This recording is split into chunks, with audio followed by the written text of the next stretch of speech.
Hello, YouTube. First things first, VOD watchers, because VOD watchers also commented on previous one, with my yapping about potentially not making edited videos. There was a suggestion of making unedited, or sorry, making shorter form unedited videos, like in the same vibe of me yapping about whatever baloney I yap about in live streams, but, you know, just the 20, 30, 40-minute cuts of that, as a video. The only problem I have with that is, like, when it comes to, like, I don't know.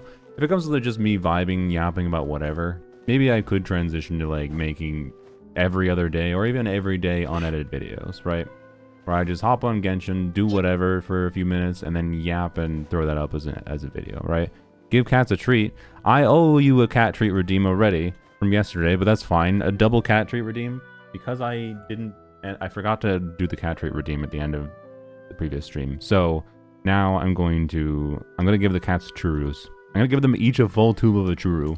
I normally give them each a half tube of churro because churros are too premium of a cat treat normally to give them a full tube, but double cat treat redeem, all the more reason.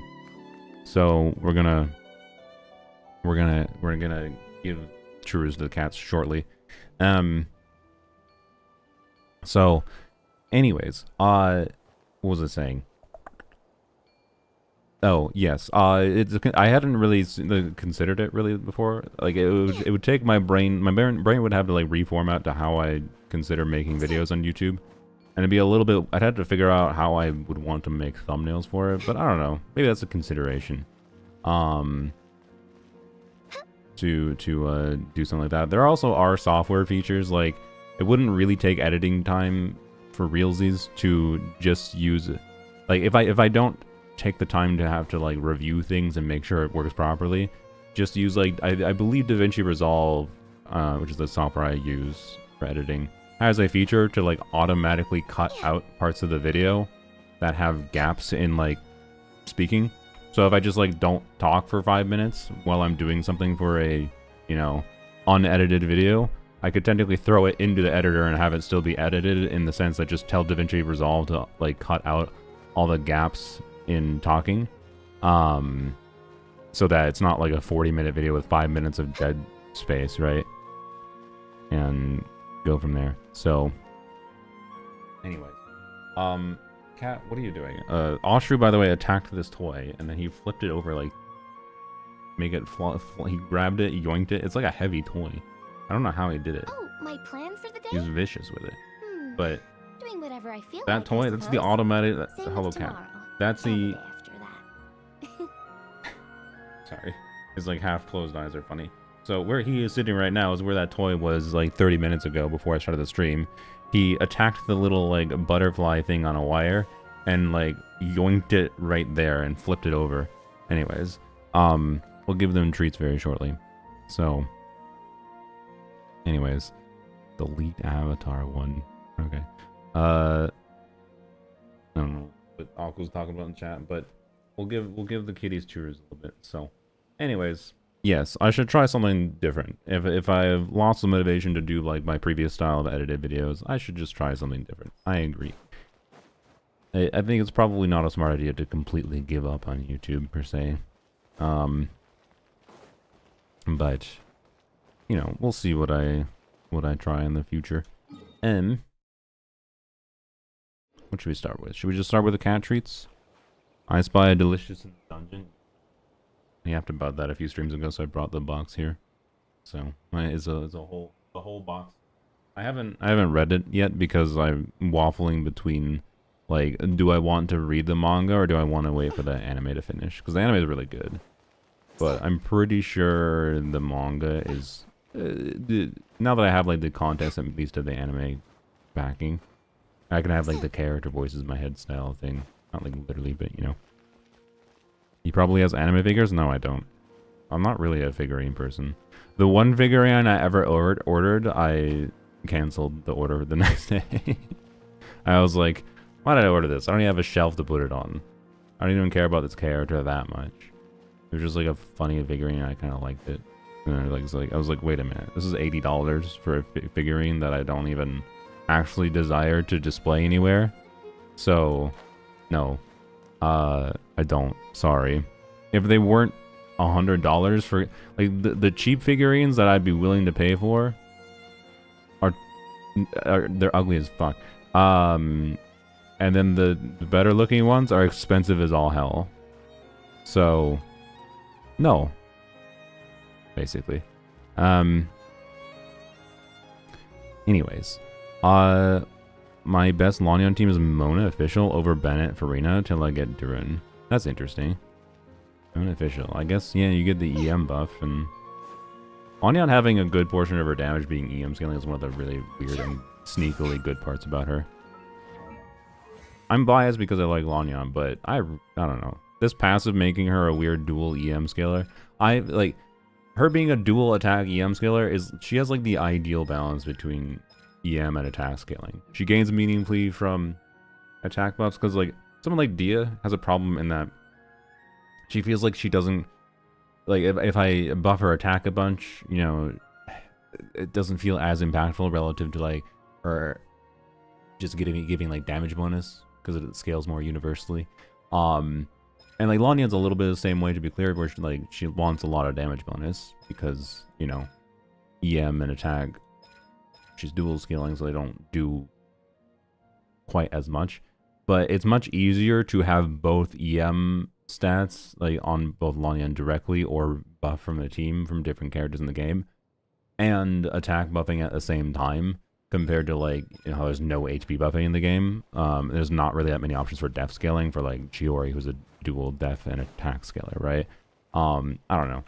Dual EM attack scaling is the ideal scaling in my mind. And who knew that, I mean, this shouldn't be a surprise. That's what Yai does too, by the way. She's the same thing. Lanyon is just Yai in 2020. Well, she released last year, but Lanyon is Yai in the modern day for me, basically. It's all coming back to Yai, guys. It all makes sense. What is this live about? We are going to test. Oh yeah, I probably should have specified that in the beginning. My bad. So the stream, the unit review stream, someone in my chat mentioned like some I don't know who did the calcs or whatever and how accurate this was, but they were like, oh, Prune C6 is kind of better than Faruzan for what they just said that. I think, I don't know if they even gave a team context. And I think they asked like, is Prune C6 better than Faruzan for Lanyon? And I was like, no, wait. Like, I wanted to say no, and I was like, you lose the red shred, but keep in mind, Prune would give us Hexarai, so that's the new artifact set, which is pretty significant. Prune C6 gives not an attack buff to Lanyon, but damage bonus, which I just yapped for a second ago. Damage bonus is really good. And then C6 gives team-wide attack, so that buffs Durin. And Prune does decent damage too, by the way. Like, Prune, I don't know, I don't think she's going to reach quite the damage potential that Faruzan does, because I think the ideal would most likely be using Prune on TTDS, but maybe it will actually make sense to use Prune on a damage weapon. Actually, wait, can Prune use Nicole's weapon? What's Nicole's trigger condition? That'd be really funny. If my preferred DPS Lanyon team becomes Durin, Bennett, Prune C6 with Nicole's weapon, and then Lanyon instead of using Nicole. Prune on Sack. I don't think Prune on Sack would do anything. It's either going to be Fav, Nicole weapon. I gotta check the trigger condition for Nicole weapon, or TTDS. Nicole weapon could be interesting from a context of it would buff like TTDS can. Also, Prune enables shorter rotations, by the way. Like, Lanyon has a 16-second skill cooldown. And Faruzan, though, requires, like, doing 20-second rotations, which hasn't really been inherently problematic, to be clear, because I just spend the extra time doing Faruzan damage. But fundamentally, if we are going to shift the balance, like, if Prune buffs has the potential to buff Lanyon more than Faruzan does, but then does a little bit less personal damage herself, that I really want to be doing. In that case, if I'm changing the balance to be buffing Lanyon more with a little bit less damage than what Faruzan can do, is my prediction. But I don't know for sure that this will be the case. Then I want that to be a team that is doing 18-second or shorter rotations, right? And I think Prune is 18-second cooldown. So, do you need Pyro self-app? You don't need it, but that is one potential advantage of Prune, though, even with or without Nicole. But with Nicole in particular, it's an additional source of Pyro application, I believe. As far as I'm aware, she should be applying Pyro with her passive. Assuming she... Well, no, wait. She has to swirl Pyro first. But, well, okay. She'll swirl Pyro, but then she'll reapply it. Rather than, like, Faruzan, who just erases the Pyro aura sometimes. So I think it still should be better uptime on the Pyro aura. I don't know how much that would actually reduce... And, like, there's not... It's also not as big a deal in the context as, like with Lanyan... With Faruzan, the ideal is to do her skills as fast as possible so I can switch to Faruzan. And that's what we encountered with, like, Nicole is going to force having to spend longer time on Lanyan to both wait for the 3-second observation thing, but also potentially just for the my brain. The Pyro application, like, or that is a required. The 3-second thing is kind of optional because it's just losing some attack for some of her hits, but it is required to make sure I get Pyro aura on the enemy with Nicole. So Bennett, though, does not necessitate that. As soon as Bennett self-applies Pyro, I can just EE away, right? So, anyways, yeah, there's a lot of potential things that are interesting from the context of Prune versus Faruzan, but the things like the Pyro application is stuff that would have to wait till actually she comes out to properly test her. Anyways, let's do the... I owe a couple of unit reviews to people. And then we can do the cat trait redeem, and then we'll get into testing some stuff. Normal daily things. I didn't really play Genshin much yesterday, so I had to do, like, weekly bosses too this week. Or today. Although I think... I'm just gonna... Yeah, I have 3 condensed. I'm gonna probably just condense 2 more resin for tomorrow, because I believe tomorrow is Stygian, right? Right? Yes. Tomorrow is Stygian. 21 hours, that feels... No, that makes sense. Okay. Just getting Nicole C6 to deal with a 3-second delay. I mean, yes. Look, that will be nice to have. Don't give me... I owe you 2 cat traits. We're doing the cat traits. That's why we're doing... Look, Girato, the missed cat traits is why we're doing Churros. We're doing the Churros. Okay? Okay? Already? Damn, yeah. It's always the Tuesday after the... It's 1 week after the patch comes out. Stygian. Yeah. Anyways, okay. Let's check real quick.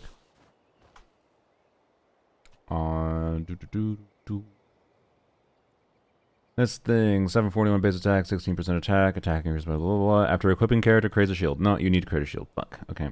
Oh yeah, and the damage bonus. I mean, you want to build attack on her anyways. Damn, why does it have a shield condition? Lame. Yeah, this is probably, maybe, I don't know. Like, you might be, like, the EM is still pretty good for Lanyan. Like, EM is a damage staff for her. She has that passive. She does do EM scaling damage. Swallow's nest when skies are fair. This is probably slightly better for a DPS weapon for Lanyan herself. This is probably slightly better. Your active party member hits an opponent. Okay, well, the energy refund is interesting. Because I guess the energy refund probably enables burst every rotation 1 skill Lanyan. So, I forgot about the energy refund aspect. The energy refund aspect means there is a small chance that Nicole's weapon could actually be better than Zachfreg's for Lanyan. I am still a little skeptical. So... Oh, my plan for the day? Especially if I end up using Nicole for Lanyan, then I think Nicole... Well, I don't know. You could put Nicole on Fab, though, and Lanyan on this weapon, right? There's no specific need. But, I don't know. The problem is, again, like spending less field time on Lanyan is like, what do I do with the field time afterwards? Maybe I can... I don't know. Maybe it'd be fun to mess around with more charge attacks. Anyways. I want this weapon for Nicole. I want it for potential shenanigans with Lanyan. We'll see in the future. I'm not worried about testing that today. But it can't be triggered regardless. Well, the energy can. But the damage bonus cannot be triggered, unfortunately. Oh wait, no, you do have to trigger the, Swallow's nest you do have to have a twin shield to skies even are get the fair, energy refund. Never mind, because it but says when high Pathfinder's Light storms is in are effect, in the which air. Pathfinder's Light is the shield trigger condition. So never mind. This basically only works on Lanyon, Nicole, this Yanfei C4. Is there other catalyst shielders that I'm forgetting? I don't remember. Isn't there? There's more catalyst shielders than that. See Lolly, I guess technically. But yeah, anyways, so oh well, that's annoying. I feel like Hoyoverse could have made some extra money by making this actually work on Prune. No, like she has an annoying build My problem, plan for like today? Doing whatever I where feel like, I she has a suppose. passive that Same with tomorrow. basically is And the impossible to next meet one. the condition of for fully maxing out her, while also, you know, fulfilling her other kit conditions, to be clear. So it's just like, yeah, and what could have fulfilled her kit condition is, yep, a weapon that gives a whack ton of attack percent and refunds energy, and then also gives damage bonus so that you don't have to care about like TTDS, because if you get damage bonus, you know, you're getting close enough to the same or better than TTDS buff depending on the team, and you're giving attack to Prune, and you're giving energy to her. Like, this is the perfect weapon for Prune if it didn't have the shield condition. Like, Baiju. Oh, that's true. DPS Baiju weapon. Let's go.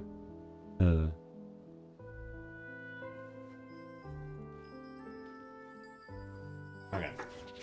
Anyways. Lanyon Plunge or Hyper Carry better? I mean, if you want to play Plunge, don't let me stop you. But by playing Shan Yun, you're removing a different buffing option for her. I don't really care for it that much, personally. Swallows nest But when skies are fair.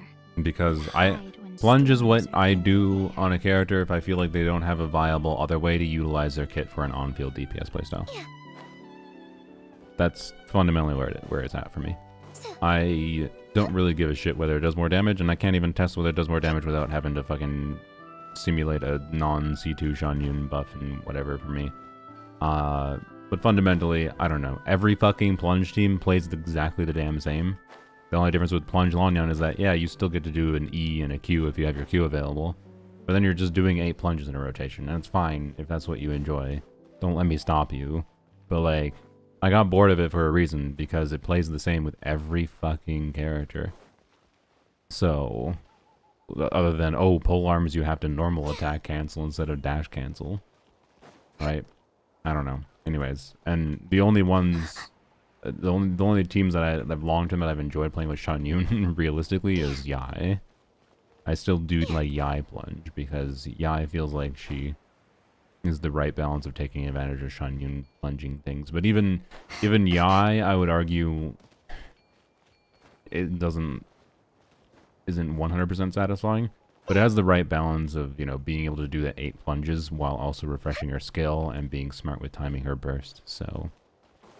Anyways, so yeah, it's unfortunate that Nicole weapon doesn't work for Prune. So I think we're gonna, from what I understand, like Prune should be able to do about 10k DPS from people's calcs I've seen with Thrilling Tales of Dragon Slayers. So I'm gonna assume a Thrilling Tales of Dragon Slayers on Prune in place of Faruzan. So what we, but it's every 20 seconds. Fuck. Yeah, no. And if I'm doing 20 shorter rotations. Oh yeah, by the way, as far as I understand, the only kit changes this week, which is not surprising, it's just the first update. Like, if we get any major changes, they'll be next week for any of the characters. Lohan, Nicole, or Prune. It will be next Monday, so it's fine.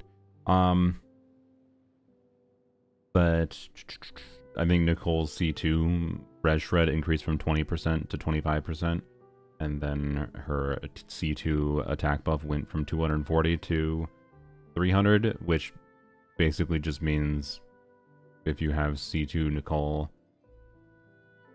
she buffs more. I don't know, it's like, yeah, like C2 Nicole was okay before. I still think, I mean, it was good. It's a good constellation. It's just, I don't know.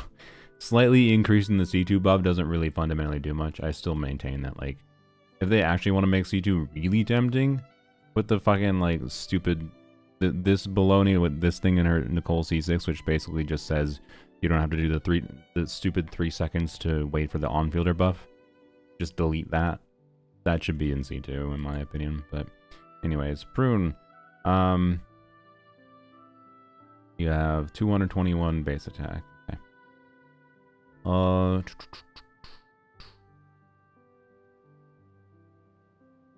Okay. So, I still don't know if she actually buffs on failure attack for Hexarite units by 20%, but that doesn't matter for Lanyon at least. Slow attack, right? It's pretty typical for 4 stars.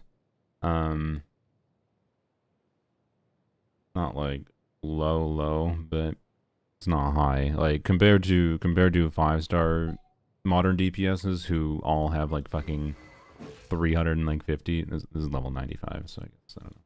I think Muika is Muika still the highest base attack in the game? I don't remember. But Muika, she doesn't, whatever. She has Makaira on. She has I believe a 300 at level 9, 359 base attack, if I recall. So like most 5-star attack scalers have like 350-ish. I think Nicole has 342 base attack, so like 120 more base attack than someone like Prune. Which definitely does affect the weighing of like how easy it is to like build. Like Nicole is far easier to get to 4K attack, to max out her attack buff, whereas Prune is basically impossible to get to her max damage bonus buff, which is 4,500, with 120 less base attack and wanting 4,500 attack to max out her damage bonus. It just means you don't care about maxing out that damage bonus essentially. So, anyways, is Nicole C6 happening? I would argue you not to. Zerato, I feel like you've been here a million times that I have said I'm pretty sure I'm going to not. Because I think I'm going to win the bet with Hoyover. So, like, you know, I'm not particularly inclined at this moment, no. But I will say I probably want Prune C6 most likely, unless it just seems really bad. But oh yeah, I was like, what was I checking? I was checking her cooldowns. Okay, yeah, it is. She has an 18-second cooldown on her burst. I fucking hate how this website is formatted, by the way. Like, why does it fucking format like this? I just so fucking funny. Whatever. Oh, wait. Okay, I made it a little bit wider and it formats better. Ugh. Whatever. I kind of hate this. This is like typical modern web design. It's so goddamn annoying. I kind of hate it. Like, it's good that it adapts properly, but it also just like, why do I have to specifically? Why does it take? I have to go from here, where it's like super wide like this, to here to get it to actually just. Furniture is made from strands that are smooth, thin, and whatever. Strong like silk. Anyways, furniture like that. At least it has the option to make it not stupid looking. That's no exaggeration. You going for C2? I'm not gonna commit to anything. We'll see what happens with luck and with if Nicole's kit gets changes to make her C2 more tempting to me, and if I end up going for Prune, maybe that just means I get C2 Nicole no matter what I want, because Prune C6, it's a 4-star C6 for a new character, so it's kind of doomed. Cats in the room? Yes, we'll be doing cat trade in a second, sorry. I don't think Prune will Pyro Creep Faruzan. I don't know. We'll see. I'm not going to give a concrete answer for that today. I'm not doing like full-ass calcs of anything. I am simply using my preferred Animo DPS team to see if it's relevant. And this Lanyon's team actually is the team that has the highest chance of Prune.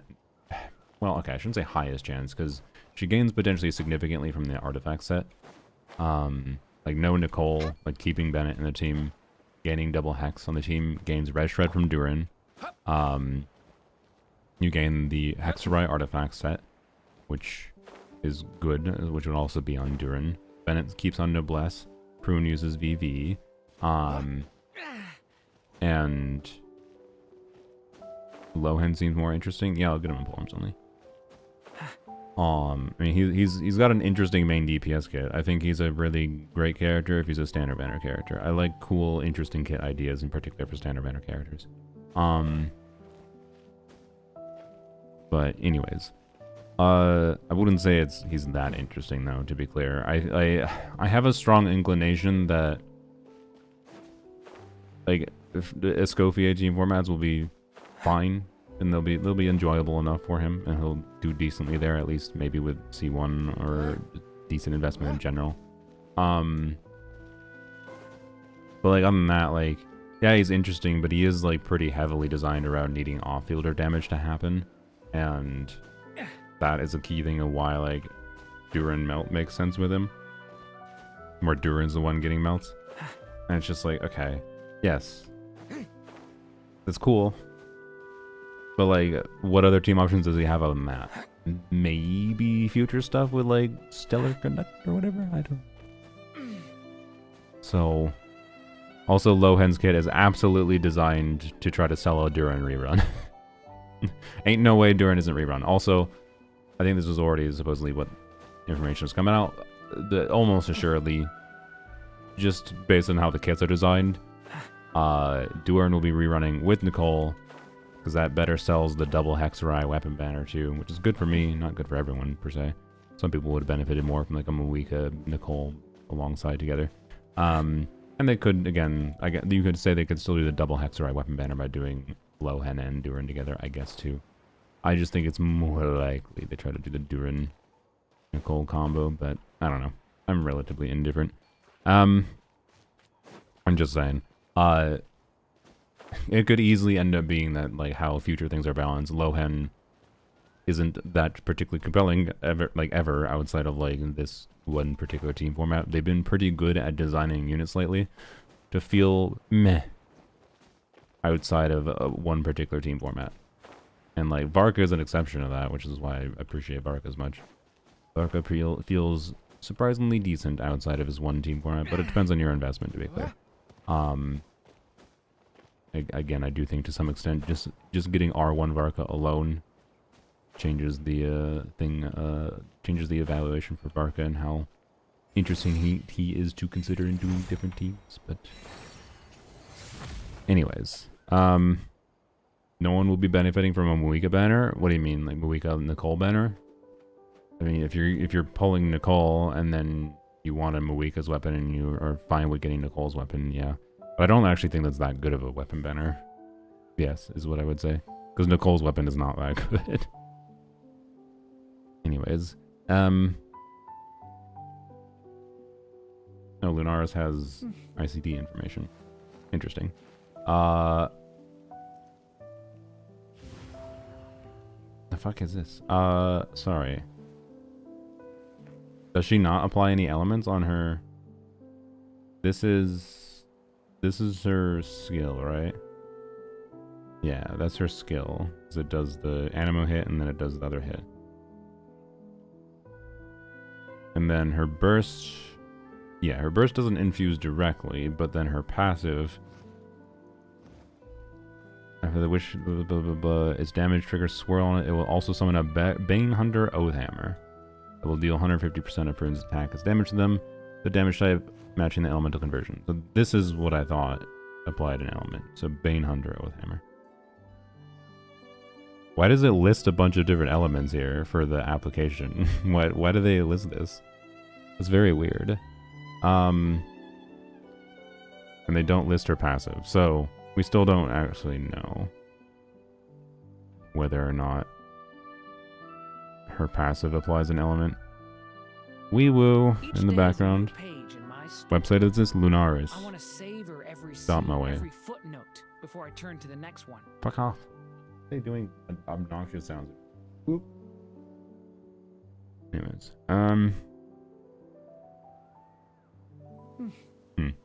weird. Okay. I don't get why the fuck they formatted this way. Anyways. Okay. So,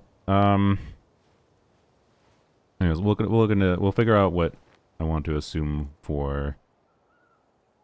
I'm gonna test with Bennett. I want to test with Bennett, no Nicole as a factor. That's more annoying to try to factor in two unreleased characters, even though they're both like, I can approximate both of them. Then it's two units that are Nicole in particular, where their Q motion value is weird to factor in, right? But anyways, so Lunaris fixed the missing Stygian info or not? I mean, I don't know. Lunaris was kind of useless for Stygian info last patch. And they're still useless now. Cool. Why? Because the literal only thing they provide that isn't provided in-game. This is just literally ripped from in-game text, by the way. This is just the in-game text. It has none of the fucking details that we actually need. Literally none of the details we need. Other than the HP. But the HP is fucking useless if we don't have the other details. Because what these HP totals mean doesn't mean anything if you can't actually properly account for the other mechanics at hand. And the values of them. Because that is a big part of, like, why 20 million HP on this is not quite necessarily equivalent to 12 million here. Although in this case, the Moon Gecko works in a way that I'd say it may as well just basically be a 20 million HP thing. But anyways. So, yeah. Anyways, Nanoka, yeah. Nanoka.cc I think is better for endgame. I won't go too far. Information. I forget where it is. I haven't used the site enough yet. They not? I thought they just had a section for it, but yeah. Anyways, whatever. I've just gotten slightly in the habit of using Lunaris, but I haven't been using Lunaris for this. It's not that useful for enemy stuff. It's what they should try to be useful for, but they haven't tried to. Anyways, under the slime icon, I don't care. I'm already distracted enough. I don't care. Anyways, new Lanyan team for you. Will you include Prune and Nicole? I don't know. I'm not gonna 100% say that I always want to play that, because I already know Nicole is going to be annoying in the level of forcing me. Not having a self pyro application is going to force paying attention to pyro application timing in a way that requires Lanyan to spend more field time, which is inherently a bad thing, but it means it doesn't have the same, like, quick swap dynamic as the current team format does with Bennett. So, like, I actually don't know that I will like Nicole over Bennett in this team. My estimation is still, to be clear, that Nicole will probably be a 20% plus upgrade, at least with her weapon. Probably closer to 25% to 30%. But 20-ish% at minimum, I'm quite confident of Nicole would be an upgrade in place of Bennett. At a baseline. C0R1. But, like, with Bennett, it flows really nicely. And it doesn't flow the same way. Like, on a gameplay level, I don't know if I'd actually prefer it that much. But it might be perfectly fine. I might be able to figure out a dynamic that allows me to minimize the time I have to, like, wait between pyro applications. I really don't like the fucking 3-second wait, though. Because the 3-second wait, like Nicole's a catalyst user, for example, right? If I didn't have to deal with this fucking 3-second wait thing, where Lanyan has to stay on field for 3 seconds and the timer resets if I swap off field from her, I could say switch to her, because the dynamic is, like, I can switch from, like, Faruzan into Lanyan. There should be pyro on the enemy still, as long as I don't fuck up and consume the pyro with, like, a Faruzan charge attack. Do an E immediately. I could swap back to Nicole, do a normal attack to apply pyro again, swap to Lanyan, right? Which is, to be clear, like, not necessarily that much different field time wise. Like, doing an extra swap. Extra swaps is not that different than just waiting for it. But, like, I don't know. Having options is nice, fundamentally. To be able to, like, manually, yeah, swap Lanyan off field to reapply pyro manually if need be, but then having to wait for it in case something gets fucked up. And 20 million HP, is that Fearless? No, that was Dire, yeah, because for some godforsaken reason, Lunaris defaults to Dire. I don't know why. Right? Yeah, it defaults to Dire because they're stupid or something. Anyways, I don't know. But no, it's 10.2 million HP, Fearless. So, anyways. Lunaris, I don't know. I don't know who's working on Lunaris. I feel like some of their decisions for how to present the information are a little bit weird. And yeah, this information is basically just not useful.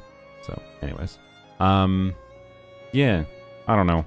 we'll see. But Prune though, Prune versus Faruzan, while we lose the dynamic with like swapping to Faruzan and doing charge attacks, like, is it inherently problematic? I don't know. Like, if Prune enables faster rotations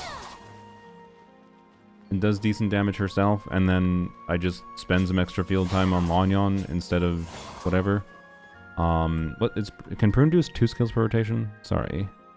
She might be able to do 2 skills. There still might be a little bit of a quick sloppy dynamic like you do with Faruzan.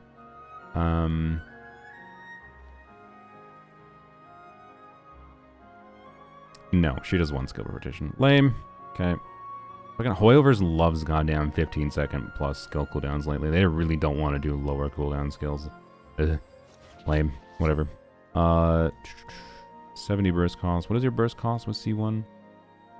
Bane Hunter hits an enemy 2 energy. Okay, so I think the expectation is it hits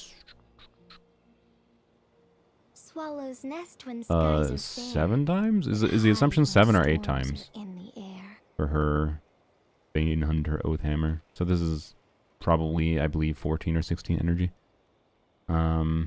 So her functional energy cost is like 50 something. All right. Anyways, pull for Zabai premium? Nope. I did not.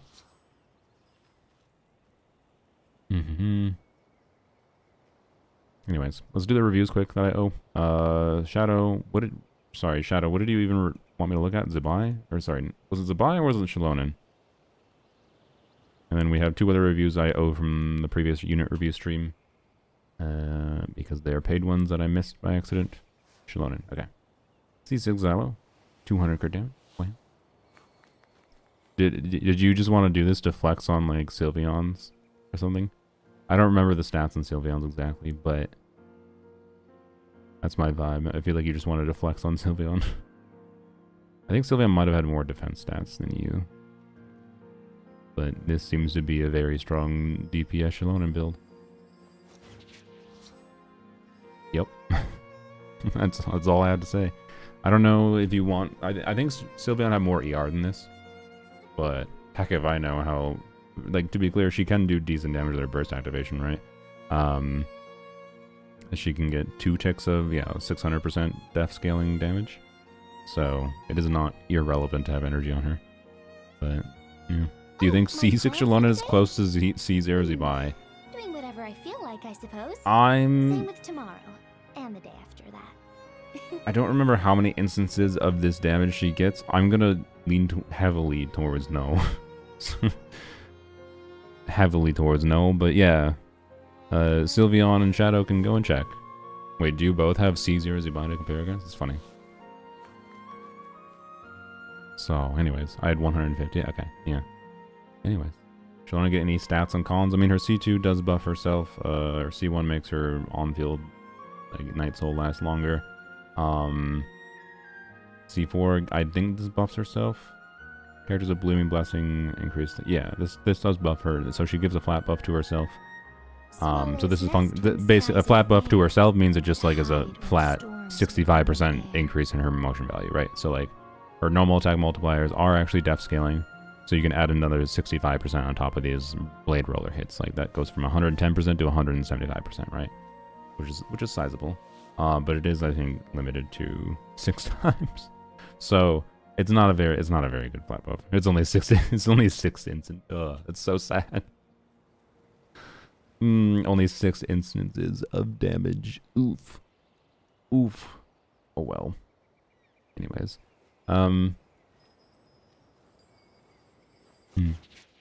So, yeah. But yeah, the C6 gives her a bunch of like damage really quickly in like a front-loaded burst, but isn't necessarily good sustained. And the fact that it's not good sustained DPS makes me think a C0 Zabai premium beats out, but I could be wrong. I could very be wrong. I don't know. It's a hard one to evaluate. But anyways, nice Shalonen Shadow. Very relatable. Oh, my plan for the day? Couple of this really really quick. I feel like, I suppose. Same with tomorrow. We're gonna do Vly. So Vly gave $7,000 plus or minus a lot through Ko-Fi. Thank you. And I believe Vly requested anyone I wanted. Honestly, did we have a single Linnea review yesterday? I think we did, but this is a very good Linnea. I guess it is her sig, so never mind. Maybe it's not that good. I don't know. It's every time this freaking 88 crit damage characters or bows makes it weird to evaluate. No, this is very good. Yeah, it's no exaggeration. Feather is relatable, but you know, everything else, this is really good. A little bit sad, low rolls, but this is extremely good. This is ridiculous. This is okay. So your circlet is okay and could be improved, but like get like a couple more crit damage rolls on the circlet and then a little bit more crit on the feather, and then you have an incredibly good Linnea. Nice. Overcap with C6 Eat Lua. Oh yeah, that's true. I guess. Well, that's a lot harder to fix. I forgot about Eat Lua. Well, you know what? Maybe they don't play with Eat Lua, or good luck losing sanity trying to fix that. Where's the crown on Lumi? I mean, look. It takes time and resources. It's expensive to crown, but is Lumi worth crowning? I think. My plan for the day? Yes. I actually think yes. I feel like, I Even as a non-Linnea Same with owner, tomorrow. if I had Linnea, After that. I'd probably crown Lumi. I probably would, personally. But anyways. What else to glance at quick? How about an Arlecchino? Very nice Arlecchino. Apparently, Menia likes 95% crit rate, approximately, or 96 specifically. 83, 233, that's a very good Hu Tao. Rare Crimson Hu Tao. With this crit ratio, Jesus Christ. Alright. An Ayaka still on Blizzard Strayer, rather than her best artifact set, Marsussy Hunters. Sorry. To be clear, Blizzard Strayer, I think, is still the more enjoyable universal option for a min-max build. You just, in my opinion, balance around not having the freeze part of Blizzard Strayer up, so you treat the 4-piece bonus as 20% crit rate, not 40% crit rate. That's my opinion. Is the Ayaka not C1 because C1 barely does anything, I recall? Isn't it just like extra energy? I mean, the extra energy for her is potentially nice, I guess. But Prune is just Varka's exclusive Faruzan? Maybe. Maybe. We'll see. Like if like Faruzan is at her strongest for DPS Lanyon, and that's what we're gonna be checking. So if Prune seems to be better or similar to Faruzan C6 for Lanyon, like I don't know. I don't expect she's gonna be a massive improvement, to be clear, on a DPS level. And again, if it's similar at the end of the day, I would say I prefer Faruzan C6 significantly. But Prune also might require less investment than Faruzan C6 to truly reach full potential for TPS Lanyon too, so anyways. Swallow's nest when skies I said I was going to look at one character. You have just really good builds all around. I don't know what to say, Fly. Your builds are of vile quality. I feel like you have just... Wow, you have 100% crit rate on Columbina. That's a very nice Serenade Columbina. No compromises, no nonsense, just... It's not the most insane. I mean, this is with Sig, to be clear, with, you know, 88 crit damage, so it's not that insane amount of crit. But at the same time... Also, I like how you prioritize the burst. Even normally I am pretty pilled on level up the buffing abilities more than the damage dealing abilities, but Columbina's burst buff just isn't enough to prioritize leveling over her skill, in my opinion. That's no exaggeration. So... I would say level up the skill more. At least give it a level 9. But anyway, other than that, I don't know. I kind of like this uber universal Columbina build. But I only care about Serenade on her, to be clear, for teams personally. But speaking of Serenade Columbina, there was someone on my Discord who like re-rolled a Columbina Aubade timepiece. That was an HP timepiece, and it rolled like 38 crit damage. And I was like, oh, nice piece, whatever. And I asked if they were... But then they posted their Columbina build, right? And their Columbina build, this is a C0 R1 Columbina, was like if I recall, it was 57 crit rate with 303 crit damage with this new timepiece. Cat cam? Sure. I guess we'll yap about this. I don't know if this person watches me. I had a conversation with them. I don't care. At the end of the day, I don't really, if you want to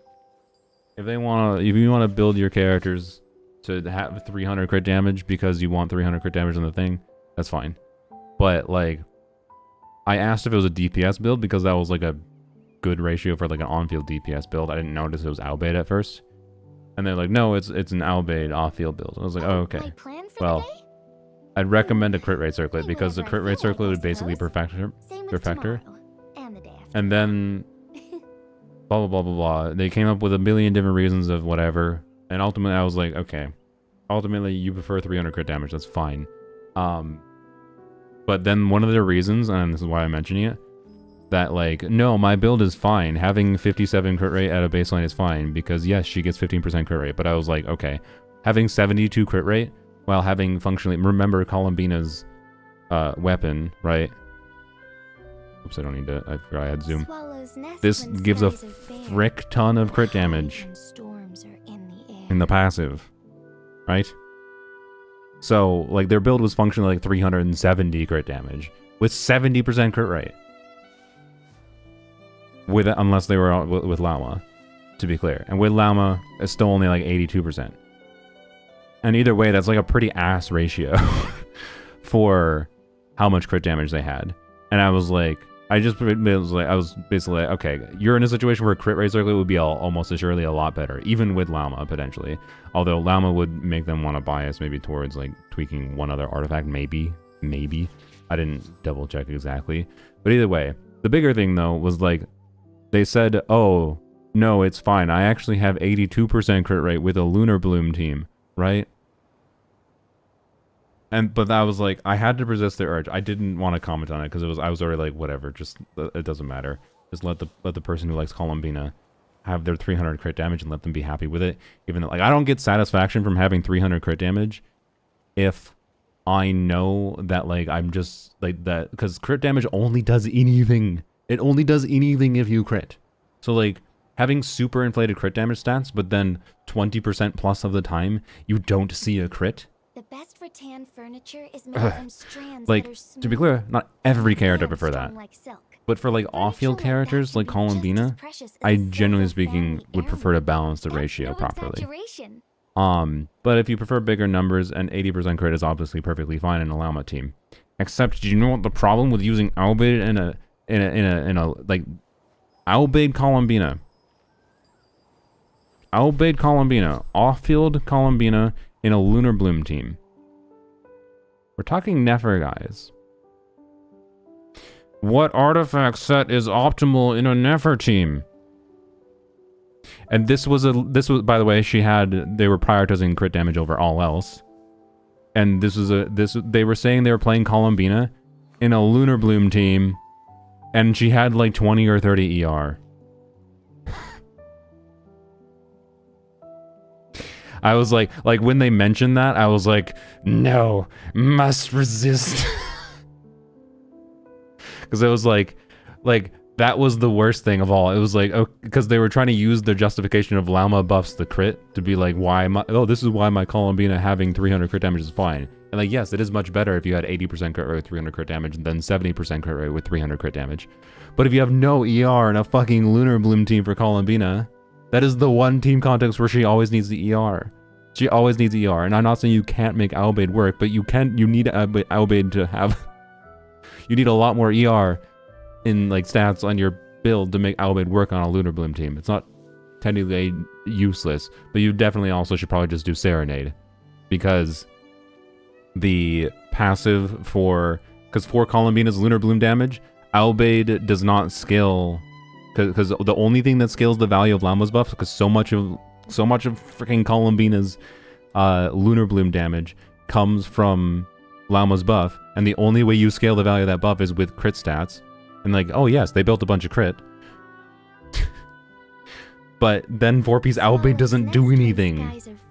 Like, the 4-piece Albade doesn't really do almost anything for scaling her damage. So you should just use Serenade. So I like when I saw them comment that, I was like, oh my god, I kind of want to crash out on this person, but I just was like, you know what? No, I don't care. Whatever. This person almost assuredly doesn't even give a shit about even like clearing Stygian Onslaught. Probably, I don't know. I didn't go and ask for the UID or anything to see. I was just like, nope. I just have to stop myself. Whatever. This person just wants to be happy with having 300 crit damage, and that's fine. But I don't know. It's just funny to me seeing someone flex. Thin and strong Like, silk. ooh, look at my Furniture build. like that can When be it's like, just as precious as a silver family heirloom. I don't know. That's It's no not. exaggeration. It's not satisfying to me to flex a build if it's just like really unoptimal. Essentially. Getting proper crit and ER on Bina is so tough on Albeit for me. Yeah, I don't like Albeit on Bina if you don't we still need to look at one more, sorry. I don't like Albeit on Bina if you have to burst every rotation on her. I think it's just not great. But the only contest where you really need to burst every rotation on Columbina, generally speaking, not literally always, is my brain. Why am I my brain? Help. The Lunar Bloom, right? So with Never Llama. Anyways, Clownfish Jesus. So I'm gonna look at level 100 Eva and a level 100 Lonyon, also level 100 boy. What a wonderful boy. This, wow, this is my stat. Jesus Christ, this timepiece. This is my stats on Lonyon, but with more crit rate, the same ER, and it's 4-piece VV instead of 2-piece. And they're using attack timepiece instead of an EM timepiece, to be clear. But also you didn't crown Lonyon skill. How dare you? Oh, my plan for the day? How dare you have... Oh wait, no, this is a Doing 2-piece. whatever I'm a I feel like, I dumbass. suppose. Why did I think it was Same with 4-piece VV? tomorrow. My brain And doesn't the function. It's afternoon. fine. I don't know why. But okay. That is definitely not 4-piece VV. Okay, never mind. Okay, it's very similar to my build then. Just slightly different 2-piece bonuses. Yeah. Very nice Lonyon. It's rare to see someone have as invested as a Lonyon as I have. Except why she has such high investment in her artifacts and then the skill's not crowned. I'm sorry. What are you doing? You're not a real Lonyon enjoyer. She's level 100 before skill crowned and burst crowned. How dare you? Anyways, sorry. In the process of building her, yeah, I kind of figured. So she will be crowned, yeah. It's just funny to see the level 100 and this character build, but then like not have this yet. It's like, why would you not? If you're really dedicated to Lonyon, I don't really see why you wouldn't crown her. For 4-star DPSing in general nowadays, if you really try to want to, same thing with Eva, obviously, although to be clear, his burst doesn't really matter. Lonyon's burst and skill matters. Why can't I see multipliers on Eva? Hello? Did Enka break? Why does it... Look, Enka has Lonyon bias too, guys. Oh, there we go. Okay. Eva burst matters? I mean, yes. Yeah, I guess it does. I just don't know. I don't know. How much sedation mark damage? Skill damage, that's burst activation, and then sedation mark. How many times does sedation mark trigger? Swallow's nest when skies are fair. That's what I don't know. I don't know how once. Okay, so it's just a 1200% motion value, so it's just burst damage. Okay. So like it's okay to level, but I don't know. I think you can very much live not crowning this ability, right? Essentially. Can't burst on him every rotation with no buffs. Yeah, I could see that too. So he is not quite the same as Lonyon. Where DPS Lonyon, I think, and this is one of the factors of like Faruzan versus Prune potentially. So we're gonna go and test quick, but yeah, Lonyon versus DPS Eva, completely different playstyles. So, but just on a level of bursting every rotation. Lonyon, I think, really wants to burst every rotation because it is feasible. The best rattan furniture is made from strands and it's worth the that are damage, smooth, and is one of the main thin, ways to get and consistent strong like AoE silk. damage from her. Furniture Which, like that can be just as or precious as a Abyss, silver which is family where Lonyon, I heirloom. think, shines the most. That's no exaggeration. It's no exaggeration that her burst, I think, is very good at like being either that little bit of additional damage you need to reach breakpoints for enemies' HP, or you have AoE situations all the time where they throw like 2 enemies together, and being able to do damage to both of them at the same time is really good with her burst. So, anyways, I burst every rotation with Eva pretty easily. Mies is a well-known liar. You want to know why I know this? Because Mies and I are the same person, and we both lie. Oh, my plan So I for think the you're day? lying. Doing whatever I feel I'm like, trolling. suppose. I don't actually know. Same with I tomorrow. don't actually know. But yeah, I mean, energy refunding con, indeed. Supporting fire hits an opponent can happen every... So this is like 12 energy refund? I mean, he still has a... Yeah, okay, it's a 60 energy cost. I feel like it should be feasible, yeah. But anyways, very nice Eva. That's all. It's a freaking Eva with his signature weapon, and on a very good codex build. That's one of the big advantages Eva has over Lanyon, is obviously having a free crit artifact set. He's far less annoying of a character to build than Lanyon. That's for damn sure.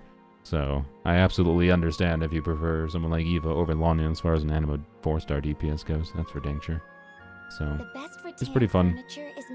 But my heart belongs to Lanyon. Maybe someday I'll put some more resources into Eva. Honestly, the fact that we're getting... It's no exaggeration. The fact that we're getting, like, Nicole and Prune... The fact of the matter is, regardless of, like, whether or not Prune C6 is better than Faruzan C6, or Nicole is better than Bennett at a baseline. Just replace Bennett in this team right now. I know she's going to be better, but it's whether or not I actually prefer that. If I need the extra DPS, then obviously I'll play Nicole. But, like, if I don't need the extra DPS, I think I might end up preferring Bennett playstyle-wise still. Is my current prediction, but I don't know for sure. I imagine once I got used to Nicole, maybe I just end up preferring Nicole because I like Nicole. And I have a bias towards that, maybe. I like Benny Boy too, but, you know, I think I'll enjoy Nicole more, maybe. Anyways, should skip Nicole as a statement to Hoyo? You think I'm skipping Nicole? Squeeze me? Look, don't get me wrong. I'm down with skipping characters as a protest to things, but Nicole can be nerfed, and I still want Nicole. Okay, I don't care. I would be surprised if she got nerfed.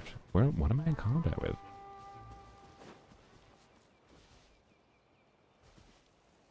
Alright. So.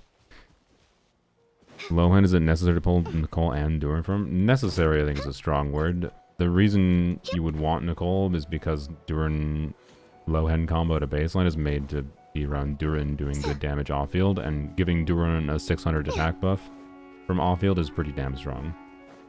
But I actually think that if you just have Duran Lohan at a baseline, you're probably going to still be fairly happy with Duran's performance, but it might be the difference maker in your ability to clear a Stygian boss. I highly doubt it'll be the difference maker in just, like, generically the team feeling decent to play. So, anyways, yeah, no, I have no reason to skip Nicole when I both like the character, and one big thing that's basically completely missing from the conversation, which, I mean, is like how Nicole buffs characters that aren't just the current power creep teams in the game, right? Like, yeah, no shit, Nicole isn't meta changing when they've designed all the lunar DPSs to not give a shit about attack buffers. Wow. Like, why are we surprised that a 5-star variant of Bennett is not power creep with how they've been designing units lately? Like, anyways, and Nicole is actually a character release that is really interesting to think about for what she does for older or weaker characters, which can include Lanyon. It can include Dia. It seems to be, by the way, based on talking with the person that originally, you know, made me try like overvape Dia with Dia, Farina, Chevrus, Inefa, sorry. Based on their numbers they've ran, Nicole, even without double Hexer on the team, because you're doing like Dia on field, and so it's just losing 20% damage bonus for Dia. Nicole is a upgrade over Chevrus for overvape Dia, which is kind of interesting, because you give a team-wide attack buff to Inefa and you buff Dia, right? Now I don't know how the team damage distribution is like. Whatever I feel like, I suppose. I already kind of prefer Ino over Columbina for that team, because I prefer the damage distribution. It's more satisfying to me. I also like how the dynamic works with Ino and Dia, but, you know, as Mika... Oh, gosh, okay, we were about to go and do cat treats, but I guess I yapped for too long. We'll do one more review quick. The normal review. This is not meant to be a unit review stream. I was just trying to do the ones that I owed people from them buying things, but then you did the Twitch redeem, so it's fine. We look at Mika boy. Where's Mika boy? There's a Meeker boy. C2 Meeker. I expected a DPS Mika because, that's the typical thing you'd expect. This is just like a normal Mika. I don't know. I don't know what to say. It's not a Fab Mika. I mean, if you can get Fab working, Fab would be ideal. It's C6, but that only really matters for a limited number of teams. That's our request cat cam while I wait for cat treats. Yeah. I mean, I showed you the sleepy creature. Oshru is, he'll come when I make the treats, make noises. Anyways, yeah, I don't know. It's just weirdly, I wonder if DPS Mika is more common than normal Mika. I have no idea, but I don't know. It's just as long as you're bursting over rotation with Mika, which you should be with this weapon. The only downside of this weapon is you don't have Fab energy for someone else in the team, right? If you can translate him to a Fab build, and you can definitely still heal decently if it comes to if it's the factor of Farina, right? So you can have a crit rate circlet with decent healing with Fab. He's still a little bit annoying with Fab, to be clear, because he only hits if there's multiple enemies, he'll hit multiple times, but he only hits once. Because his burst doesn't even freaking have any instance of damage. So having no burst damage means less instances of damage if you're just doing EQ for Fab trigger. So I absolutely understand. It's kind of my point why you would just say fuck Fab for this character. But yeah, anyways, nice Mika boy. People with event weapons before 5.0 make me mad. I mean, yeah. I can't believe they still are letting that be a problem in this game. Yep. Yeah. Whatever. Oh, I guess the other interesting weapon to check as an alternative for Prune, and this is something we could test, but we'll do this after we do the cat treat, to be clear. I should go and check what my expected attack stat would be on, and I'll check with my actual VV artifacts I have. So I'm going to do an exact simulation, right? What's it called? With Oathsworn Eye. Speaking of event weapons, sorry, I know you don't have this potentially because it's an old ass event weapon at this point. Maybe someday they'll fix this problem so you could acquire this. But this would be a pretty damn good weapon for if it makes sense to focus more on Prune's DPS in particular. This would get more Prune DPS. It would increase the buff that we can get from Prune for the damage bonus, but then we lose TDDS. But TDDS with Lanyan should only be up every other rotation anyways, so it's going to be functionally a 24% value rather than, this. So I actually think I'll default to Oathsworn as a baseline assumption, and then we'll check TDDS. And we could check Fab too, I guess, with 510 base attack, because Fab energy is wonderful. Losing Fab energy is definitely one meaningful concern, to be clear.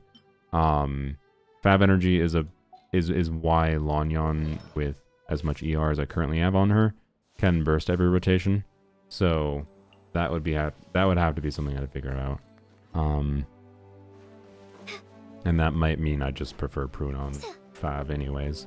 So Fab might be what we test first, I guess. For that simulation. So we'll check 3 different weapons, but anyways, let's do the cat treat redeem. Let me write that down though, so we're gonna check Prune. I'm just jotting down Prune attack. We have Fav, Oathsworn, and we have TDS. Okay.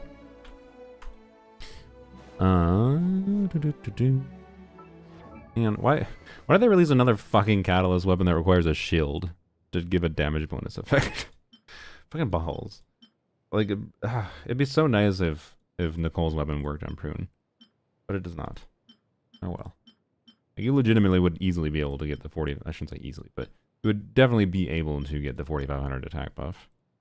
So 35% damage bonus plus the damage bonus effect from Nicole's weapon plus energy refunding would mean that you can much more easily max out Prune's DPS contribution. I wouldn't be surprised if Prune can do more damage than Faruzan with C6, to be clear. I wouldn't be surprised if Prune could do more damage than Faruzan with Nicole's weapon if Nicole's weapon actually worked on her. But with the fact that Nicole's weapon doesn't actually work on Prune means I think it's like she probably is not reaching Faruzan's damage potential is my assumption. But it works on Lanyan though? Yes, but you lose a skill on Lanyan. Like you gotta remember you lose a skill and you lose energy on Lanyan. And we're already talking Prune over Faruzan might be losing energy on Lanyan, so like I don't know. I'm not gonna say Nicole's weapon isn't interesting to consider on Lanyan. It maybe is the most I wouldn't be surprised if it is the most compelling non-sac frags option. But I'm willing to bet it's still just gonna be like, well, sac frags is still basically better. And if it is, if Nicole's weapon for Lanyan is better, it's going to be minorly better. Right? Faruzan generates good energy? Yes. And Prune, as far as I'm aware, only generates energy once. So, yeah. I forgot this one is out here. I should really kill this. So yeah. Ure with a tier 1 subscription. Hello. Got out of emergency ortho. Oh boy. We're doing well. Quick lore for you, Ure. Are you aware of in the Temple of Space in the library, there's some like ancient text in the ceiling of the library in one area? If I recall, it's in this little section right here. Curious if you're aware of that or not. But anyways. ER refund? What are you talking about? The Nicole energy weapon? The energy refund on Lanyan? Yes, I'm aware. The energy refund is why it has a chance of being decent on her. Because it doesn't have the same downside as other sac weapons that don't have. But you're still losing an additional skill. Or you're losing an additional like 2,000 motion value. Like, sac frags gives ×2 skills. And Lanyan hits, it's 1,200% motion value from this. And then 600% motion value from this. And plus her, and that's just the attack scaling motion value, to be clear. She also has the EM scaling motion value on each one of those hits as well, right? Like, remember you're losing a really big bout of damage output by not having a sac frags on her. So it's not just like, ooh, 5-star weapon, give a bunch of stats better than 4-star weapon. Losing an extra skill is losing like multipliers. So, Faruzan power creep. Prune C6 might be better than Faruzan. I don't know. I think she's not going to be that much better to concern yourself over, to be clear. I don't think she's going to be that meaningful, but enabling double hex for some team context might be enough to be better in conjunction with her Prune C6 doing the buffing she does. But she has awkward weapon option problems, so. Anyways. Okay. Let's do cat treats that I owe. It's going to be chaotic because I'm giving them each a full tube of a churro, which I basically never do. And I only can do that one at a time. Okay, you are here.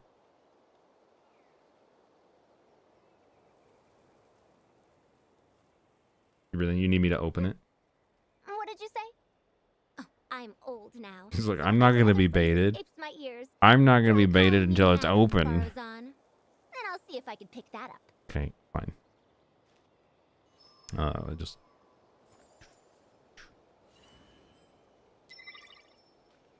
There we go. The moment I cracked open this, the other creature showed up too.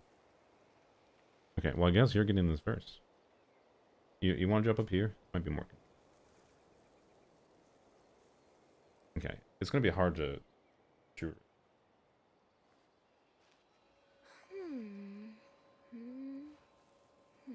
Oh gosh. Oh, no, go on the ground. Huh? You have to wait. Also, you lick this off. You got Churu on the chair. Well, I need a pretty chaos. Ow! You had to claw my. You wait. I can't feed you both at the same time. Ow! Your back claws on my knees. They hurt. Ow! Topics don't just go in and out of fashion. Wait your turn. You had a chance. I offered it to you first.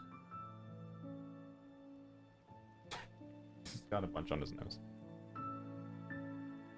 Like, you don't even get to... Oh. Bro. Do I have to go put you in another room to wait your turn? I'll put him in a different... Okay.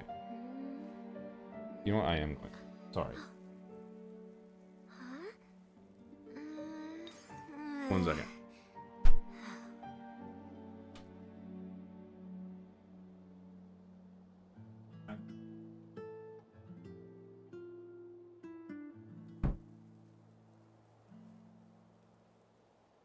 Alright. 100 Has years been have removed. passed, yet there hasn't been any change to those dumb rules at the academia.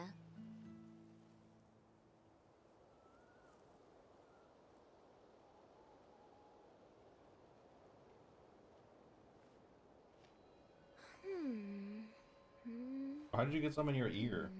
Is that true? You're looking too aggressively. You're spitting too around.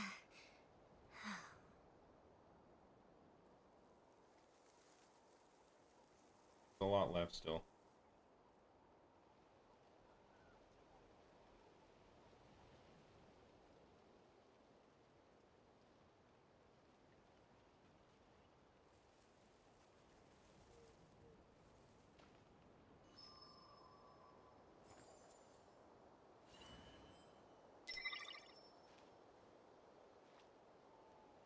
Alright, give me a second. I'm gonna put the rest on a paper towel. Ah!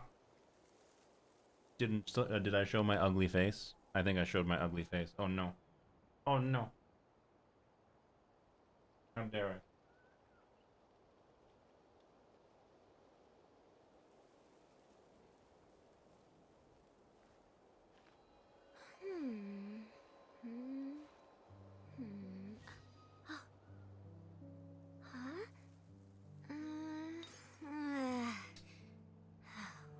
Okay, there's the rest of it. Take it off the paper towel.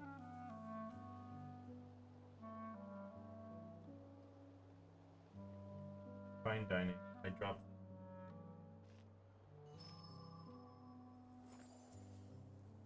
I see it. No, you saw nothing. Your face ain't ugly. It's a friend. It's a face. All faces are ugly.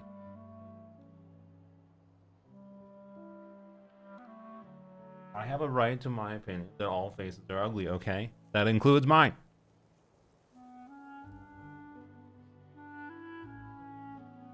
Alright. Academic research swap isn't cats. some kind of fact. Let's swap cast. This is so Topics involved. don't just True go in and rules out of cause fashion. problems in this reality.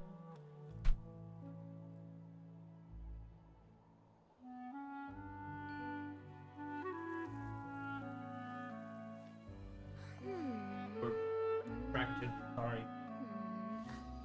Right.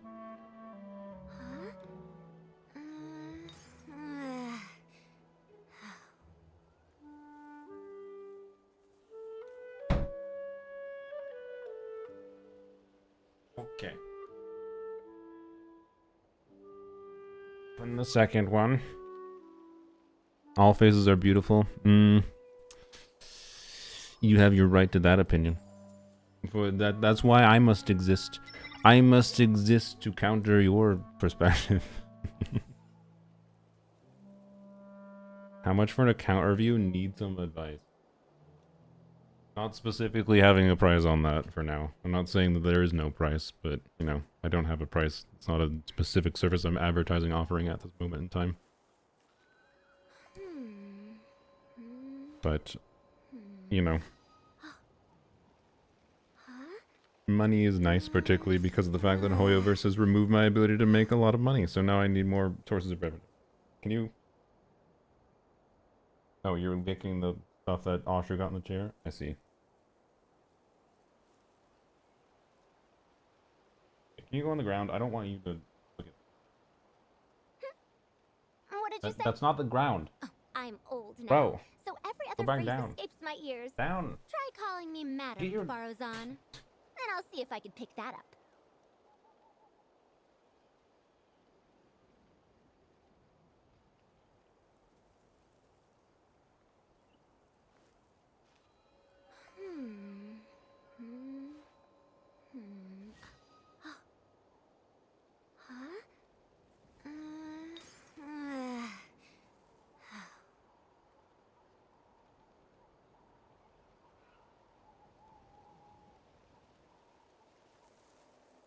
Oh. Well, he licks that off the ground. Cat's thumbs. Yes, he does have thumbs. It's a Academic problem. research isn't some kind of fad. Alright, 1 second. Topics don't just go in and out of fashion. It's $67, yeah. I'm 13 and I have about 16 hard-earned Australian dollars for you, sadly. Yeah, if you want advice, I would just continue watching whatever people that have Genshin knowledge. I don't think you should just rely on one person, but, you know. If you continue watching whatever people that yap about characters, you can feel free to ask questions in my chat, as I can't promise I'm going to ignore, or I'm not going to accidentally ignore you. That just happens as nature of live stream, but, you know. I don't think you should feel the need to pay to be able to get advice for your account. But anyways. Okay. Camera back on.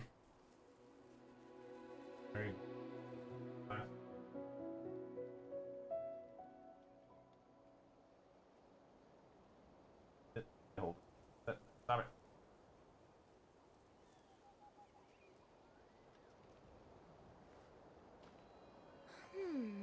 Okay, paper towel was the wrong choice. Why is cat having thumbs a problem? I mean, it's not really a problem, it's mostly cute. But he's pretty much done. But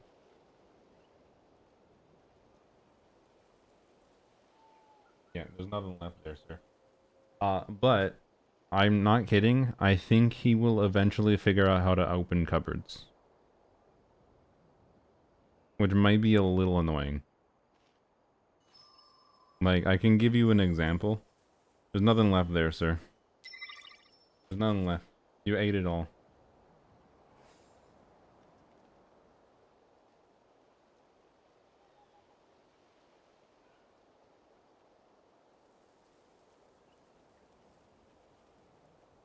Alright, put that there. I feel like they're gonna go and try to get the scraps on the table, but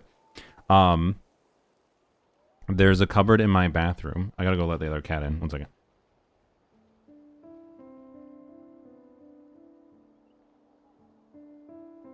Oh, hello.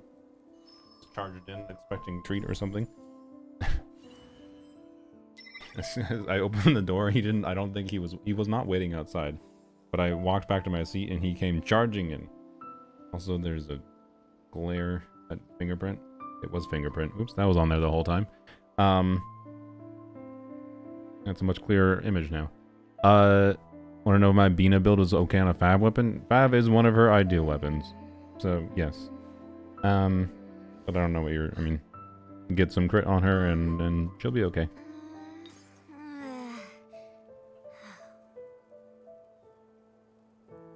There's nothing left. See, this is why churus are a problem. They're like, they get one churu and now they want infinite churu.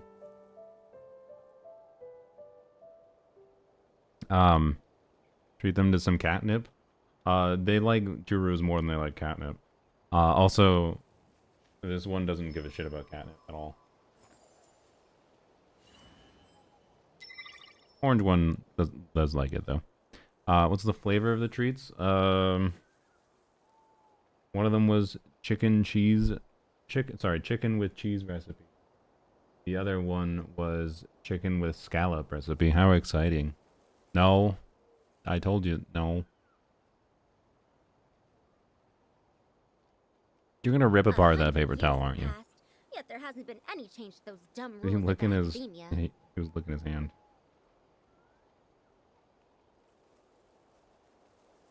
Okay. Anyways, so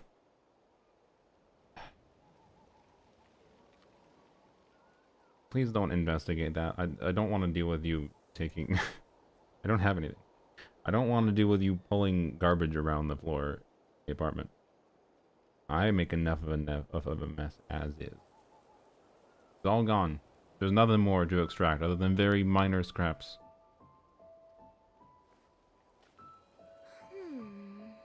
He thinks I'm lying. Anyways, there is a cupboard in the bathroom. Get a garbage can with a lid. I have a garbage can with a lid. I just don't have a garbage can with a lid in this room. I don't normally need a garbage can with a lid in this room. I can take the garbage in here to the other room, but I'm busy streaming right now. Okay?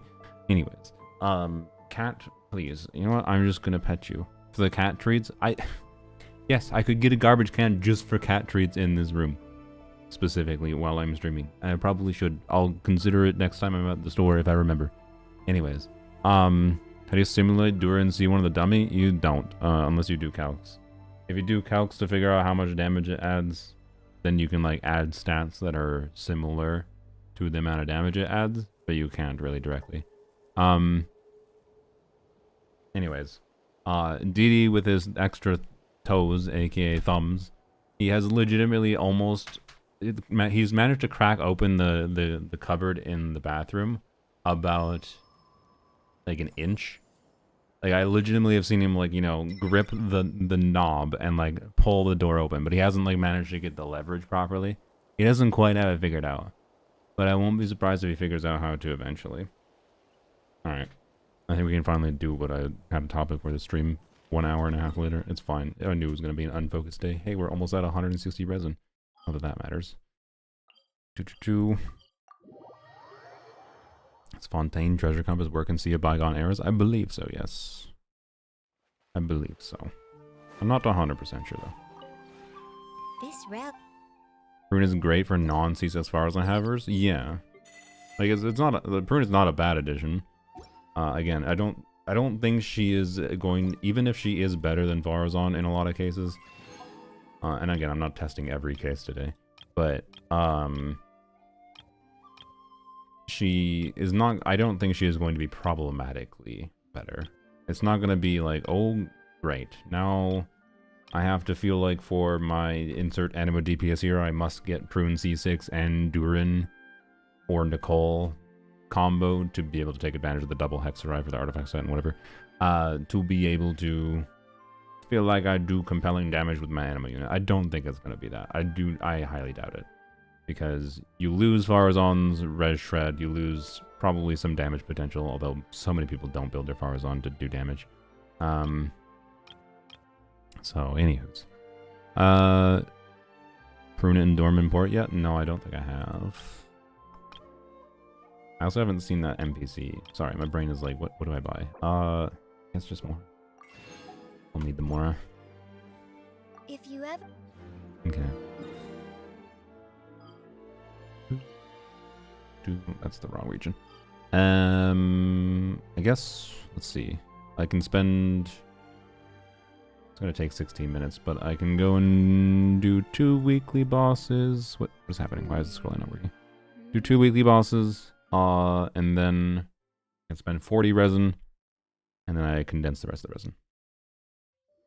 This again. Okay, we're A musical performance. Musical performance. Alright, react to the drip marketing. Which one? Oh, can't be zooming. Which one? I know the Nicole one had a big ol' long wall of text with it. Should I read the Nicole one? Posts. Boop. I mean, that is a big ol' yap as well. Never mind. Maybe they all just have that yap. They all kind of have a yap. Nicole's is a little longer. But, I don't know. The art is pretty. It's Nicole.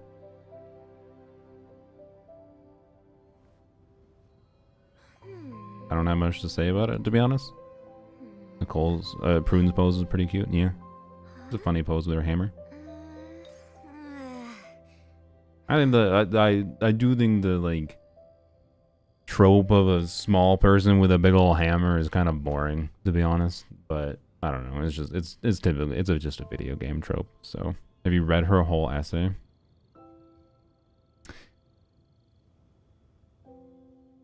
I don't normally read these. It is Nicole's though. It is Nicole's. Is there a high resolution image of this? Let's see.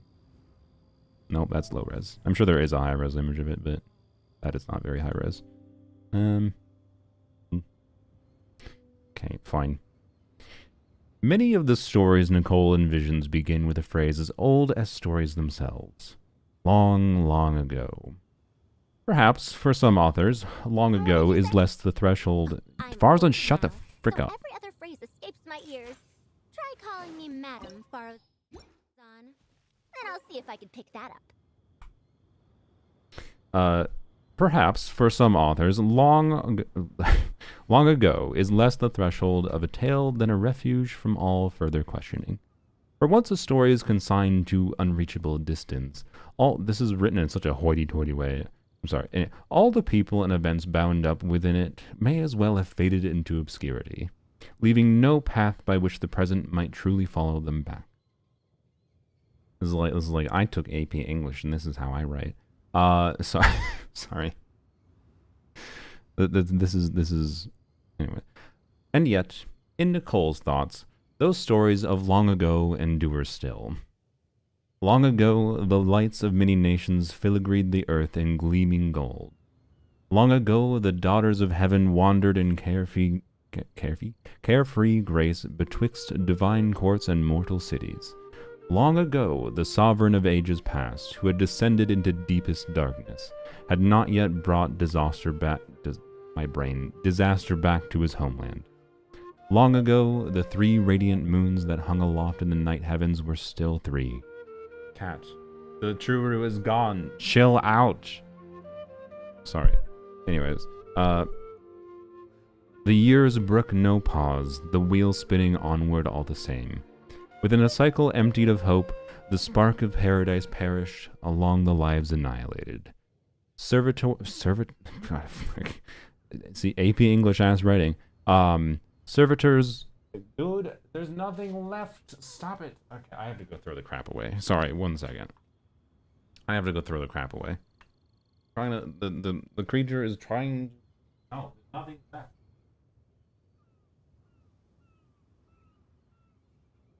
Anything else? Okay, BRB.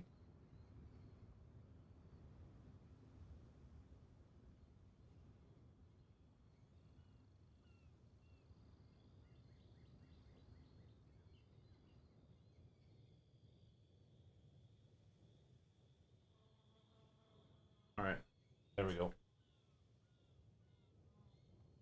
Reading streams win. I need to voice audiobooks. If I can get better at I mean, I'm sure, I don't know. It's actually considerate. Maybe that's what I should look into for actually making job money moving forward. I would be down with it. I feel like a bunch of cringe. I feel like realistically, my prediction is the cringe audiobook companies are all like planning on switching to AI, so maybe it's not a good idea to go in that field, which is lame as fuck. But like, I feel like the publishing industry is corporatized enough that they're cringe enough to do that now. Anyways, make a fresh $20 off of 5 hours of reading. Yeah, I know, right? Anyways, I'm down for it. But okay, cat. Now that I removed the bits, now he's on the desk again. He's like, I know you took it away. Where is it? Demon. This is what happens with Churus. Anyways, where did I leave off? Sorry, before the cat distracted. I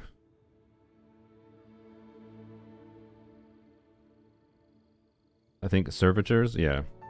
I'll just restart from here. The years brook no pause, the wheels spinning onward all the same. Within a cycle emptied of hope, the spark of paradise perished alongside the lives annihilated. Servitors, once loyal to their ruler, turned traitor for the sake of the lives that had been fashioned. Oh my god, cat, I swear to god, if you mess with my pen. Chill. You got your treat. There's nothing left. It's gone. Like, my guy.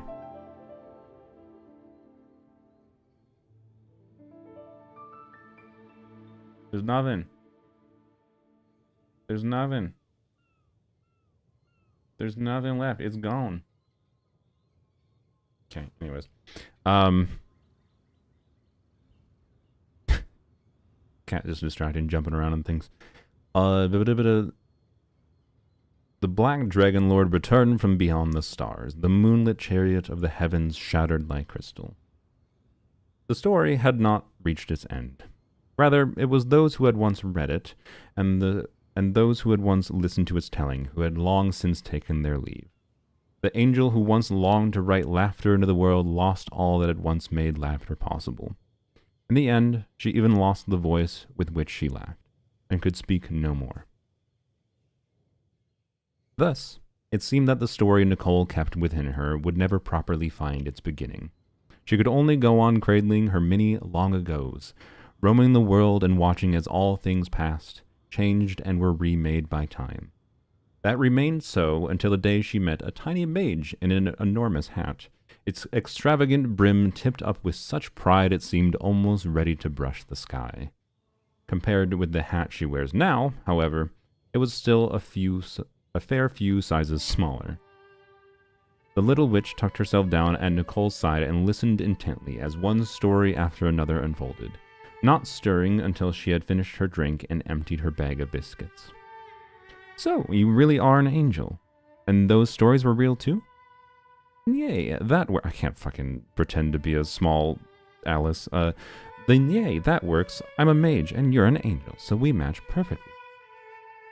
The merry little mage stretched out a hand to the angel who had come so far, all the way from those distant long agos, and warmly invited her along. Want to join my Hexen Circle? I only just came up with the name, but it has a real ring to it, don't you think?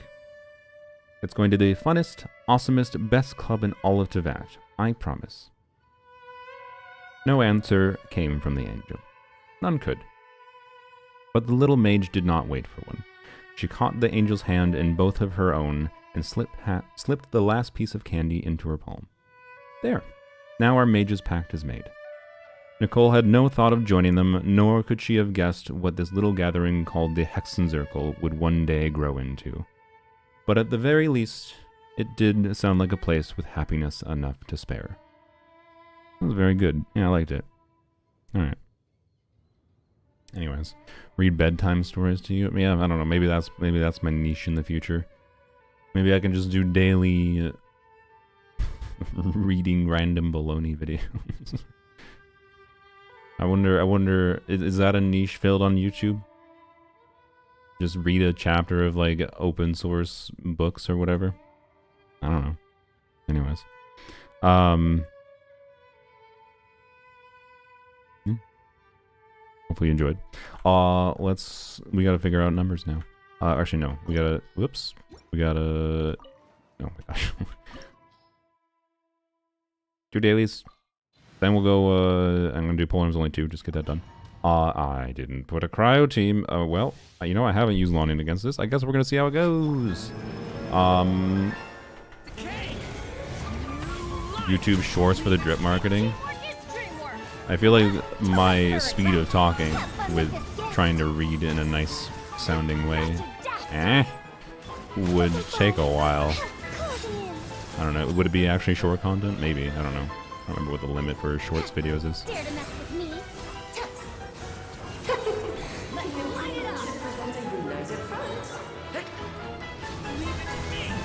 Okay. Why is the sound so loud?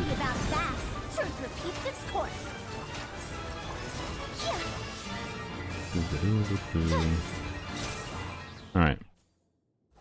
3 or 5 minutes now? Oh, okay. Maybe. Maybe I should.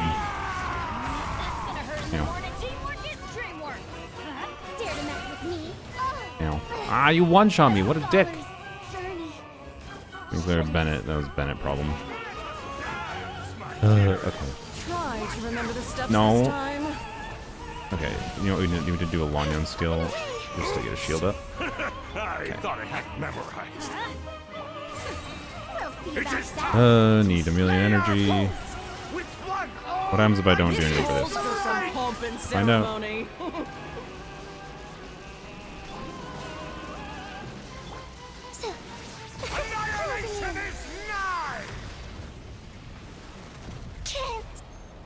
Apparently kills me. Alright. Sick. I'm gonna leave. Alright. Yay, I love Mahoya weekly boss design. It's so fun. Alright. That's really fun. Having weekly bosses force you to use particular cheats. I like it. Does EPS Lanya have the DPS for it? I mean, yeah, if I fucking don't get one shot with my Faruzan. I don't think the DPS is a problem inherently. It's just not worth the annoyance. So, anyways. Because one death is not even a problem to work around, even if I don't have the DPS. I just need to not accidentally die beforehand.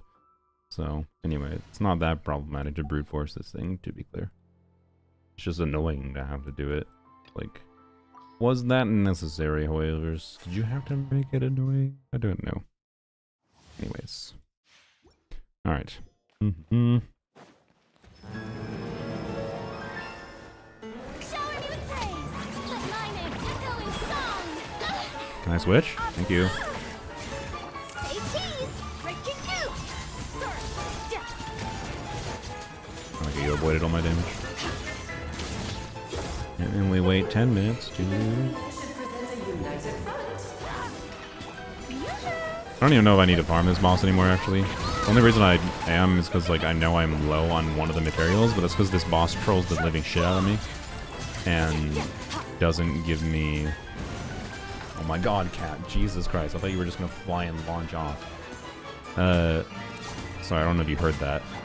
Osher just zoomed at Mach 28 up the cat tree and then hung off the top of it for, like, several seconds. Like, I thought he was just gonna launch himself off of the cat tree.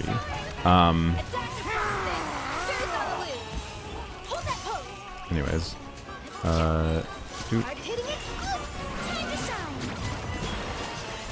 Hello, pleb. Let us dance, my dearest. Try to remember the steps this time. What was I saying? Oh yeah, so I have... I Go thought I here. had memorized. I have... It is time. Doing this, sure. This calls I know for Charlotte some has energy, probably. No, whatever. Getting your lines. No, switch targets game. Jesus Christ. This boss. It's so lame that it has a bunch of resistance when it's reviving. That's such a cringe way. Like, I don't dislike these mechanics where, like, enemies revive each other. I dance for you, my dear. But making it so you can't kill the other thing while it's trying to do the revive, or it's very hard to, is so lame. Anyways. Just don't get It kills the enjoyment of this boss most of the time for me. Anyways. They were an ideal Skirk teammate, yeah, true. Can I... Well, that matter. It doesn't matter, I guess. What am I doing? I'm just gonna... I usually use my transient resin every week to farm these. That is the one I was low on. So that is the one... Anyway, that's what I was saying. The only reason I'm really farming this is just in case I need these. The game has trolled the shit out of me and given me... I think I have like over 20 queens. So... You're able to main DPSer. Maybe after we do some of the prune testing, maybe we can theorycraft some ideas for team options that aren't just like plunge, to be clear. Bro, what are you doing? What? This cat has gone into... He was biting the plastic up on the top of the thing there. It's not ideal. I don't want you to destroy the thing that holds this whole thing up, you doof.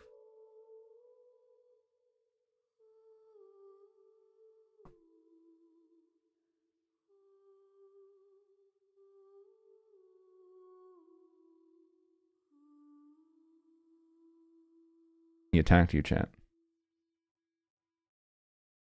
Okay. Oshroom misbehaving is kind of rare. No, he gets zoomies. He just doesn't usually zoom me this hard. I don't know. Anyways. One night you just hear a huge crash and their monitors are destroyed. Yeah, it could happen. I'm aware. I'm aware.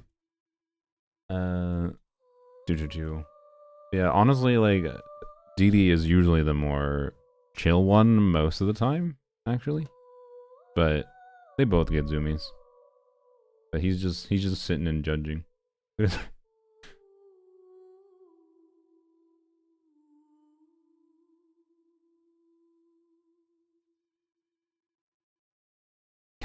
He just chilling.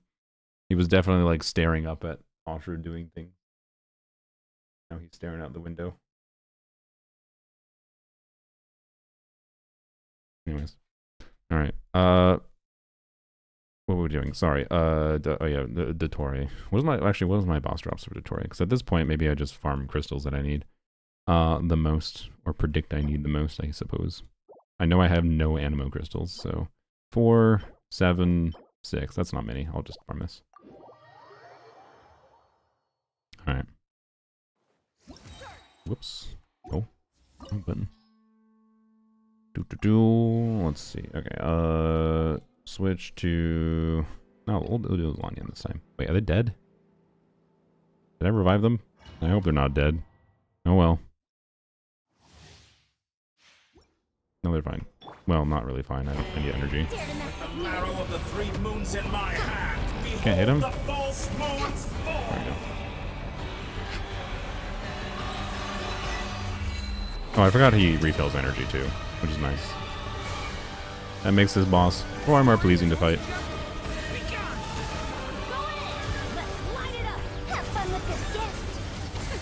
Oh! Don't do that.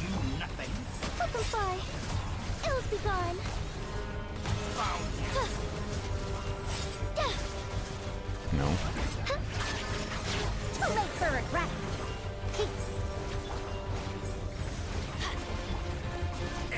Oh, you suck my energy, I forgot.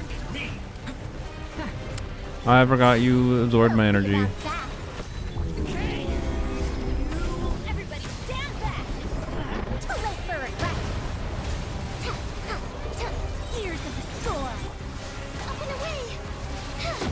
Flip and fly! Swift is the swan! Closing in! Yeah, this is an actively very fun boss to fight with. Like it's not shilling anything in particular, which is very appreciated.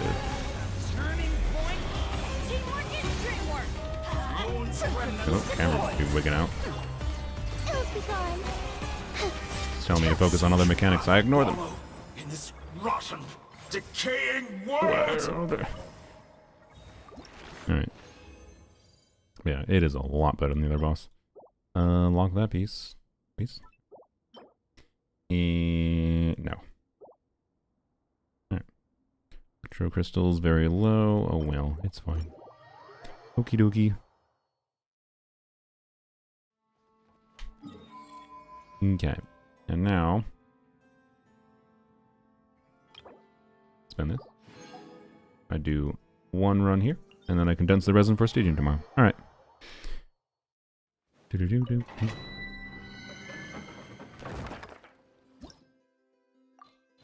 What about Nicole Boss? What? Even what about Nicole Boss? I can't farm that now. I can't farm Nicole Boss until next patch.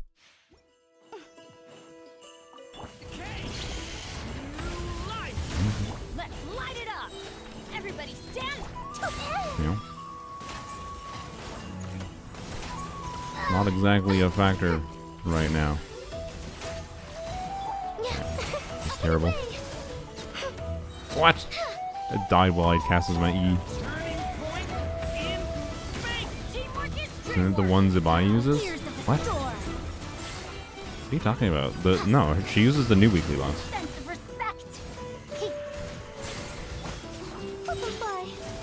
You mean the normal overworld farming boss? I don't need to do that right now. I can do that anytime I want. Like it's gonna take like 3 or 4 days of farming to do that. I don't need to do that now. Alright, quality. Linnea pieces, I suppose. Alright, leave. Okay. Almost done.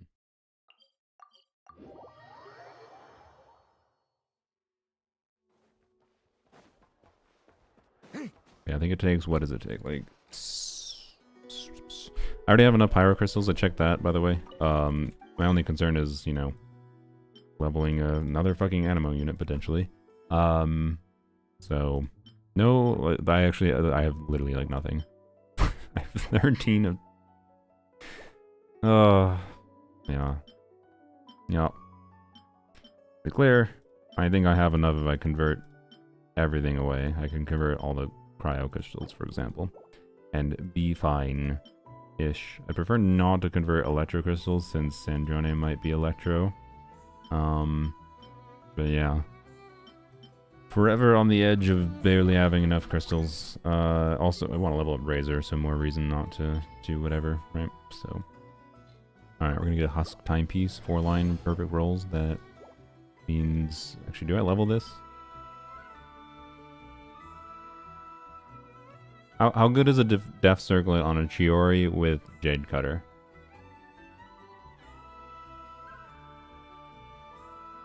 Anyone know? Because that's the only context I could actually think of seriously using this.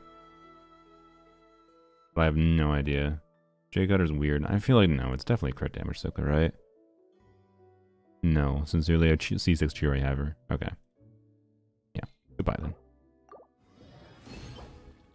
Wow, quality. Alright. I am going to keep farming this set until I at least get a crit damage Circlet. I think that's okay. Doesn't even have to be like that percent. I just want to be able to actually do 4-piece Husk on Chiori. So I can leave her on that set and be happy with that. But I just need a crit damage Circlet at this point. And then I reroll Albedo piece, hopefully, probably this one. And then hopefully this just roll decently, please, hopefully.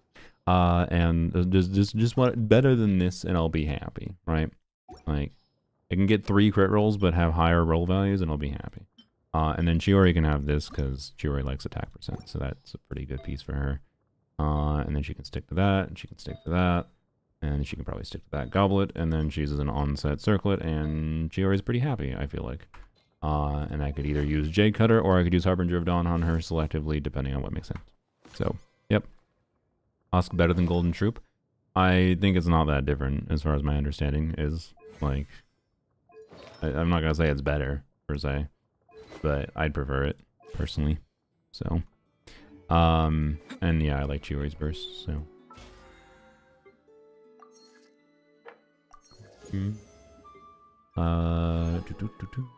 Okay, wait, I didn't condense resin. Oops. Alright, there we go. 5 condensed to spend tomorrow. Yay. Can you excuse the fact that Nicole is worse for Bennett for C1 to C2 R1 Varka? I am already aware. You do realize before everyone started screaming about this as if it's a problem, I literally tested on my account with C6 Varka and I was like, oh, I don't think Nicole is better. Like, or at best, she's a side grade, that is. And that was me testing with her signature weapon. So yeah, it's not surprising to me. Tell me, why does it matter?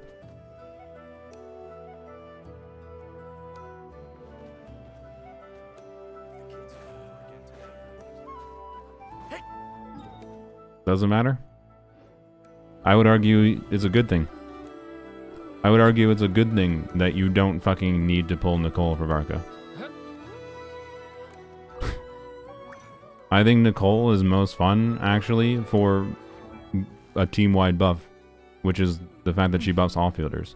So yes, if you have a hyper-invested unit that makes... if you have a heavy investment like C1 R1, C2 R1 in Varka, or higher, obviously, that makes Varka do vastly more damage, it means buffing Varka less in exchange for buffing the off-fielders more is not a good trade-off. That's on Nicole's balance. I think we have needed, and there's been fun value to having a character kit in the game for buffing off-fielders. There's been heavy value to that for a long damn time. Like, I don't think we needed Varka with cons to, like, I don't know, it doesn't surprise me. It's how Nicole's balanced. And like, I want an off-field buffer. I don't fucking want Nicole to just be Bennett but better. That's fucking lame-ass design. That's just cringe. So, no, I think it's fine.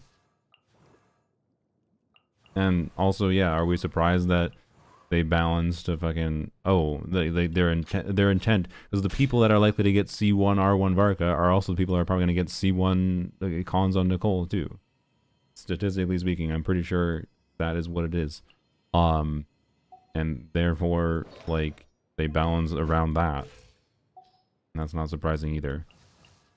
If you think that's cringe to you and you don't like that, then don't pull Nicole. It's fine. You save resources, yay, or money, or whatever you save. Yay. Like, look at the upsides of it. The upsides of them releasing a balanced character for once? Crazy. That means you don't need to pull them. That's a good thing. Anyways.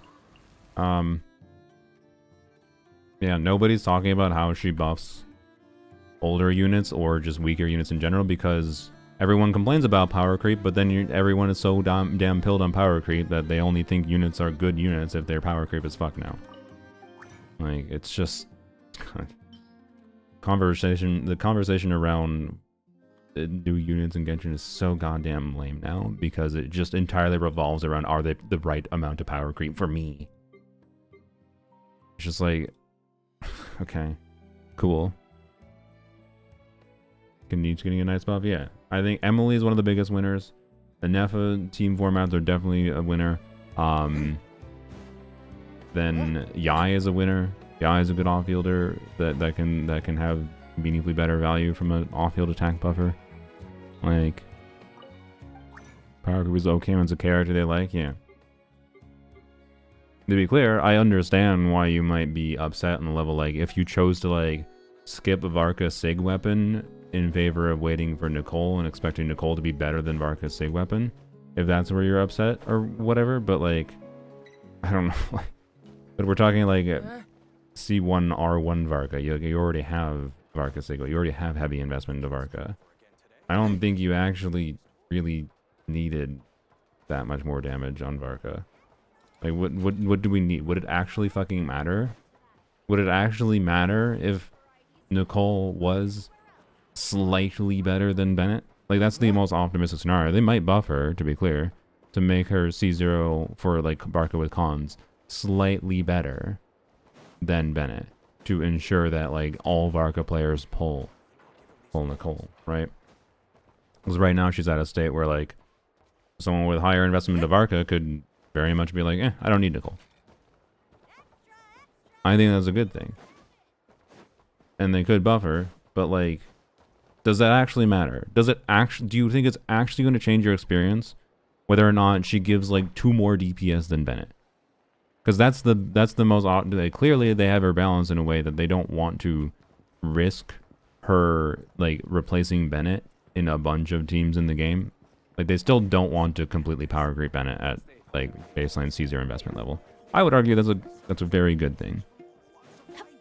I don't think continuing to ask for more power creep is a good thing, even though that's what everyone is asking for.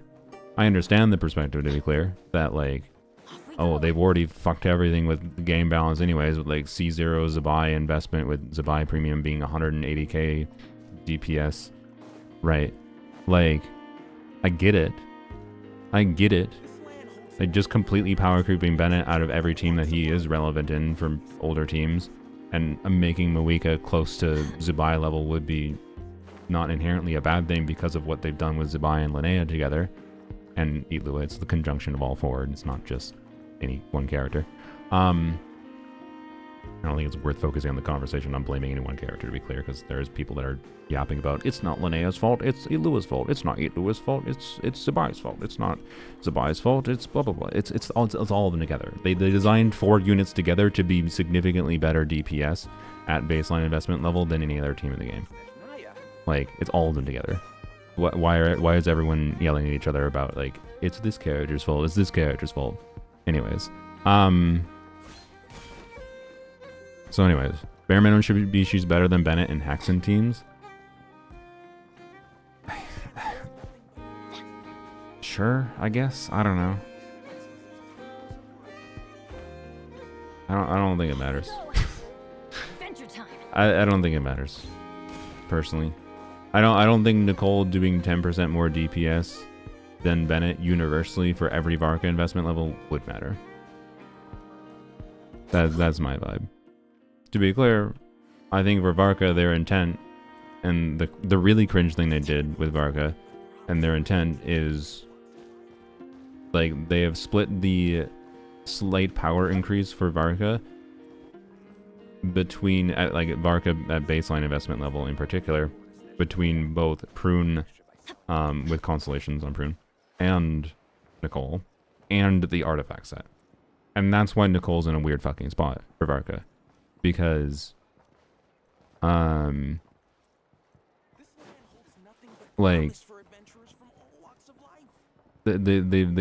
on top of her being focused on buffing, you know, she's balanced at Caesar around buffing the team, and she buffs the on-builder a little bit less, right? So, I am not saying it's Lua's fault, but it is very clear with his kit.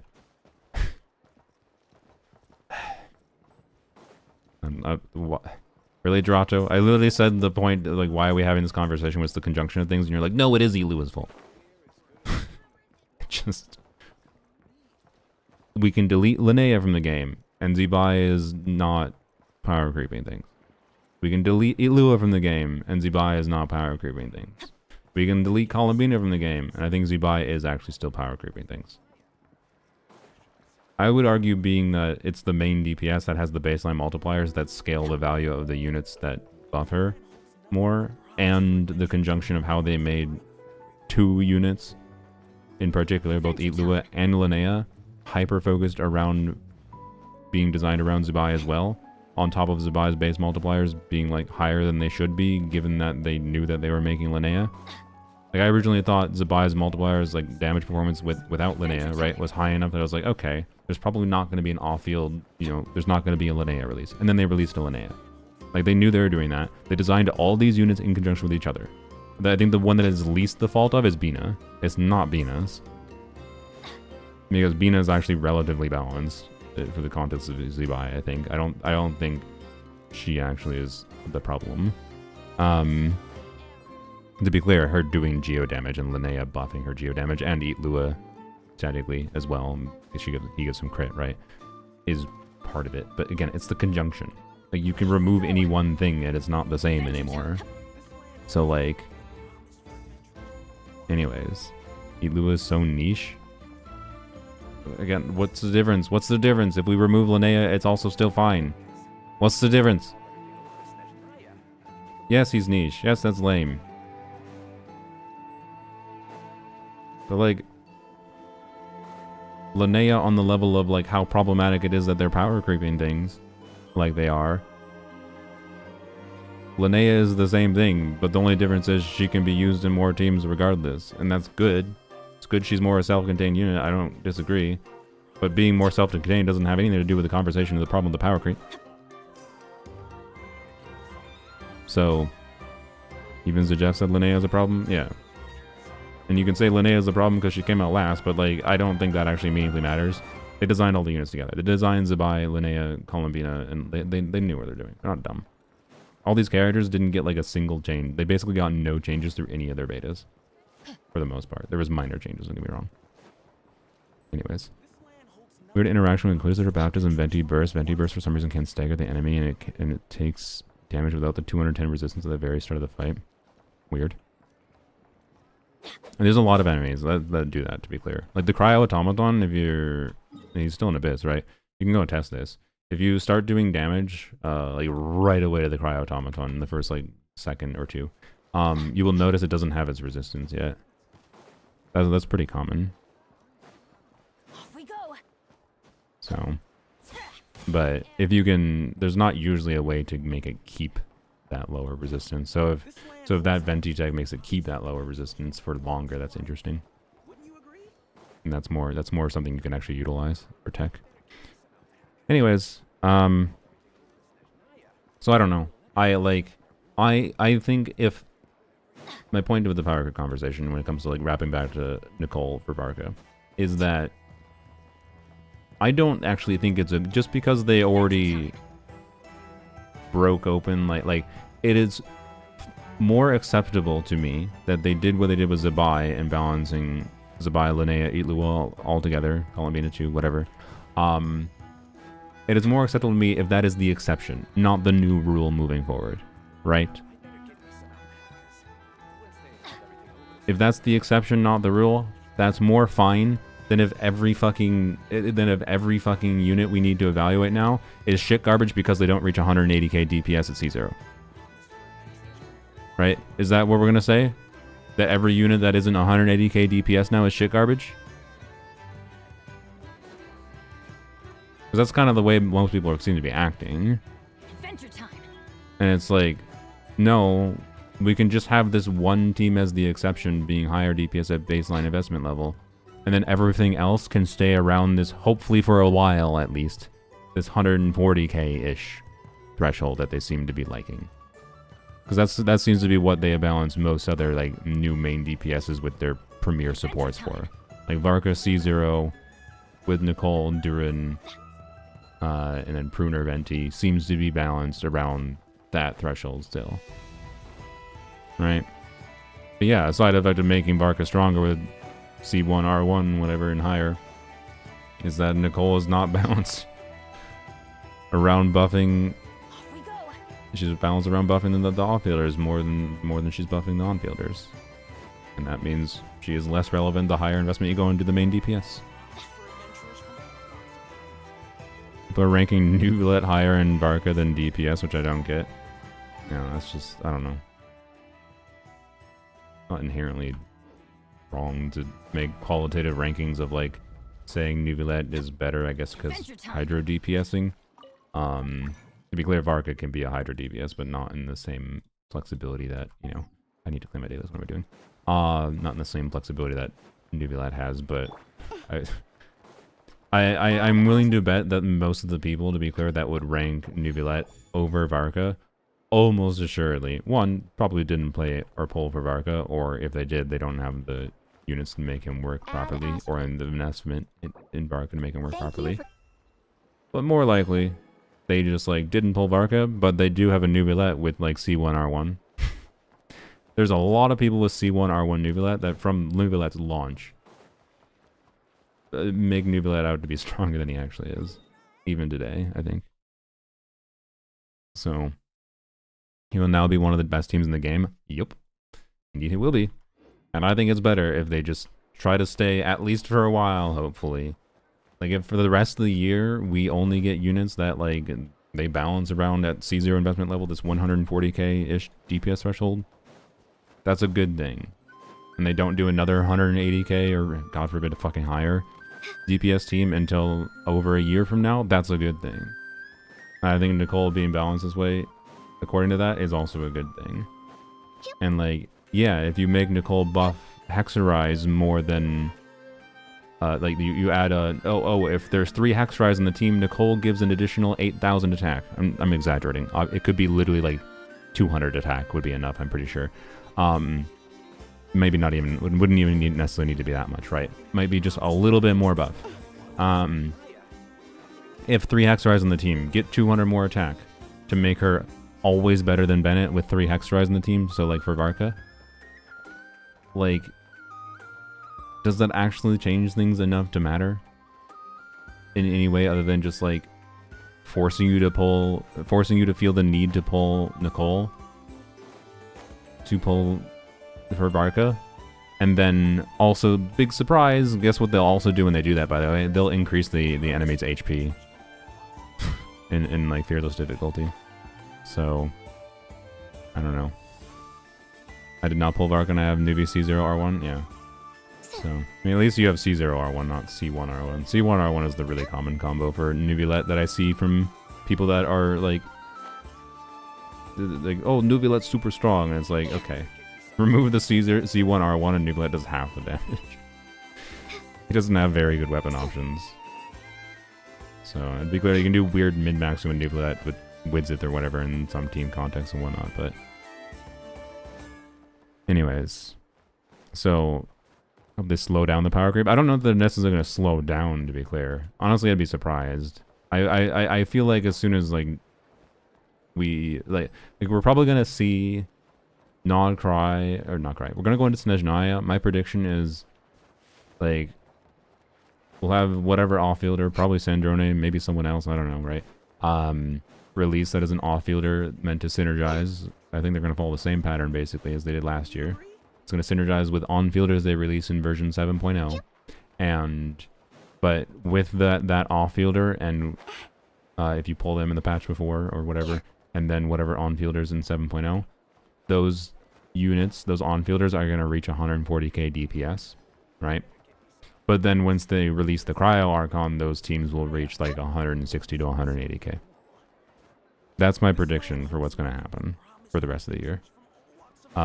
So the new on-fielders in 7.0 will be stronger than like Varka or on-fielders released the previous year, but it will take until the Cryo Archon release. Like, I think they're going to follow the same ass pattern they did this last year. The only reason they're not going to follow that pattern is if it failed to make them money properly, but I think it did make them money based on how the entire conversation in the Genshin's combat space basically only revolves around the power creep teams. So, and it's only in like really niche circumstances people discuss outside of that context. So I don't know. Anyways, and also, yeah, I'm not gonna be surprised if Nicole releases next year and she is just way fucking better than Varka. Especially if if Nicole's assuming to be a DPS and you are limiting the context in which you think about Varka as only as a pyro DPS like a lot of people do, then yeah, I absolutely expect Nicole will be better than Varka from a pyro DPS standpoint. So, yeah. You mean Alice? Who did I say? Did I say Nicole? My bad. I meant Alice. Brain. Bad brain. Anyways, Proud Caesar Wizard Haver pulled me up to Natland, threw him to the bench. Yeah. Yes, I meant Alice, not Nicole. Obviously, Nicole's releasing next patch. I meant like Alice with whatever. Yes. Anyways, the weird thing though, to be clear, if Alice is a better pyro DPS, like, it seems like kind of a flavor fail if Nicole is not that good of a teammate for Alice. But if Alice is going to be a really compelling DPS unit, I don't know how Alice's kit would have to work to be more compelling than Varka, right? For at least for the limited pyro context. I don't know. Because again, Nicole is balanced around off-fielders, so if they release a stronger power creep main DPS in the future, that means Nicole will be worse than Bennett for Alice, right? So, I don't know. Please support Alice? Yeah. I'd be fine with it. If they say Klee's in the team, Nicole gets plus 2,000 attack. Or, fuck, brain. Why is my brain slipping out? If Klee is in the team, Alice gets plus 2,000 attack. I'm down. Do it. Fuck it. Why not? I'll accept it. Motivate parental protect the child motivation. I'm down. I'm down. You don't even have to switch to Klee. You just get the 2,000 attack. I'm down. Do it. Do it, Hoyoverse. I will accept it. It'll be extraordinarily annoying to anyone that doesn't have Klee, like me. But I don't really care about Alice that much already. I'll just skip her. It's fine. So, anyways, sorry, I was supposed to be testing. Wait, okay, let's go. I forgot about polearms only. Go to polearms only quick. Shouldn't take long. And then we need to go check what the attack stat I could have on Prune is. Prune C6. Again, this is something I need to do for myself in particular to compare to Faruzan to see how much I care about having Prune as a team option in general on my account, but also because I like Lanyon. And if she's a compelling teammate option for Lanyon, well, then it's all over for me. I was already kind of... my Flitton's white, almost dead. I was already kind of considering it, to be clear. Because of... I think Prune will be pretty impactful for Varka. But I could be wrong on that, too. I just kind of think she will be. Because, I don't know, the idea of playing Varka with a lot of bursts is like I don't know. One thing that's weird is like I kind of like the idea of maybe using Prune on prototype Amber. This might sound weird, but I like the idea of using... What am I doing? Prune on prototype... Oh, I was gonna go artifacts. Wait, no. It's just condensed resin, I guess. Yeah. Oh, I teleported to heal. Prune on prototype Amber on my main account for Hydro Varka in place of Jean. Unless they buff Jean in the future. It's just because, like, playing right now with Mona... Playing Hydro Varka with Mona, Jean, and Farina. It's 3 5-star burst animations. Ugh. It's kind of annoying. If I can remove a 5-star burst animation and the DPS, like, is about the same, I could see that. Wait, I don't know. It's not what I meant to go to, but I guess this is what we're doing. I think that would be kind of nice to have. Like, I think I would kind of want... I think I kind of want Prune C6 to replace most contexts in which I consider using Ventia, basically, for Varka, other than when I need the grouping. Then I'll use it if I want the grouping. It's weird. Yelan piece, I guess, for my polearm Yelan unit. That will happen eventually, don't worry. Dookie.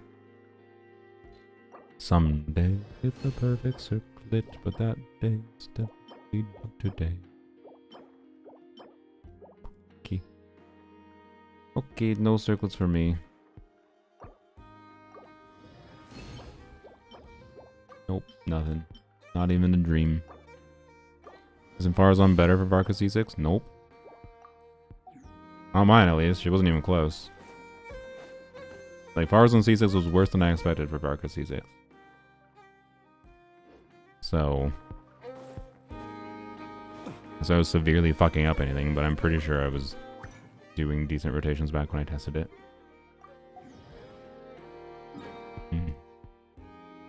Okay. Decent. Not slow daily state. Good. What is Prune's value if she isn't C6? I mean, she can still do surprisingly good damage. Oops. She can still do surprisingly good damage without C6. That is notable. And she still does her damage bonus buff without C6. Right? And she's also an Animo Catalyst, so... You know. And she's Hexerai. And... now that the new artifact set exists, fulfilling Hexerai passives matters a lot more than it did before. Close your eyes. In a lot of cases. Right? Like, that Hexerai artifact set means... even if a character's Hexerai passives aren't that big a deal, even if like 15% red shred from Durin isn't that big a deal. Well, an additional 15% red shred from Durin and or like a little bit of additional motion value on Razor or something. I don't know. Like, is pretty relevant, right? So, like C6, you gotta remember, is just the attack buff, and I think a little bit more damage on her, right? What is the exact C6 phrasing? Do. After completing test. No, that's her Hexerai passive. That's Constellation's separate page. Duration of her burst is extended by 4 seconds. Oh, what's the default duration? 12 seconds? Okay, so it goes from 12 to 16, I see. Alright, yeah, so it's a damage increase. That's what I thought. I thought it was a damage increase for her. Damage increase, and then you also get 350 attack. So, yep.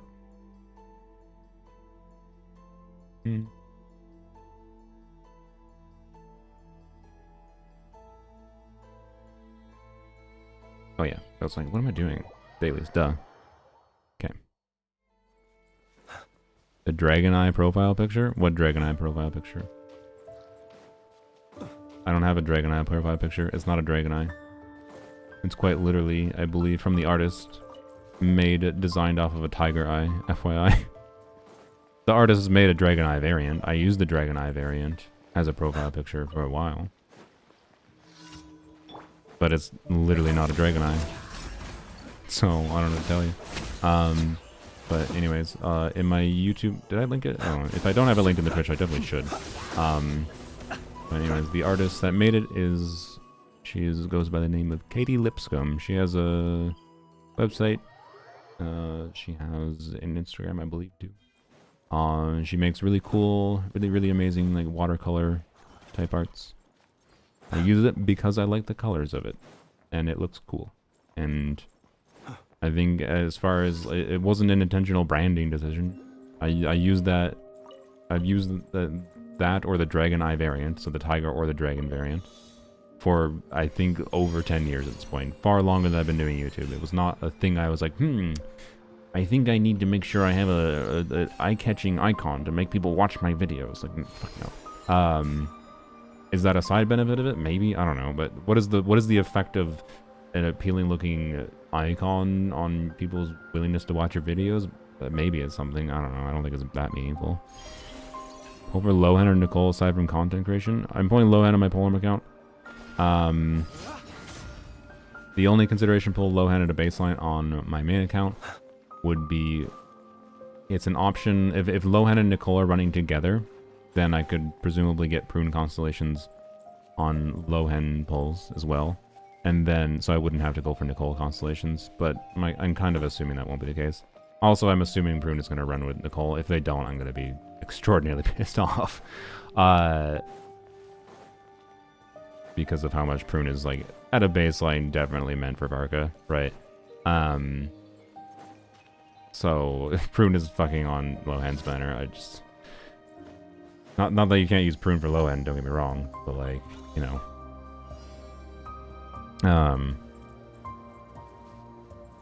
But Lohan seems cool. It's just a problem if I think I don't really want to spend the money to get him on my main account early. And I almost assuredly to be able to get him early, particularly if I want to. Like, I'm probably gonna have to spend money if I want to get Prune C6 realistically, right? But, I don't know. I didn't properly plan around, my bad. I didn't properly plan around the potential of wanting a C6 4-star as a factor. My bad. I should have learned that lesson. I've learned that lesson in the past, but oh well. Gamba brain rot took a hold with Varka, so, yeah, is what it is. What does Prune C6 even do? It gives you a 350 team-wide attack buff, and makes Prune do more damage. Yeah, does Lunara say what energy generation is on Prune? Particle gen.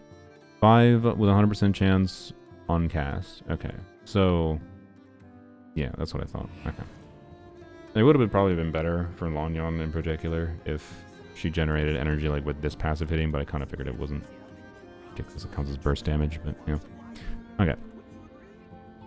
Yeah, 5 particles on cast is worse than, I don't know. Is it worse? Faruzan, I think it's definitely worse than the particles I generate Faruzan with Fav, obviously. Without Fav, it's probably not that much worse, particularly if I can... I feel like I might buy... If I can get away with not needing to use Fav on Prune for Lanyon in particular, what I would probably bias towards is extra energy on Prune so that I can do like QE on Prune and funnel the particles to Lanyon.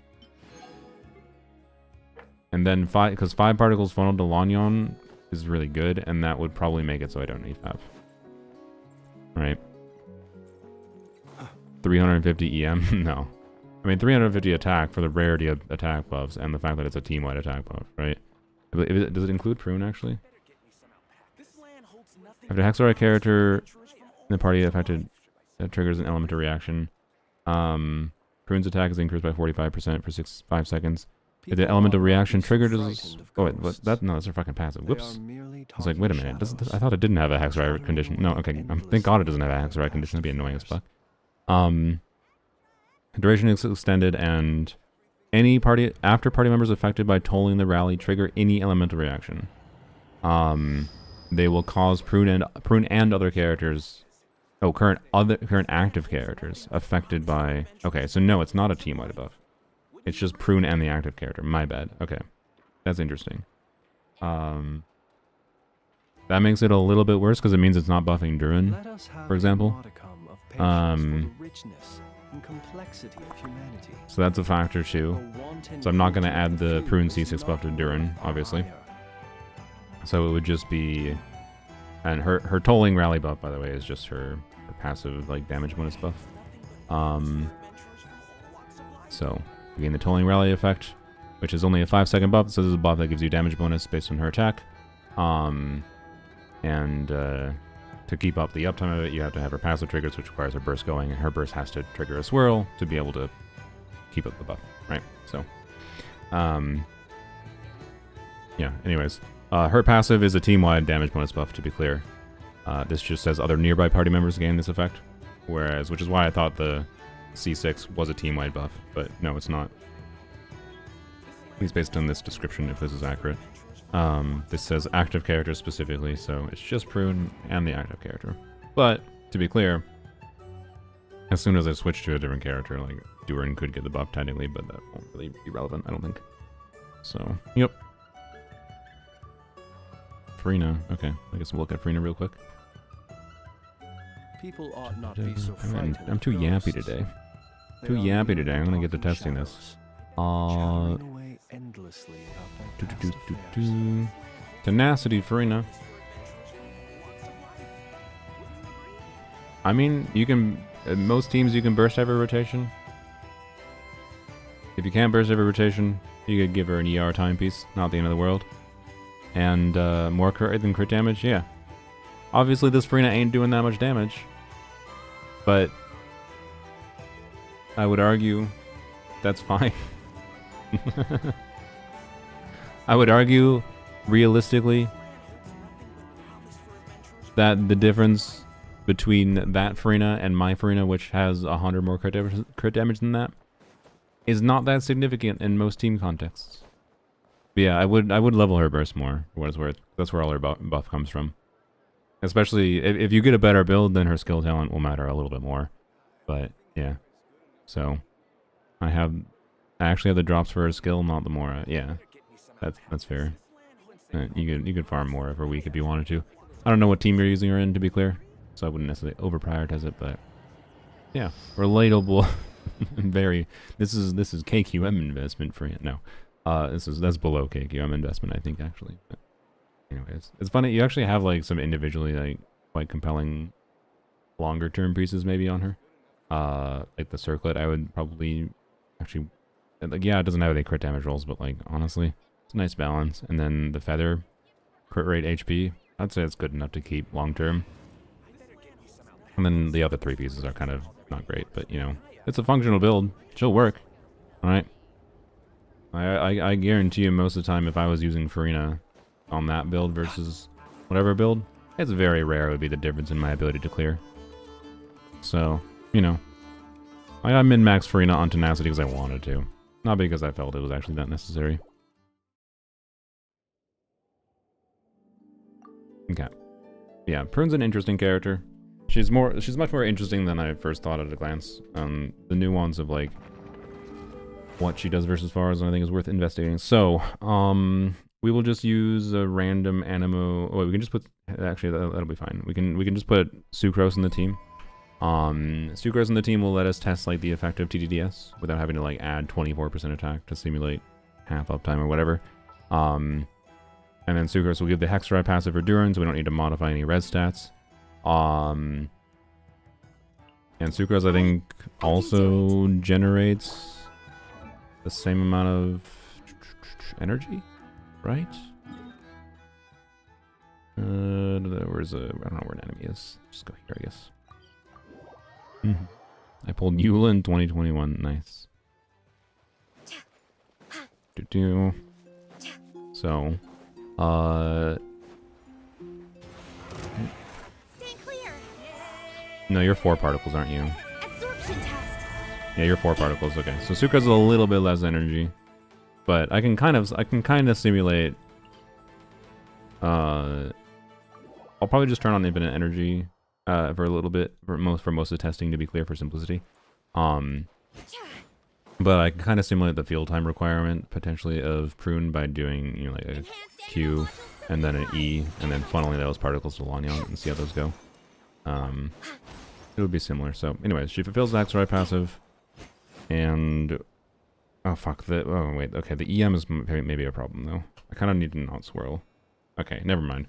I'm not okay. Well, I kind of need to not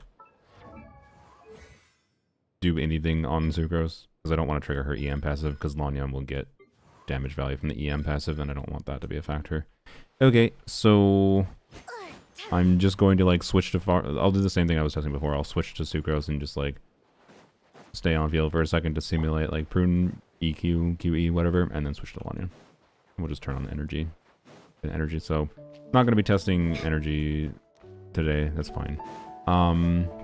I could test that later at some point. I'm not too worried about it. Just testing hypothetical damage values. And we have to add like, because again, Prunes should be doing, from what I've seen, Prune C6 does like 10k DPS even on TDDS. So I will be assuming like 10k DPS for simplicity. So whatever our result is, if we have a 90k DPS result, that should be about 100k in practice, I believe. But we got to quick figure out. So again, I want to check 3 different weapon contexts on Prune. I want to check Oathsworn Eye, So my thinking is Oathsworn Eye probably allows us to do triple attack percent build, whereas I think it's likely... Well, Fav also probably allows a triple attack percent build. But I think it's likely with a TDDS build, you have to do an ER timepiece on her. That's what I'm going to run the numbers on here quick. But we need to figure out what total attack she'd have. And I'm going to assume without Nicole, right? So we're going to assume Noblesse buff. And then we need to assume... How much attack percent buffs is there? There's going to be... Before we look at artifacts, to be clear. Duran would be on new artifacts. She'd be on VV. So it's just going to be Noblesse buff, and then whatever her own passives do, right? Yeah, okay.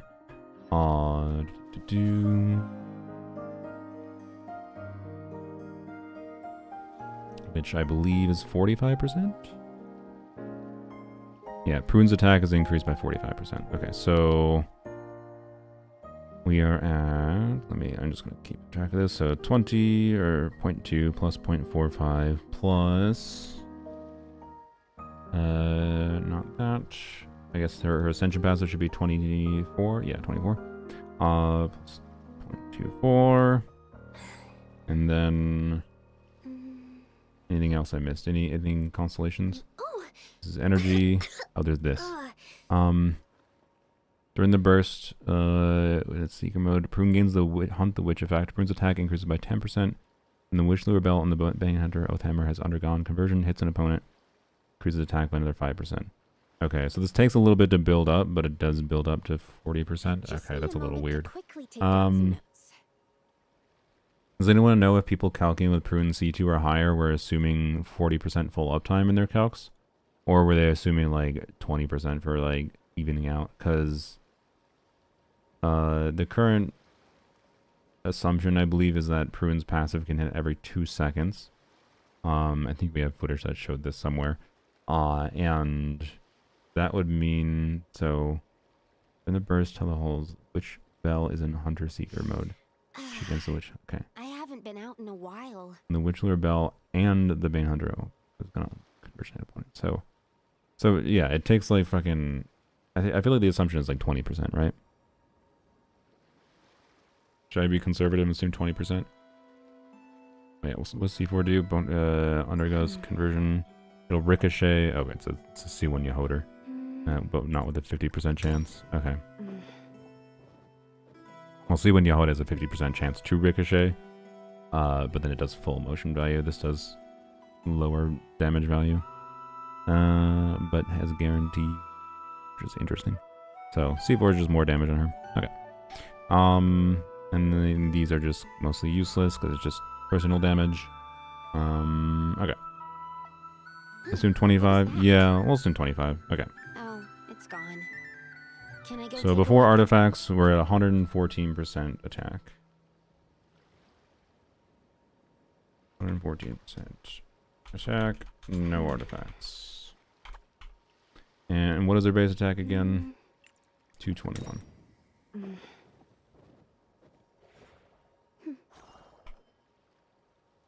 Alright. And let's see. What do my artifacts look like? So, again, TTDS is probably like a... We go full ass into just energy. So let's check TTDS build first, which I think would basically be what my Venti's current artifacts are, except maybe I get away. I mean, this is one more ER roll, but I get 15.7 attack. We can be optimistic and assume this one maybe. Surely one ER roll is not needed, right? With an ER timepiece. And then this is almost assuredly ideal. Yeah, 16.2. Yeah, it's a perfect piece. Okay. So okay. And I'll use those in the other ones too, for sure. With an ER timepiece on TDDS.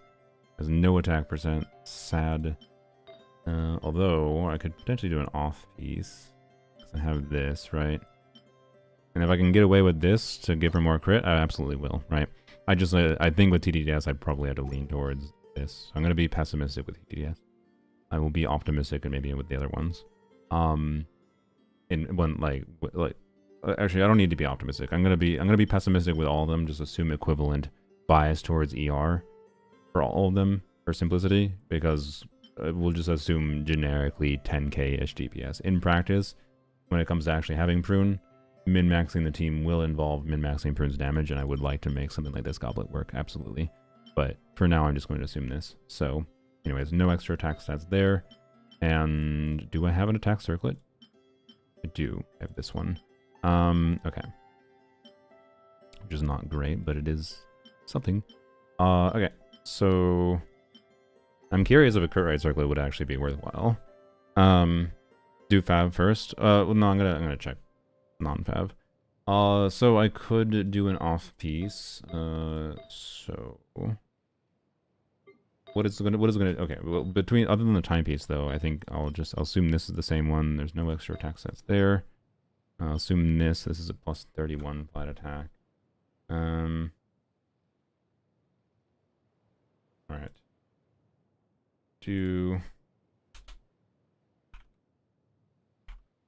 And then let's see. Where is it? 15.7 and 13.4. Okay. So 30% basically. Plus All right. Technically 29.1. Okay. I guess I'll jot that down. 29.1.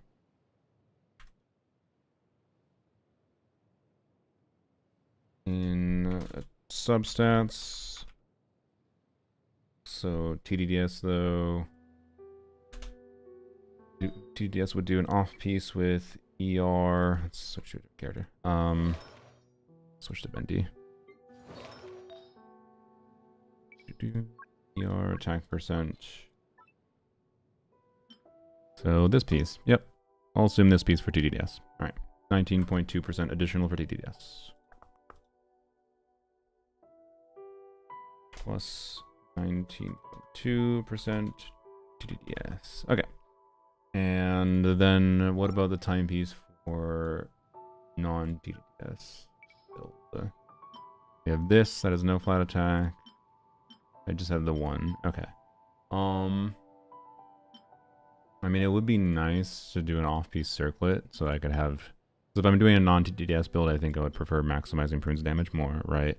Is my thinking. So that'd be either Fab or Sworn Eye.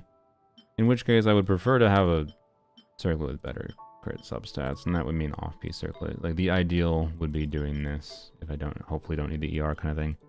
And then... maybe a crit circlet is worth it, but that I'm not going to assume right now.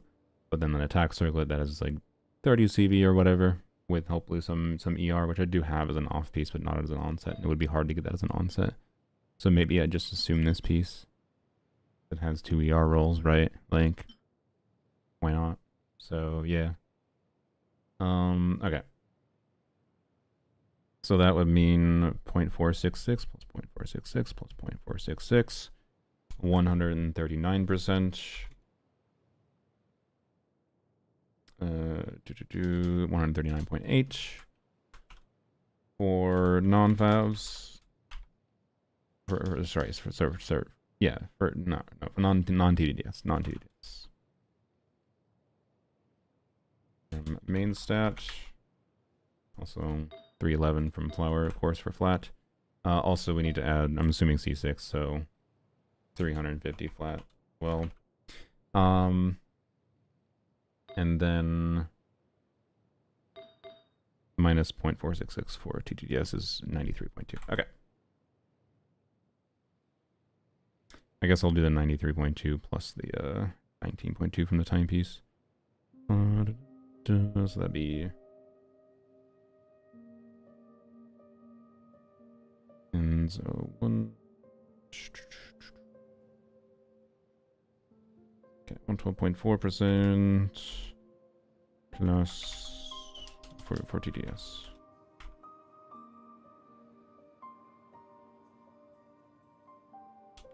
Okay, that's everything. So now we can figure it out. So Thrilling Tales of Dragon Slayers, first of all. Venti best DPS team, Dura and Prune Albedo. That would be weird. Albedo, huh? I mean, there's no reason you... Yeah.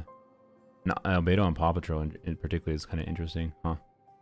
I like the idea of it. I'm not gonna say it's best, but that's something to potentially test. I'm down with it, particularly if Prune replaces on a generic level, not like when I need grouping.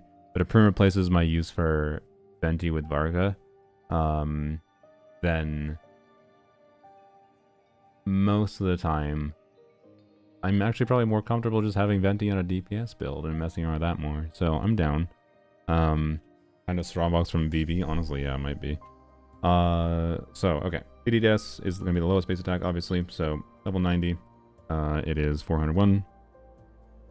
So 401 plus she was 221 base. I'm just gonna assume level 90 because I'm probably level 90 here. For min-maxing her, since her damage matters and her attack matters for trying to max out her damage bonus. So 622 base. Let's go check the other ones too. So Fav is 510 base, so that would be 731. And then Osworn is 565.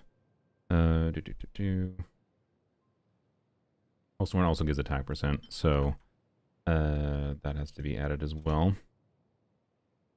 And so 565, so 786. Okay. And 0.276. Okay. So let's figure out her attack with Thrilling Tales. Also, wait, is Double Pyro on the team? Double Pyro is on the team with Nicole or Bennett, so we have to add 25% for Double Pyro to the original one, the original base. Okay.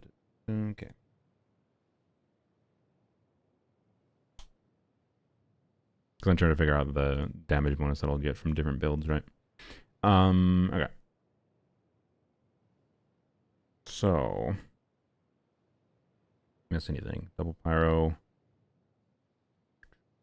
I think we're good. I think I have everything. There's a lot of attack stats. Alright. With including Albedo and low-hand team, it'll be an option. He'll buff Albedo decently. Oh yeah, I might mess with mounts, so that might be weird. Stop playing daily at Inzuma release, so what's the power creep about? They've just been releasing stronger and stronger units lately. Prune might be Faruzan on power creep. She also might not be. I'm not too concerned about it, to be clear. I think Prune is probably going to be side grade at C6. And it's C6 of a new 4-star, so like, you know. Alright. Sucrose not... I don't actually mind the Sucrose moans being... I don't know. Oh, God. The Sucrose is like... like, I don't know. That is... Oh, God. The vibe of that idol was completely different. Jesus. Anyway, sorry. Distracted. Okay. Thrilling Tales. Let's check Thrilling Tales. Okay, so... 622. Right, I gotta add the whole... Okay, so 1.39 plus... plus 29.1... Or 0.291, that is. Plus 1.124. And that is it. Okay, so 280.5% attack times 622. Alright, that is 1700 additional, so plus 622. And then plus the flat stat, so plus 311 from the feather. And plus 31 from the flat from the circlet. And then plus 350 from her own C6 buffing herself. So this would mean with TDDS she should have 3,500. Sorry, no, it's not 3. I wish 3,058 attack. Okay. By the way, her buff caps at her buff caps at 35% damage bonus for having 4,500 attack brain. Which is not doable on TDDS, obviously. Well, I mean, okay, Nicole on the team, to be clear, would buff an additional 600, for what it's worth. But anyways, you know what I wouldn't be surprised if they did for Nicole? I don't think this would fix the Varka high investment problem. I wouldn't be surprised if she made it so, like, all Hexarai characters get 900 attack rather than the 600. So she buffs all field Hexarais more than she buffs other off-fielders. I don't really want them to do that. I don't think they need to. I'd actually prefer her not biased towards Hexarai. The artifact set is enough of a bias towards double Hex already. We don't need more. But I wouldn't be surprised if they change that next week. Anyways, Prune's attack in excess of 1,000. Yeah, okay. I was just double checking. Yeah, so 2,000, so 20% damage bonus, basically. So that's very simple. Right. Actually, just every excess attack point is 0.01%. Okay. So they'll probably simplify the phrasing of that, by the way. It'll probably work exactly the same math-wise, but they might change the phrasing to say, like, typically the phrasing for this kind of thing ends up saying, like, for every 1,000 attack, you get 10% damage bonus. But the way that the game actually calculates it is by a per point basis. Like, that's usually how these work. So I wouldn't be surprised if they change the phrasing, but it works exactly the same. So anyways, that means the exact buff technically is times 0.01, which is 20.58%, but I'm going to assume 20% damage bonus. So 20% damage bonus. And then let's do Fav. So Fav is just going to be a little bit higher base. So 1.39 plus 0.291 plus 139.8.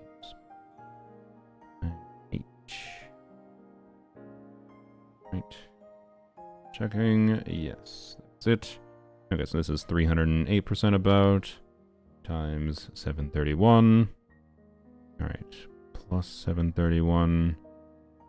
Okay, and plus flat. So plus 350 for her C6 buff. Plus the flower. Sorry, feather, whatever, same thing, you know. And then plus 31. That's a little bit higher than I actually thought it was going to be. That base attack make a difference. Base attack, and this is base attack and assuming I can do attack timepiece, to be clear. So it's not just the base attack. But this is 3,673 attack. So 25% damage bonus, basically. Well, I'll assume 26% because I can add 1% intervals.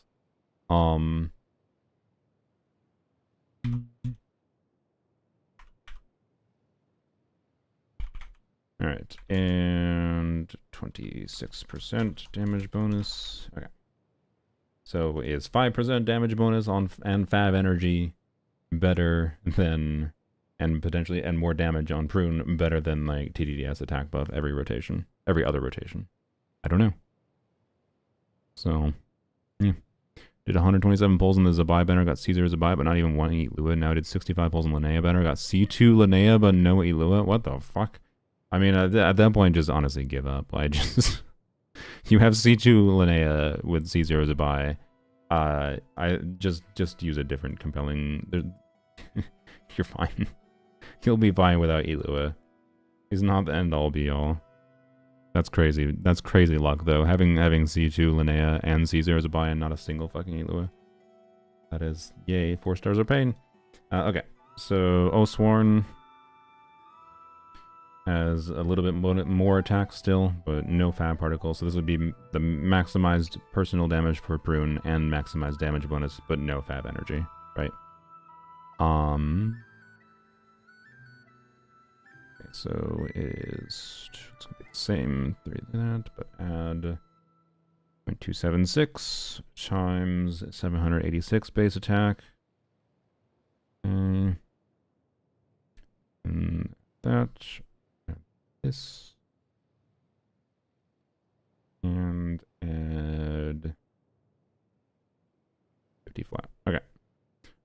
And this one is the one that gets her by far the closest. And again, like after she actually gets to like 40% attack, she'll actually be pretty close to maxing it out. So she's at 41. This is assuming 25% for like the C2 attack buff, so she'll get another 15% attack on top of that. Which, how much is 15% attack? 0.15 times 786.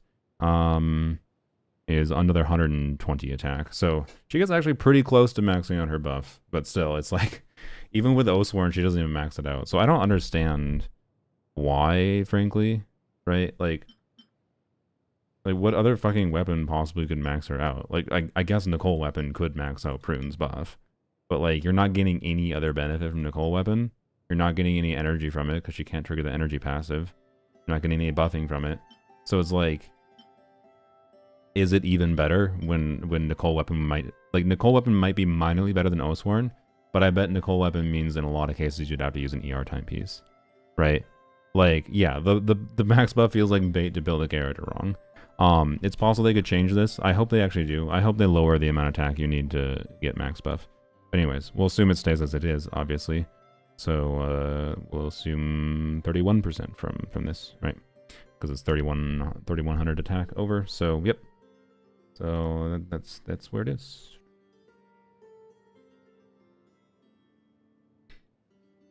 Okay. I should write down the total is 4,115 attack, 31% damage bonus.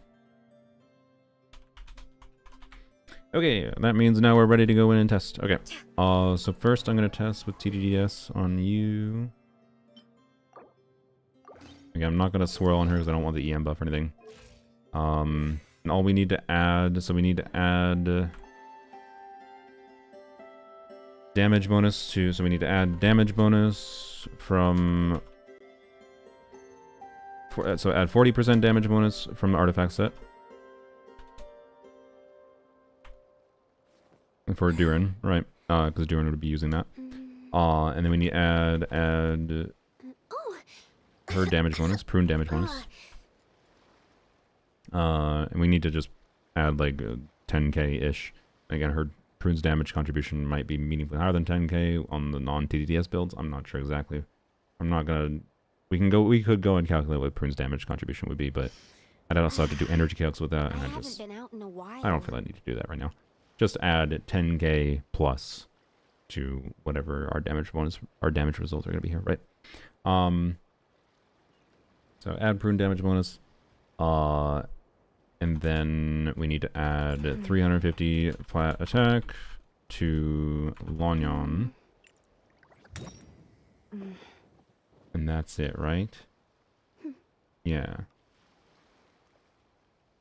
We'll have TDDS on Sucrose. I don't need to add that manually. And I'll just swap Sucrose off of TDDS for the other things. Yeah. That's all I have to do, and we're just going to turn on infinite energy. So, that should be pretty simple. Okay. The only thing that's fudged is, like, we are fudging energy, because I don't know. And then we are fudging, I don't know exactly what her damage contribution is, which is part of fudging energy, quite frankly. But that's fine. Skyward Atlas. I mean, I don't have Atlas, but that's fair. I guess I can go and check that quick. I should check that for other people, I mean. I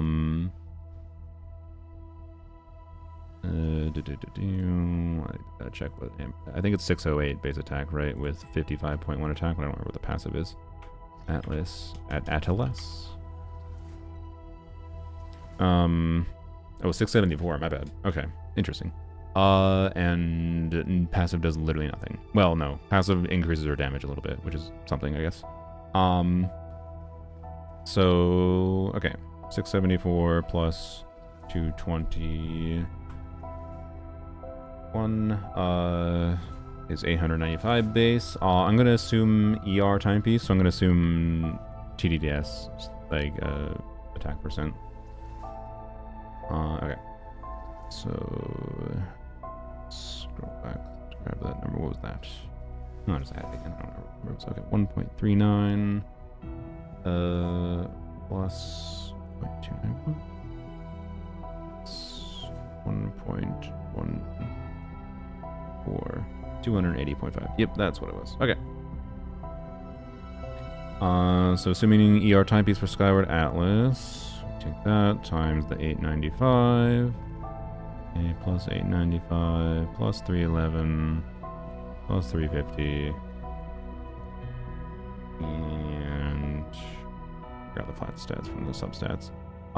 It is basically the same as Oathsworn by my estimation. So if you can get away though, so it's the same as Oathsworn, it's at 4100 attack. But that's assuming you need to do an ER timepiece.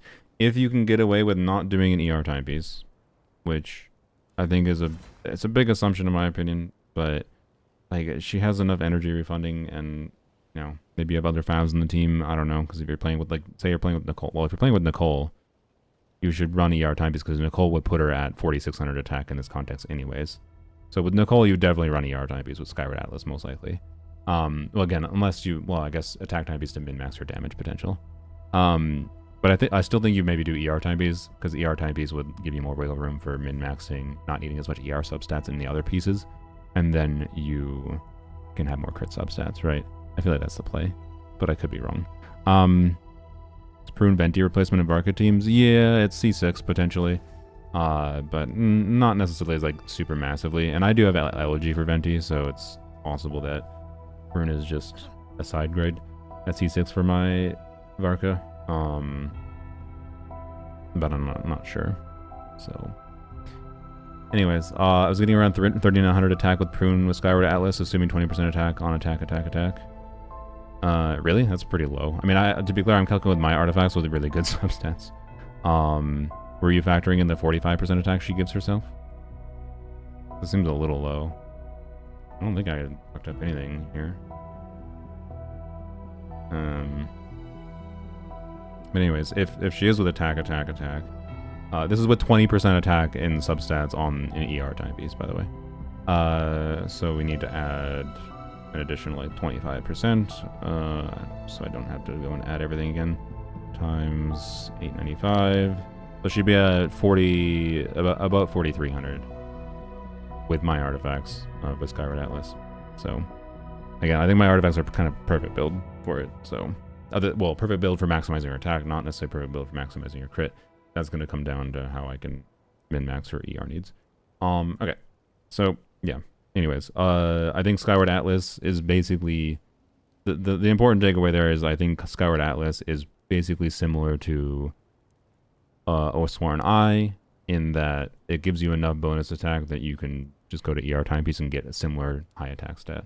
So again, if Oathsworn Eye I find is like the better play here, I think it's means strong consideration of Skyward Atlas. But you know, at least there's an alternative, I guess, if you don't have Oathsworn, right?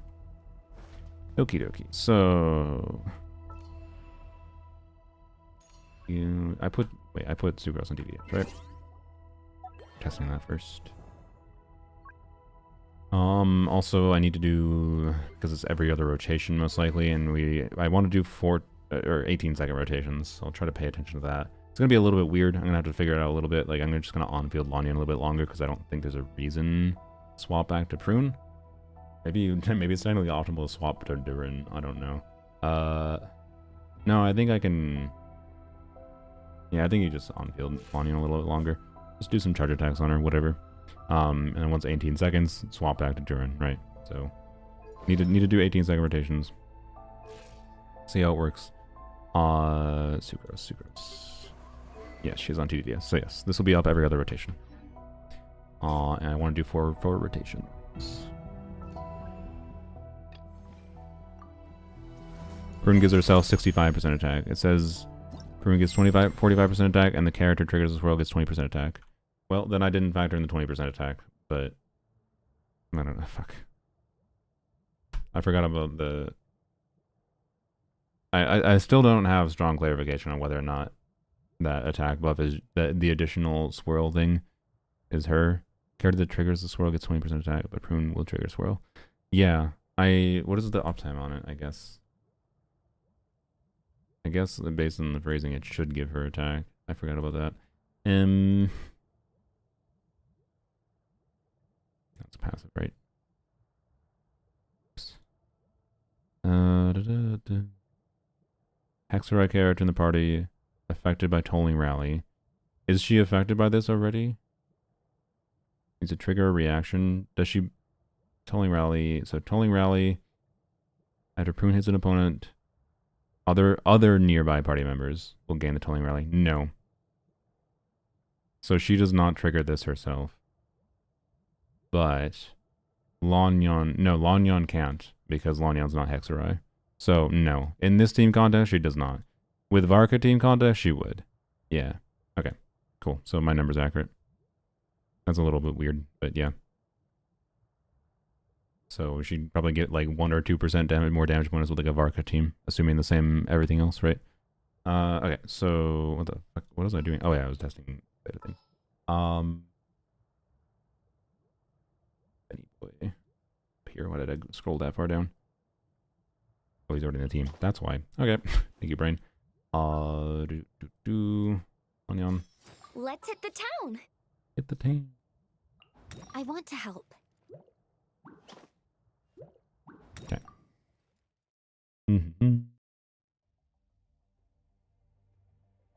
20% part being given to other characters. So Swirl makes her a bit better than Venti at C6 for damage output with the team, so that's interesting. Yeah, I've had conflicting information on whether or not, like, she actually does give, like, someone like Varka 20% attack buff. But yeah, I do think that 20% attack buff for Varka is enough for, like, C6 Varka wants C6, or it wants Prune. Maybe even not at C6. Well, probably still C6 is necessary, but I think if he does get a 20% attack buff from that passive, I'm pretty sure Prune might just be better than Venti completely with C6 Varka. So even with Elegy, but I could be wrong.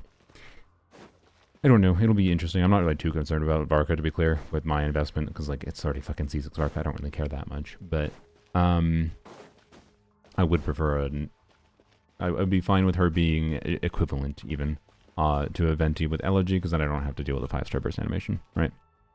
It's nuanced, well balanced. Yeah, no, it's fine. It's a well balanced passive. It's just I just don't know exactly if it actually does buff Hexarai on fielders. Okay, I am going to turn on Infinite Energy since I'm not going to actually be using Sucrose's E. So this is also assuming then that like funneling fab particles from Prune to Lanyan could enable Lanyan burst of rotation, right? Yeah, I didn't switch to Sucrose, right? By accident, I didn't lose the initial TTDS buff. I don't think so. Well, actually, it'll reset by the time I finish the stats. Okay. So we need to add, for TTDS, we just are going to add a total of 60% damage bonus to everyone. Because so 40 is from the damage, the artifact set, the new artifact set. And then 20 is from Prune. And then 350 flat attack to 1.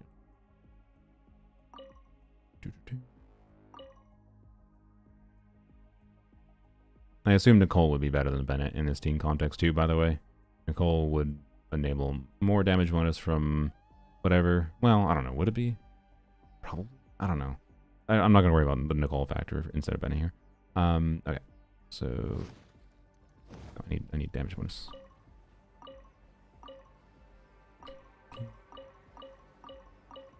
This is C2 during FOI, so that is a thing as well. So if you get different results if you're testing the literal exact same situation of everything else somehow. If you had a magically equivalent to my account with every artifact, except except you had a C0 Durin, you know, C1 Durin and C2 Durin effect here. But anyways,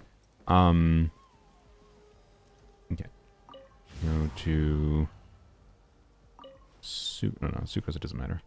Onion doesn't matter. Damage bonus, arrow. 60%.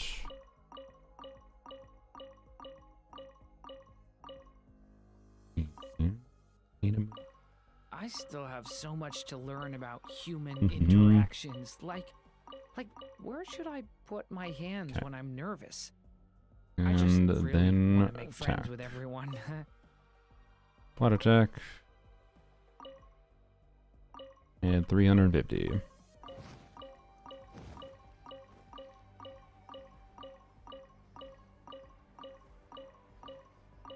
There we go. 347 attack. Okay. Here we go. And then I just need to practice the rotation a little bit here. And again, simulating the Sucrose or the Prune field time, I'm just going to like dash around Sucrose a little bit. So like And I don't know whether or not you have to wait for her like second skill hit to Prune's second skill hit to land. My expectation is you'll be able to do like QE Prune or EQ Prune, and her Q will cancel her second E hit, but you don't need the second E hit to happen. You're just losing a little bit of damage. Unless you need the second E hit to be able to generate particles. Because I'm not sure if it's the initial E hit or the second E hit that actually triggers the particle generation on Prune's skill, so that affects potentially the field time that Prune would have. That shouldn't really affect the DPS results here that much, to be clear, though, because Lanyan's going to output her damage pretty quickly. Like, we could, in theory, if Prune had a 12-second cooldown, or sorry, Lanyan's restricted to, like, 16 seconds, but in theory, if Prune had a 16-second cooldown, we could do 16-second rotations, right, because of Lanyan does their damage quick enough. We don't it doesn't have the same dynamic. We're going to switch to Faruzan and do 20-second rotations with extra charge attacks.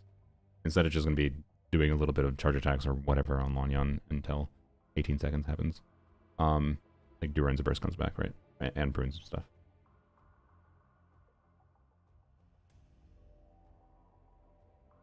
Sorry, I had to mute. I had a sudden sneeze. Okay. I mean, take a How is Sucrose in this slot I won't go too normally? far. I mean, I guess I can see how Sucrose is in this slot normally. I've never tried. I'll have to remind me. Hopefully, I can reset. Remind me to reset the stats over here. See what the hell happens before I go and swap Sucrose's weapon, because I have to leave to swap Sucrose's weapon. Okay. Going in. Let's light it up. Stay clear. Fucking brain. I needed to not do that. Okay. Good job. Now we have to wait fucking 20 seconds for TDDS. Good job, Brain. Good job, Brain. Thank you, Brain. Appreciate you, Brain.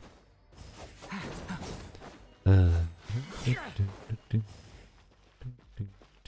little bit longer for TDDS, 20-second cooldown. I just had the realization, I guess Prune would be on Vivi, and Vivi is nice, but I think we can Prune before we Bennett and maintain more Bennett uptime, right? Like, I don't think Vivi is good enough for Lanyan's damage, because Lanyan's doing like 20% pyro damage. The rest is all animo damage. Well, no, I want to Prune into Lanyan for funneling particles. Never mind. So yeah, I will do Bennett into Sucrose. Okay. Also TDTS, duh. So never mind. Is Prune Snapshot? That's actually a good question. That's a very good question and quite important for this team. I'm going to guess not. I'd be surprised if she did. But if she does, that's a pretty big deal. I just would be surprised.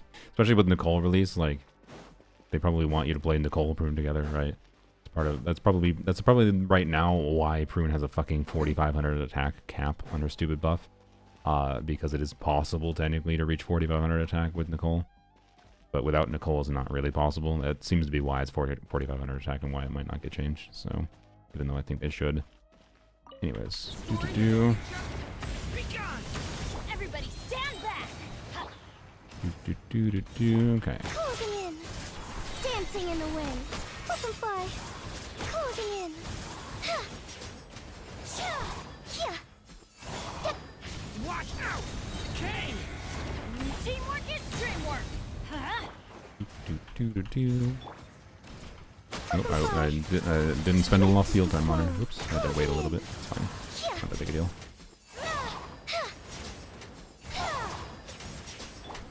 I should be queuing before I do that. But whatever. I have an energy on, so it doesn't really affect anything. Okay.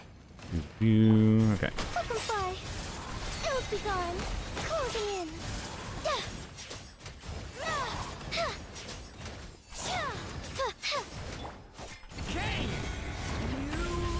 Looks like I can probably do 3 charge attacks on Lanyan consistently with this.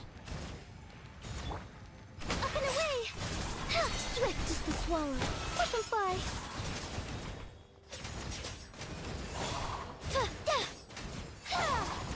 So I don't think that was perfectly played. Again, adding Prune's damage to this is probably around 100k, or a little bit under 100k, with TDDS in particular.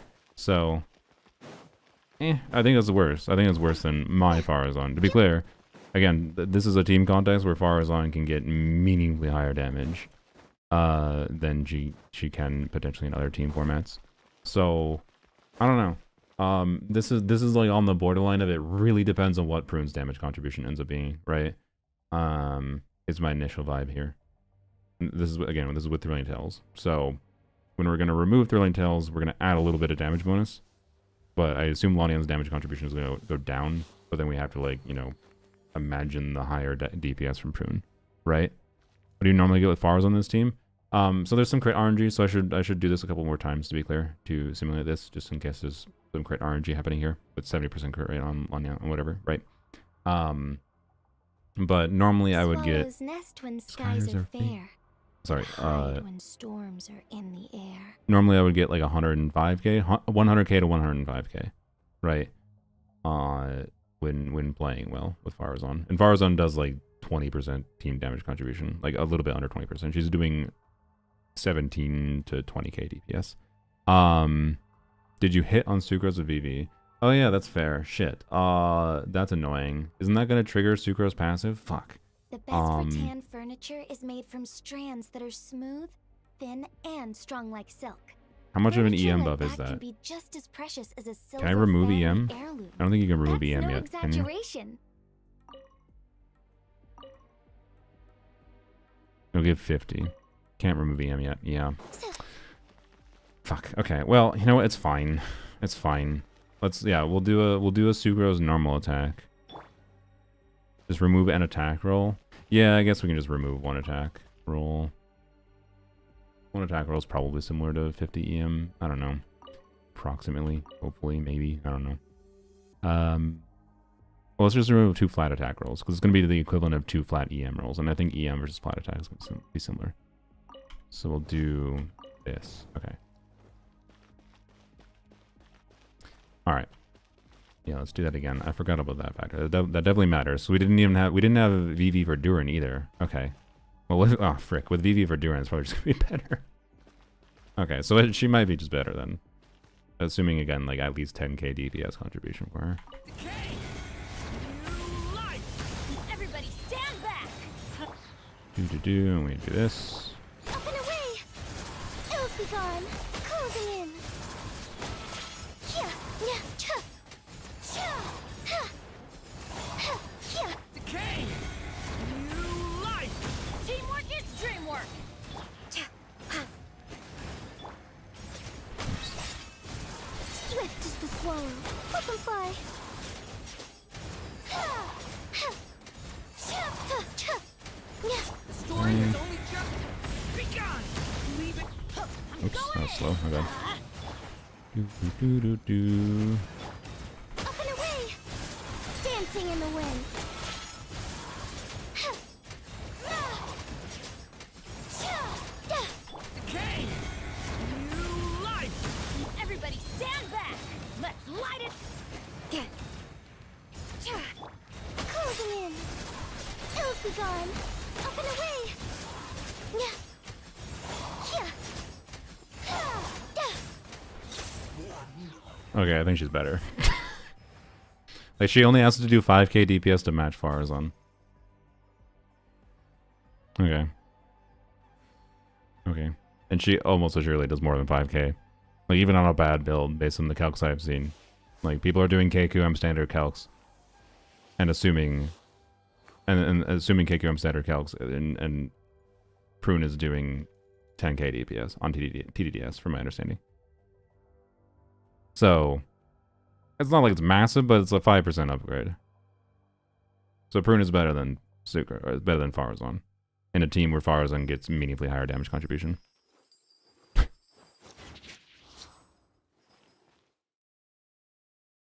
Is there not a cooldown problem with Faruzan on this team? Yes, that is part of why I think Prune has an advantage here, to be clear. Yes. Yes, I'm assuming C6 Prune. Yes, correct. Which, to be clear, yeah, like, I don't think most players will have C6 Prune and C6 Faruzan to compare against. But, like, my assumption is this also means Prune is probably better for, like, someone like Xiao. No? Although Xiao can do longer rotations, so that might not be the case, I suppose.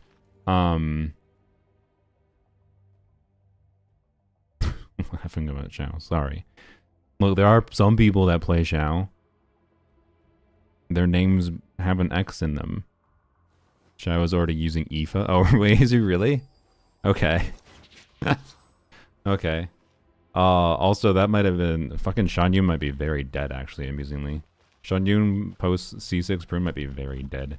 Like, why would you bother? Like, you're gonna do Duran Prune for Shao. No? I don't know. Shan was always fake? I mean, yeah. She's been kind of fake for a while. Shan is just, like, fun for enabling plunge playstyles for characters. That's what she's been at for a while. Yeah. Nicole should still be an upgrade here, by the way. I'd be surprised if she wasn't. But again, I don't want to simulate that right now. And interestingly, Nicole... Like, Prune should trigger one of Nicole's, Quill buffs. Also, Prune would allow... Prune making Lanyon spend longer field time means Lanyon should actually get... Because I wasn't sure how many ownerships of, like, out of the 5 Quill instances from Nicole buff Lanyon would actually get. I think she will get 4 out of 5 of them in this team. Maybe I can make sure it's 5 out of 5 if I choose to do Nicole straight into Lanyon, to be clear. But I don't think I would do that. Most likely it would be Duran or Nicole first. And then it's probably like Duran, then Nicole, then Prune. Prune probably triggers one of the Q Quill buffs from Nicole. And then Lanyon gets the other ones. Which is probably better than Faruzan, to be clear. Because Lanyon has more damage stats. So, yep. Again, I don't know. I'd prefer. I'm not confident. I actually prefer Nicole playstyle wise for having to wait out skills. But actually, well, I guess with Prune, it's less bad to even have to wait out skills because it just means I'm losing a couple really low charge attack damage to wait out the thing. So, to wait out pyro application, that is, but also the 3-second observation thing, right?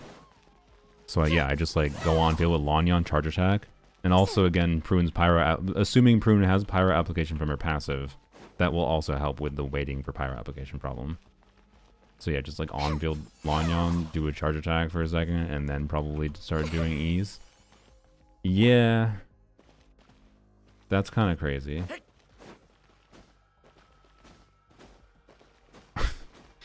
Yeah, I don't know. I'm trying to think of like anything just in case I missed something. I'm pretty sure we'll still go and test, to be clear, non-TDDS weapons here.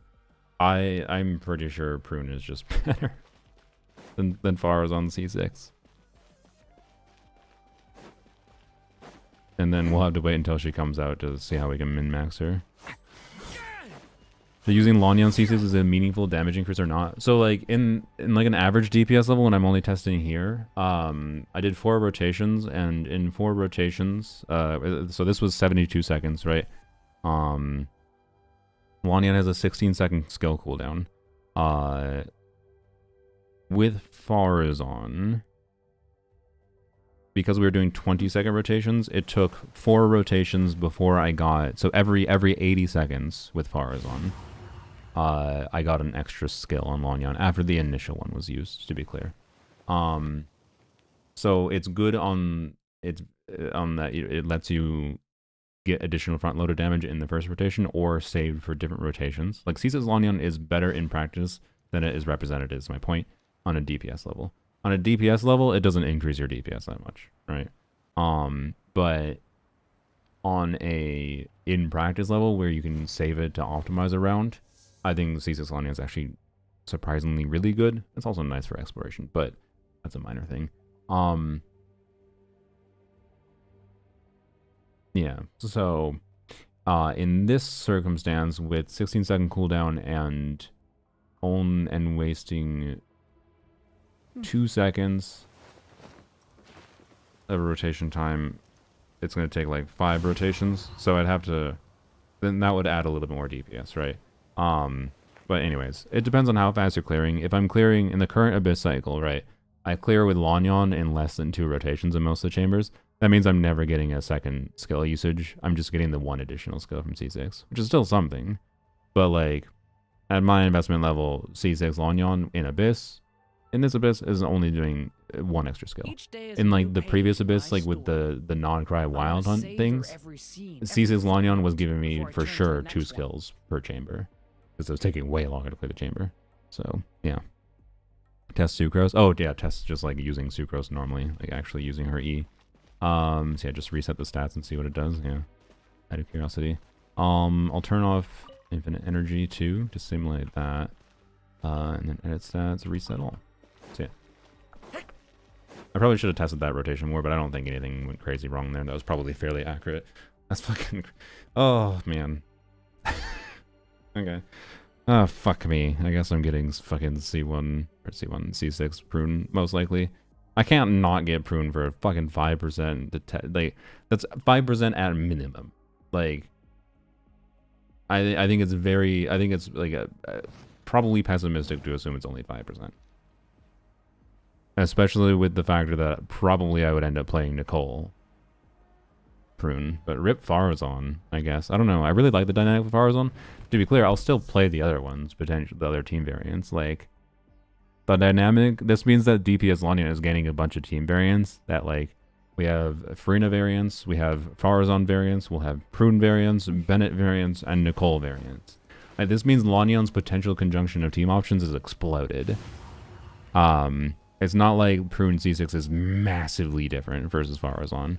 And I'll still enjoy playing Faruzan sometimes, and Faruzan will be situationally better sometimes, particularly in AoE situations. So, you know, you don't C6 Lanyon on first banner, but you C6 Prune. Look, Nicole is also on banner. Okay? Nicole is also on banner. Lanyon never ran with a banner for 5 stars that I actually wanted constellations for. Also, I did 200 pulls for Lanyon on her first banner. I did 200 pulls for her.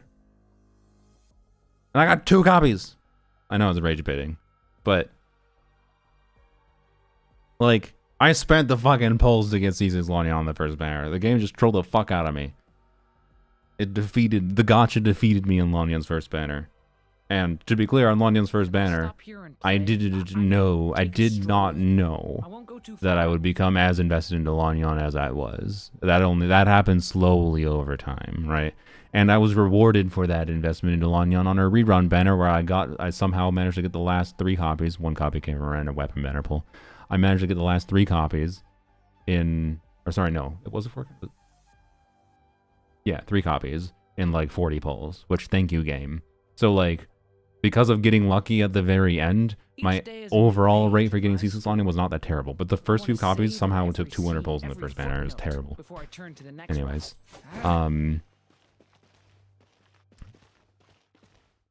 but yeah, now I'm at the point where like if Prune is not going to do anything without C6 for Lanyon, obviously. Remove the 350 attack buff and whatever.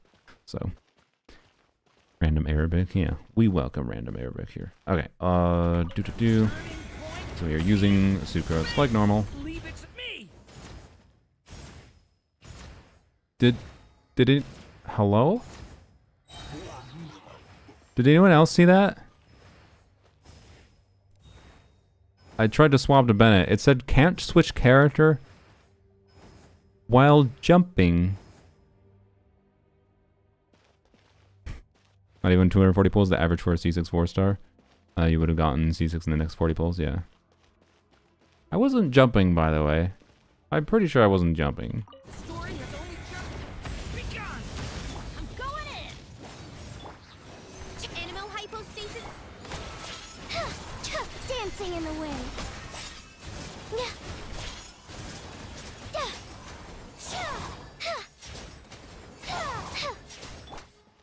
Ah, fucking energy. Okay, I guess we'll just turn on infinite energy to deal with that problem.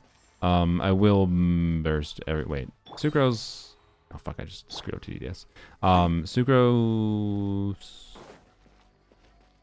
C6 Hexeride buff thing is the damage bonus that Sucrose gives for C6 Hexeride only to Hexeride characters? I don't remember. Or is it... Like, because she gives like 40%, almost 40% damage bonus. Working the almost the entire stream just finished. It's only the Hexeride. Okay, so it doesn't really matter if I burst every rotation. I'll try to burst every rotation, but if I accidentally burst every rotation, there's a minor advantage there that I don't think I would actually get in practice with a TDDS build, at least. Let's just avoid this problem. To be clear, I could probably avoid that by like swapping to Bennett instead of doing Lanion skill and then funneling some particles, whatever. But it's just for simplicity, turn on the Bennett energy. The story has only just begun. Everybody stand back. Absorption test. Swirl. Mark 2. Closing in. Ills be gone. You still need to burst anyways?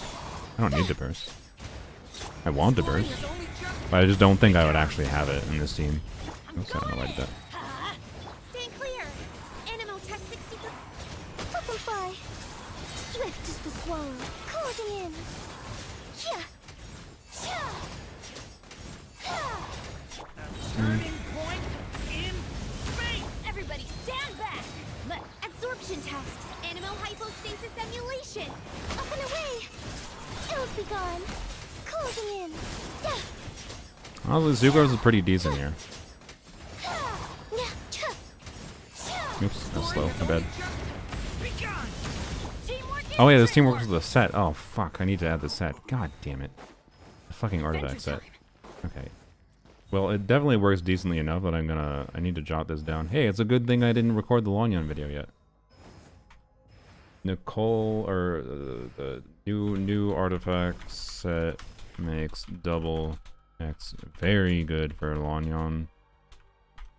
Sucrose is a compelling buffer. Where did that come from? So, Sucrose is by far with next patch, with the artifact set in particular. It might even be before the next artifact set, to be clear. But Sucrose is probably by far the best alternative, even now, to with Dura on the team at least, to C6 Faruzan, because a lot of people don't have C6 Faruzan, right? Which I, for some reason, hadn't even considered before, but it makes sense. Like, EM buff does benefit Lanion, TDDS, yay. Double Hexarai for Red Shred from Durin, and then Sucrose gives a little bit of damage bonus too. Like, yep. Sucrose compelling buffer. Sucrose, she's going to be very compelling after the new artifact set, but also still good. That's what they say anyway. Even Knowing now. my luck, the opposite is probably true for me. If you don't have Faruzan C6. Oh fuck, I should add the note. The Prune C6 is also probably going to be better. I'm planning to make this video before they come out. So, no. Probably better than Faruzan C6. Oh boy. So, Lanion will, after next patch, we'll have Nicole, Benny, Durin, Farina, No one's joined me on an adventure in ages. Faruzan, Come on, Sucrose, let's go. Prune, all as compelling options. I'm just typing notes of the video. For DPS Lanion, depending on various constellations on different characters. Okay.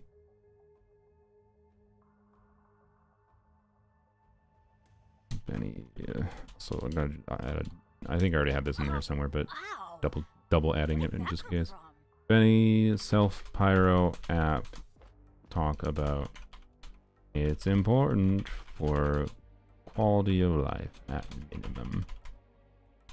If no Benny, need to play better. Play smarter, not better. Alright. Benny. So you're gonna get C6 Prune and in a process to get C1 Nicole? Probably, yes.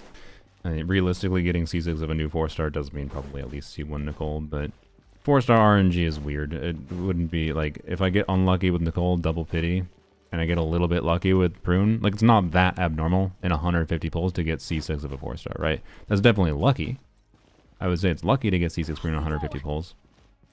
But, like, you can, you know, if someone tells you that they got C6 Prune in 150 pulls, you're not that surprised by it, right?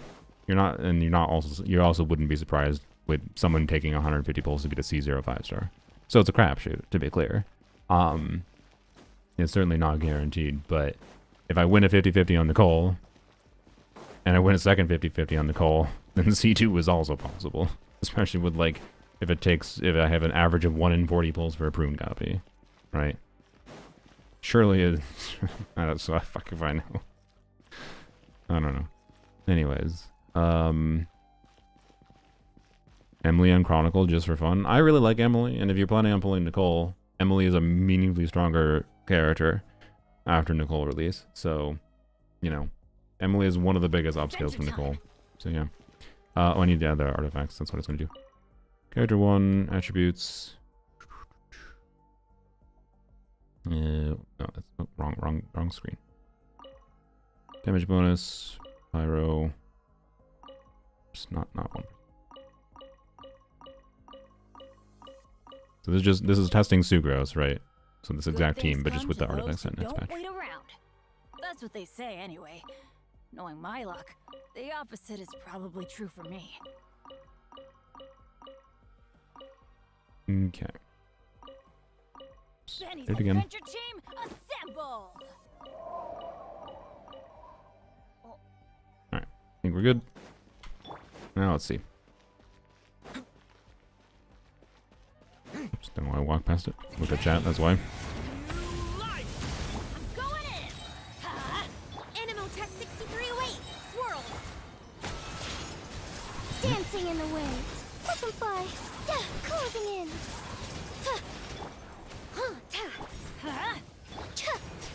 Whoops, I shouldn't have done the extra swap. Teamwork is dreamwork! Let's Stand clear. Butterfly. Ills be gone. Animal test 60. I just kind of felt like it wasn't worth doing the Everybody extra charge decks in Lanyon, but I don't know, there's not really much reason not to do them, I guess. Animal hypostasis and Up and away. Dancing in the wind. Butterfly.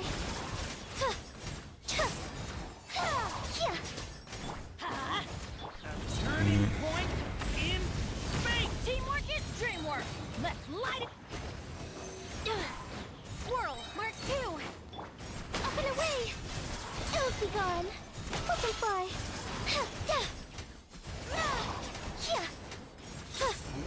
Yeah, turns out the new artifact set's pretty damn good. So yeah, that's worse than Prune C6, to be clear.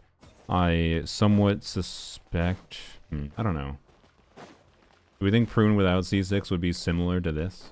Probably. Probably be pretty close. Like Prune C2, I bet, is similar to this. That's my expectation. If not better. But yeah, I don't know. Sucrose is actually a pretty damn compelling alternative to Faruzan. And in hindsight, after Durin's release, I didn't even realize she is the best alternative to Faruzan if you don't have Faruzan C6, right? Like, I'm pretty sure Sucrose, even without the artifact set, might be better than a non-Faruzan C6, which I wish I had realized before, but that's fine. I don't know. You learn something. I can like Lanyon this much, and there's still an oversight. Somehow I forgot that Sucrose could have been compelling for Lanyon all this time. Whoops. And it's going to be even better next patch because the artifact's that good, and you want double Hexerite, or double Hexerite just better to force. So, yep. Okay, let's go test Prune situations again. So, but we're going to switch to, we'll try Ulsworn next. Check Venti. Maybe Venti. Like it'll be a little better than, because Venti can burst every rotation, and with Elegy in particular, it'll be. I believe I did actually test Venti in place of Faruzan, and I believe it was a little bit worse than Faruzan. Like it was in between what Sucrose got there. Actually, no, I guess Venti might be better than Faruzan with the artifact set. I didn't test that, obviously. Okay. Sure, let's test Venti quick. You still have your artifacts? You do. I'll keep Elegy on him. So we're testing not very compelling damage build on him. It's fine. Yeah, let's switch Sucrose while we're at it, though. So we're just removing TDDS, and then I'll be adding a little bit of extra damage bonus on the stat screen when we do that. So we go to this. Okay. We had the Brilliant Tails before. Charlotte. There we go. Okay. Bam. VV really necessary on the team. I mean, Duran in that team is doing pyro damage, and he's doing like 30% of the team's damage on my account. Also, keep in mind that the damage that What's a Bucket deals is converted element damage. See, it will also summon. It will be 150% of Prune's attack as damage to them, with the damage type matching the elemental conversion from the swirl. So Prune will trigger a swirl from her bursts damage here, and then she'll do 150% pyro hit. So that means Prune will also Prune on VV buffs her own damage. So with Prune, even more so. Yes, VV was already better on Faruzan with Duran, in my experience, and with Prune it should be even more better. Right. So yes, the context in which I don't care about VV for Lanyan, to be clear, is with Farina, where it's like not even like Farina's damage matters less, and I think just buffing a little bit more is fine, right? So I actually prefer non-VV Faruzan and just like a scroll Faruzan with Farina, but post Duran at this point, yeah, VV feels better to me. Anyways, yeah, we're doing Venti. How's that? We're doing Venti, and we'll do Faruzan again, or Faruzan, not Faruzan. Sorry, Prune instead of Faruzan, but different weapon simulation.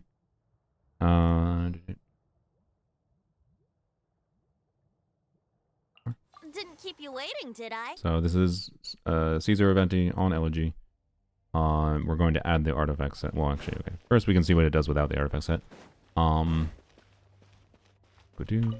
If I recall, this was worse than Faruzan, but time for takeoff.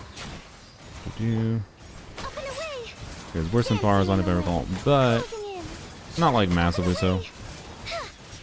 Yeah, I should switch to you and do an additional hit on you.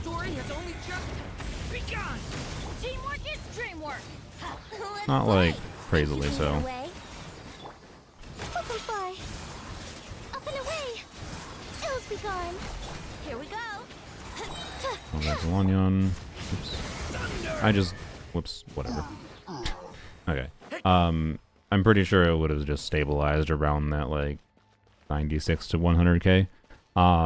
Which again is like right between like where we were just doing with Sucrose with the new artifact set, to be clear. He's obviously meaningfully better than Sucrose without the new artifact set. But I think Venti so Duran on the new artifact set and Venti on VV still. But I think Venti here also, this is definitely a team where why am I hitting that button? Brain. This is definitely a team where I should make Venti have more crit stats than this.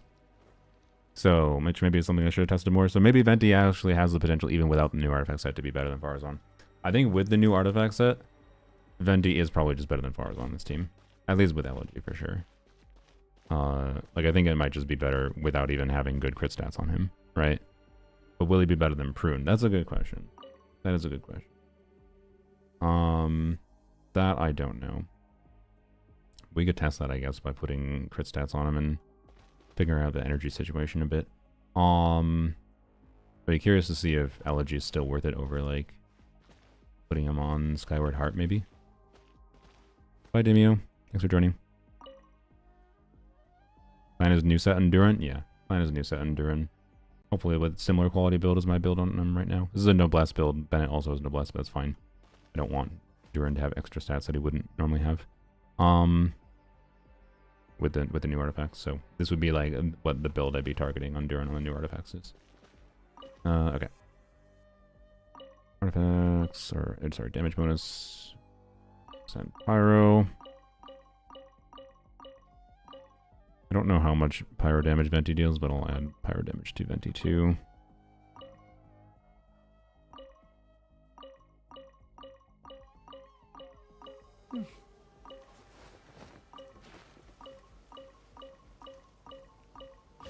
Yeah, maybe Venti is the better play post this artifact set, which would be cool. I wouldn't mind that. Oh wait, you gotta jot Venti down. Alright, okay.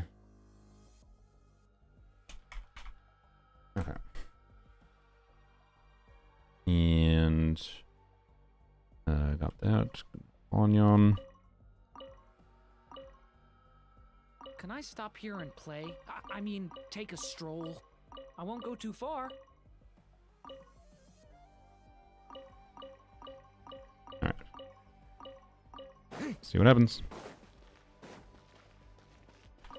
Turning point in space! Everybody stand back! Time for takeoff. Flip and fly. Dancing in the wind. Closing in. Up and away. Yahoo! Yeah. The story has only just... It's really easy to funnel. Venti is very energy positive though over Prune, which is interesting. Think you can get So away? he might just be better. Flip and fly. Swift as the swallow. Two non-crits, that's unfortunate. Yahoo! Turning point in space! Again, that's a major concern of mine. Is like, can I even Time for get takeoff. away with bursting every rotation with Prune on Lanyon? That is not on Prune. Obviously, Prune is just a matter of building the energy on her. You can see I'm already kind of had energy issues on Lanyon even without that as a factor. New life! Stay! Let's light it up! Teamwork it! Yahoo! Think you can get away? Closing in. Yeah. Brace yourselves. Okay, I didn't get a burst. Didn't get a burst one rotation, so energy needs might be still something to figure out for Lanyon. But this does tell me so Venti's already doing 20% or 17% team damage with this new artifact set. This is with a very bad build on. He has 67 crit rate with 81 crit damage. Let's go remove. I guess maybe, you know what, maybe Prune's just fucking pointless. Oh, fuck out. God damn it. Why does the number show up everywhere?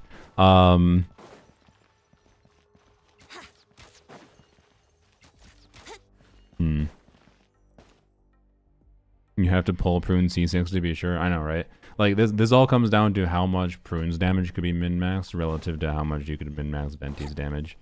I think the dynamic with Venti will probably be more enjoyable, though. Like, this flows pretty well, I would say. And it's also worth factoring in again, who does Nicole benefit more? I think Venti? Prune is nice because no burst animation. It's not that big a deal in this team context, but it might matter for Nicole. Yeah. Fuck. Oh, I mean, again, the interesting thing is, like, with this new artifact set and the Hexeride, fucking Sucrose, Prune, Faruzan, and Venti, all as compelling options for Lanyon, just gives her a bunch of different team options. And, like, the Faruzan option is the one that's going to get Lanyon the most personal team damage, but these are all options within close enough ballparks of each other that, like, doesn't really matter that much, I feel like, at this point. It's basically my EFA team right now, yeah. So, let's go check quick. Let's put good artifacts on Venti. He definitely doesn't need this much ER on this team. But I want to see if we can just put I'll leave Elegy on him because I think I just prefer that for a level of both comfort to make sure he doesn't have any issues, but also that is just a little bit more buff for Lanyon, and I prefer buffing Lanyon a little bit more rather than buffing Venti a little bit. But we will give him the good crit pieces that are on Faruzan right now.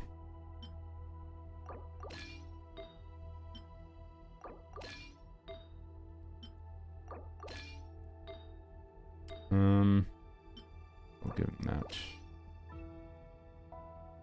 Yeah, that's not right. And give this. Okay. There we go. Venti 7164, still 200 ER. So, yep, this is just my Faruzan build. Alright. But obviously, different weapon Fav on Faruzan versus not Fav on Venti. But with proper funnels, I think I need to make sure I do to manage Lanyon's energy properly. I think I need to burst Venti and then E on Lanyan. And like, so funneling 2 scales to Lanyan, ideally. You could Fab Venti. I mean, I could Fab Venti, yes. If I still have energy issues, then it would probably be Fab Venti. But it would be nice to be able to get past those energy issues.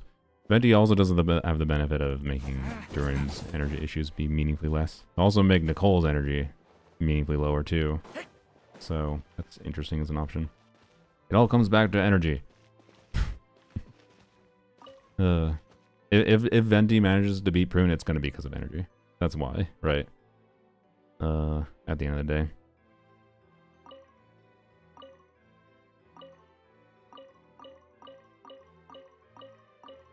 So maybe Venti with the new artifact set, not him on the new artifact set, but Venti enabling the new artifact set with double hex. Maybe Venti enabling the new artifact set is what power creates Faruzan. Maybe Faruzan is functionally already power created without the new character. That's not the expected conclusion, but it's a fair one to think about. Okay. Character 3. Bonus 2.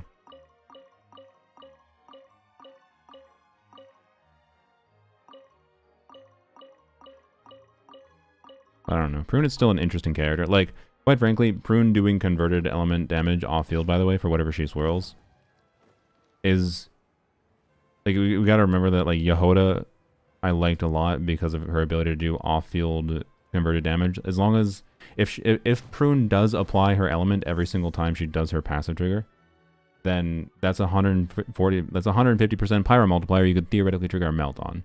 Now, you'd have to have a Pyro Swirl that erases Pyro Aura, and then a Cryo Aura that applies in between that to get a Melt off field from that. But it might actually be doable. And Where should I put my hands when I'm nervous? I don't know. I think, like, Prune is an interesting character still to think about how much damage she can deal. And she's a character I could see min-maxing the damage being more fun on than Yehoda, because she shouldn't have the gameplay clunkiness Yehoda has. The clunkiness in Prune will just be trying to make sure you can swirl the thing you want to get a damage type on. But if you want to, like, get a pyro hit that vaporizes or whatever, you have to, like, get a swirl on pyro and then somehow have hydro apply in between. Like, melt might actually be more doable, because you could hypothetically have pyro application that happens, swirl the pyro off, have cryo apply in between, and get a one, like, that multiplier, get a melt hit, and she could hit like a 100k melt off field 8 times. Like, I don't know. She's a bit different from Yehoda in baseline function, but doesn't have the crazy stupid charge up ability and whatever. So, anyways, there's weird shit to do with Prune. She is, the more I think about Prune, the more interesting of a character she is. But maybe the buffing factor isn't as important as I consider, essentially. Before I turn to the next one.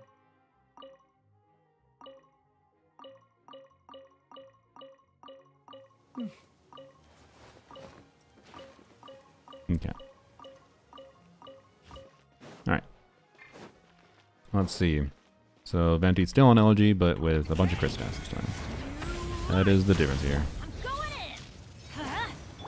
No, I did that. Oh, I forgot to... Whatever. This rotation should be fine, because I have the extra skills, but... Closing in. Brace yourselves. A little slow, by the way, but whatever. Everybody stand back. Here we go. I did... Ah, Think you fuck can me. get away? My brain. Oops, I forgot to do is, like, some normal attacks. Dancing in the wind. Fucking fly. Let's play. I'm gonna redo this because it was very non-optimal, but... Going in. Here we go. Time for takeoff. Yeah, closing in. Let's play. Ills be gone. Decay! New life! Teamwork is dreamwork. Oops. Slow again. Think you can get away? Yahoo!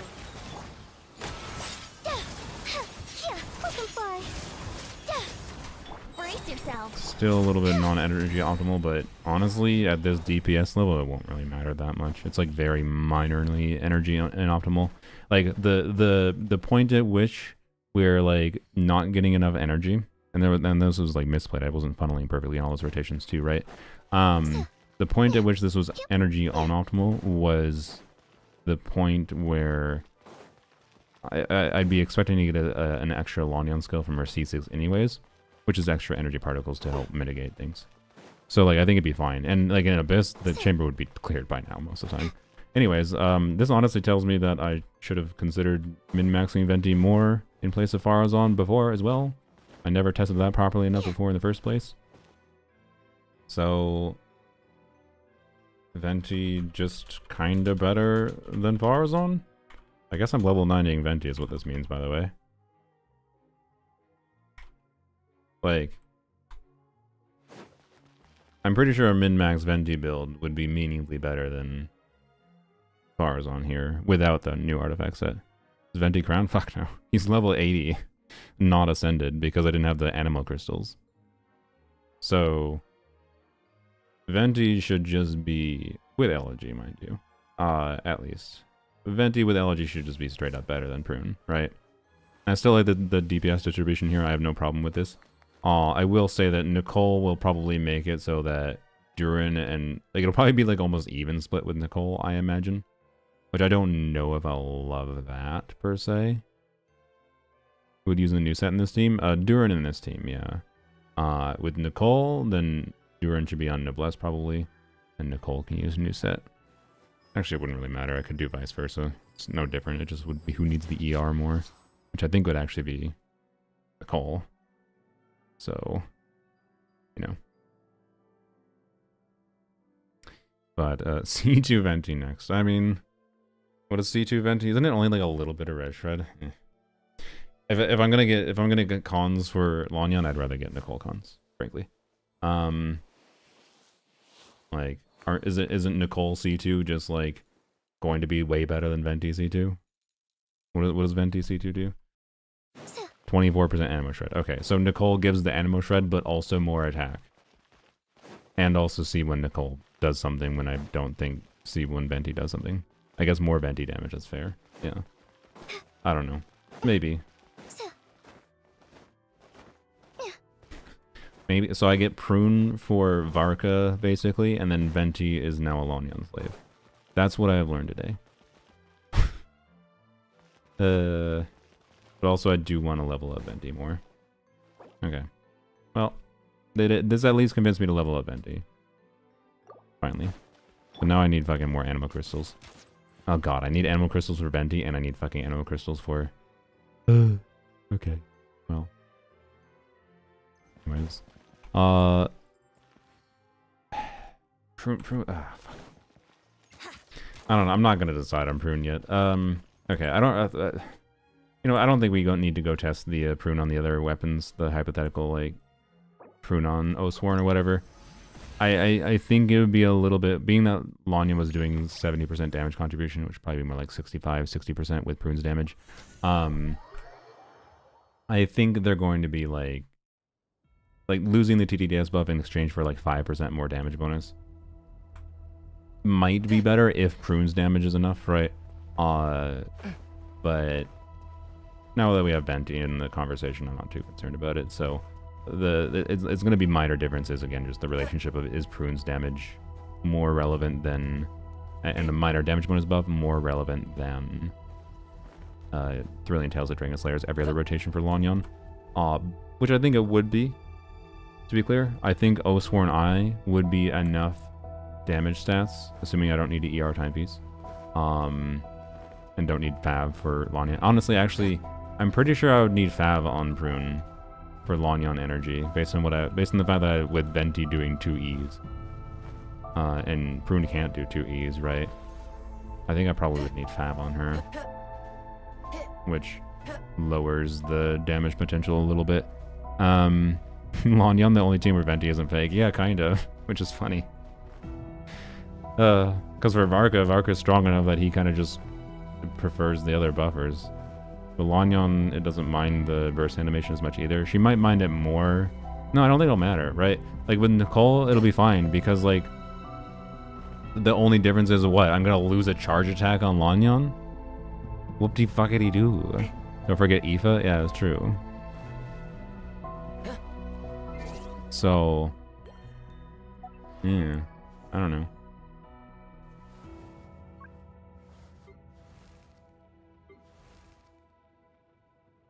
I still kind of Prune. Fuck. Where did that come Prune from? herself still seems fun. Fuck. Why am I doomed to like Animo and Electro units are just like my weak point at this point, as far as like fun shenanigans to have for teams with them.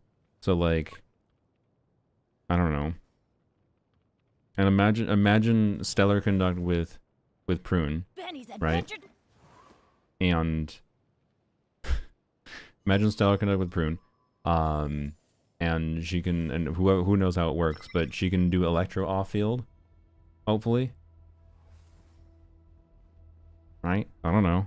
And maybe she can actually meaningfully do something with that. I don't know. I kind of want it, but is it just going to be, is Prune being on Nicole banner just going to be a rationalization to go harder onto Nicole to some degree? Like, like it feels more worthwhile. It's not like it's a rationalization, but like, it feels more worthwhile in general to go harder onto a character's banner when it's not just for one character, but it's for two characters, right? Even if I don't need Prune for Lanyan, right? I think that's what I realize here. So I don't know. By the way, maxing out Venti now might take priority over Razor. Sorry. I'll probably work on maxing out Venti after Stygian's done. I should also probably go grab these. Because like level 90 Venti is going to be a little bit of DPS increase. Crowning him obviously will be a DPS increase. Technically wants to be triple crown, which is an utter pain in the ass. So that's fun. You know. I guess, I don't know. The burst damage probably isn't enough. I'd probably leave burst level 8. Is the skill worth crowning? I don't know. How worth? I'll have to check what the damage increase is. Maybe just a 999 Venti.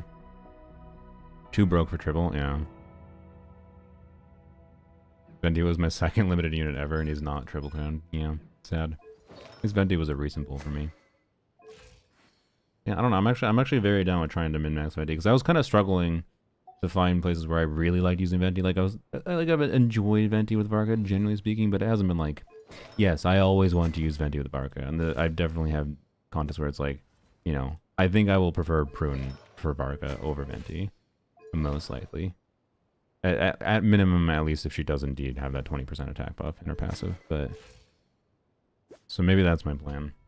And then fuck my resources for the next 2 patches because, especially if I want to level Razor, but like Venti, maybe Razor,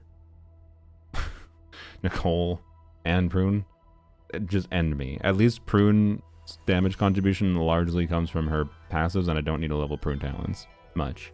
Level it a little bit. Would Lanyan always crown? I mean, yeah, I crown. I min-max the hell out of Faruzan for it, so yeah, rip Faruzan, I guess. Oh, you know what? We needed to go do a. Now that I realize Venti kind of just might be better, should go do an Abyss run in this new Abyss before it resets at a minimum. I don't know. I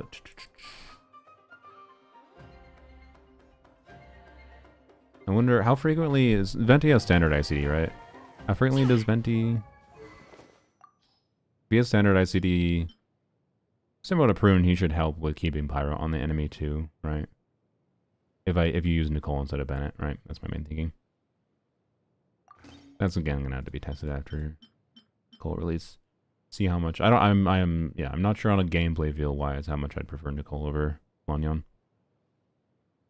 I assume with Venti in the new artifact set though, that this would also save me from having to care about changing Durin. Like I can leave Durin on this pretty good Noblesse build. This is a really good Noblesse build. I'm happy with it.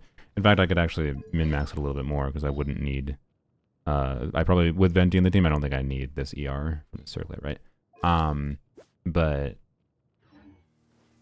Nicole could be on the new set, and then I don't have to stress farming a million double crit pieces for Durin, generally speaking. GG Faruzan deserved for only being C5 in my account? Yeah.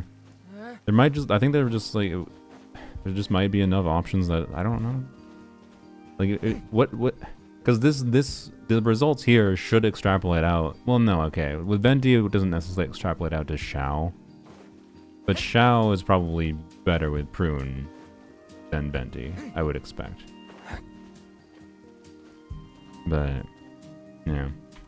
Also, let's not forget, by the way, Lanyon is a rare character that can double dip from the value of Elegy. I want to emphasize, Elegy's pretty damn good for Lanyon. I never found it good enough to work around with Faruzan because of the energy problems. But the energy problems are very workable with Venti, with his multiple skills per rotation. I might even be able to finagle 3 skills per rotation. Like, one thing I didn't consider, for example, is EQ Venti, and then on-field him for a couple seconds, and then E again, and then you Lanyon, so E, Q, well that's a 30E, and then Venti again, and Lanyon. That might extend rotations a little bit sometimes, but that would be more animal particles. Like, 5-second skill cooldown is pretty damn good. Is Venti DPS stronger than Xiao? I believe so. Yes. So, anyways. Alright. Alright, Venti. Fine. You won me over. It took a while. Wouldn't gliding be faster? It took a while, but you won me over. This is why them releasing character kits like Prune that are weird is a good thing, by the way. It just makes you realize things you would overlook before. So thank you, Prune. Even if we don't end up needing you for Lanyon. That's the result of today, I feel like. In the new set, Unofficial might be a plus 15k DPS on your Dia Overload team. Holy, yeah, oh fuck. I didn't even think about that. Oh, damn. That means Dia Overload. Like, I was fine with the balance. I still prefer this as my Dia Overload team, even with Durin. Obviously, Durin C2 is better. But, yeah, Durin in place of Chevreuse and Official on the new set, or Durin on the new set, I guess, but is almost assuredly meaningfully better than Chevreuse. Oh, okay. By the way, post Nicole release, I think this is something people haven't realized. I think, assuming you have all the 5 stars, like you have Durin, Chevreuse, and you have like a C6 official at least. I think Chevreuse might not be that super relevant anymore. Like, still relevant for team options. You want more team options in general, but like, I'm pretty sure Overload is just most of the time going to be better with like C0 5 stars, like Durin official Nicole core probably is better than like Chevreuse team cores at a baseline. No? They should fix polearm plunging. Xiao ruin them. They really should. Xiao absolutely deserves to have his more plunges out. Like, I fucking can't believe they fucked over the entire class of polearms for plunging just because they didn't want Xiao to get like 2 more plunges. Not better for Linny. Okay. Yeah. I guess that's an interesting factor because I assume it's because of the Electro application. Which is funny. Yeah. Chevy out of your Flynn's overload team for Topo lets him clear faster than 40 seconds. It's a good question. I don't know. It's worth remembering that, you know, Chevreuse will still be relevant from the conjunction of Chevreuse plus Durin. So like Chevreuse, Durin, official, right? Whatever at a baseline. Still better for brute force potential in many cases because brute force potential values res shred a little bit more. If an enemy has 100% res shred, having 70% res shred in the team instead of 30 is a big difference maker, right? And I don't think Nicole will be better than Chevreuse in that context. Nicole, Durin is they not only work for overload, but different elements as well, like ammo DPSs. Yeah, exactly. Like, I think people are way undervaluing the relevance of Nicole for just a team building option for doing different things. Like, Nicole is still power creep. Like, we can find plenty of random contexts where she's just gonna replace old strong units, and Chevreuse I think is one of them in many contexts. Like, I don't know. Anyways, so even more so, that's why I'm like kind of frustrated by people being like, no, Nicole's not power creep enough. Because if you have C2 Varka, she's not an improvement for Varka. Okay. I don't care. Yeah, anyways. Should we go get Cecilia's for Varka, I guess? For Venti. I kind of want to go farm his boss right now, just with my, with my fragiles. But I don't think there's a need to do that.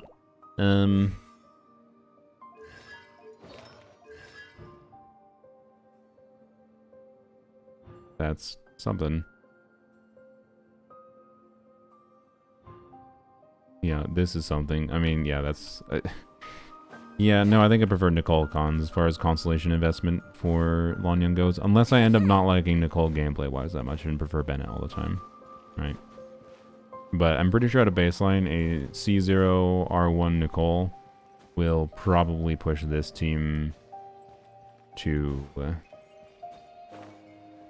I had Dragon's Spine Wings on him.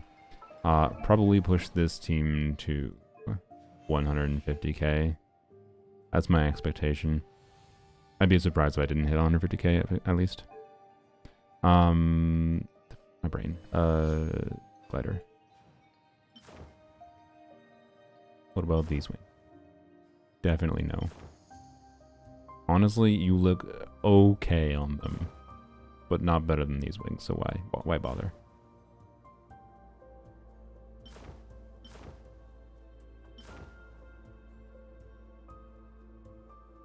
Am I insane for liking the contrast a little bit? Based comment on YouTube. Wait, what? Sorry.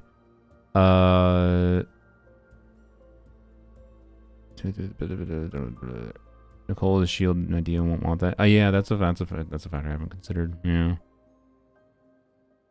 We haven't talked about it already. What weapon would I give Dia instead of Beacon if I use Nicole? Moika weapon, I guess, probably.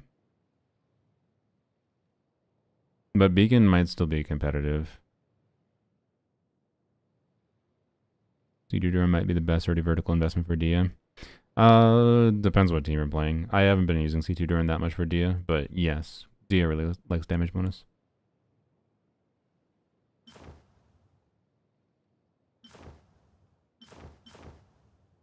You know what? I have like nobody on this. I'm gonna give him this. I don't like any particular wings on him that much. Right, sorry, what's the base comment on YouTube? I like the Dragon Spine. I like Dragon Spine too, but spice up our life every so often. Also, you know what? My Longyun team, since I like having Lonya as my default for Overworld, more exploration utility with Venti. I like it. I don't know, they were talking about Dia. Yeah. So, anyways, and like quite frankly, having Venti be able to do good damage also just gives more adaptability, like on field. Gives more adaptability. Like, we'll go do it an Abyss clear, I guess. Oh yeah, I said I was going to do that. That's what I forgot I was going to do. Guess I'll record this. Turns out Venti might just be better than Faruzan, even before the new artifact set, so let's go see. Also, of course, you know, still reminder for everyone watching live in particular. Assuming this goes into a YouTube video, I don't know, who knows. Anima damage bonus 75%. That seems pretty nice, right? So, you know, yeah. It will be good. Okay. Barker weapon, one of the best on Dia and Hexrat teams. You can't... she doesn't do normal attacks to... I mean, I guess you can do skill. It might have enough decent... Skill bursts might have enough okay uptime. But what's the Varka trigger? Let me double check. Am I insane? Normal attacks hit opponents when they cast their elemental skill or when they begin their charge attacks. That's what it was, charge attacks. So she doesn't do charge attacks. And there's no burst trigger. So it's just like doing EE will get 2 stacks of this. So it's not great. It's like not going to be bad, don't get me wrong. It's probably going to be similar to Beacon still, fundamentally. If you have double hex at least, because you get a little bit of crit for enough uptime. It's same base stats, right? Like, yeah. Does it affect how... Wait. Out of curiosity, does the attack speed affect how fast Dia does her punches? Surely not. Okay, sorry. Get distracted for a second. Just throw in Dia here. It'll be, I'm familiar enough with Dia that I'll be able to notice. Doesn't matter. You're dead meat.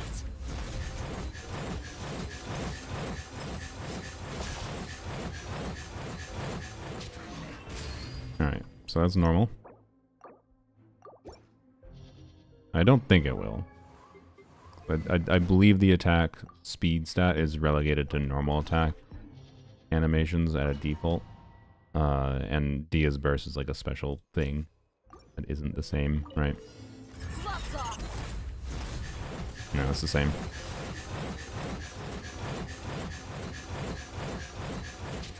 But yeah.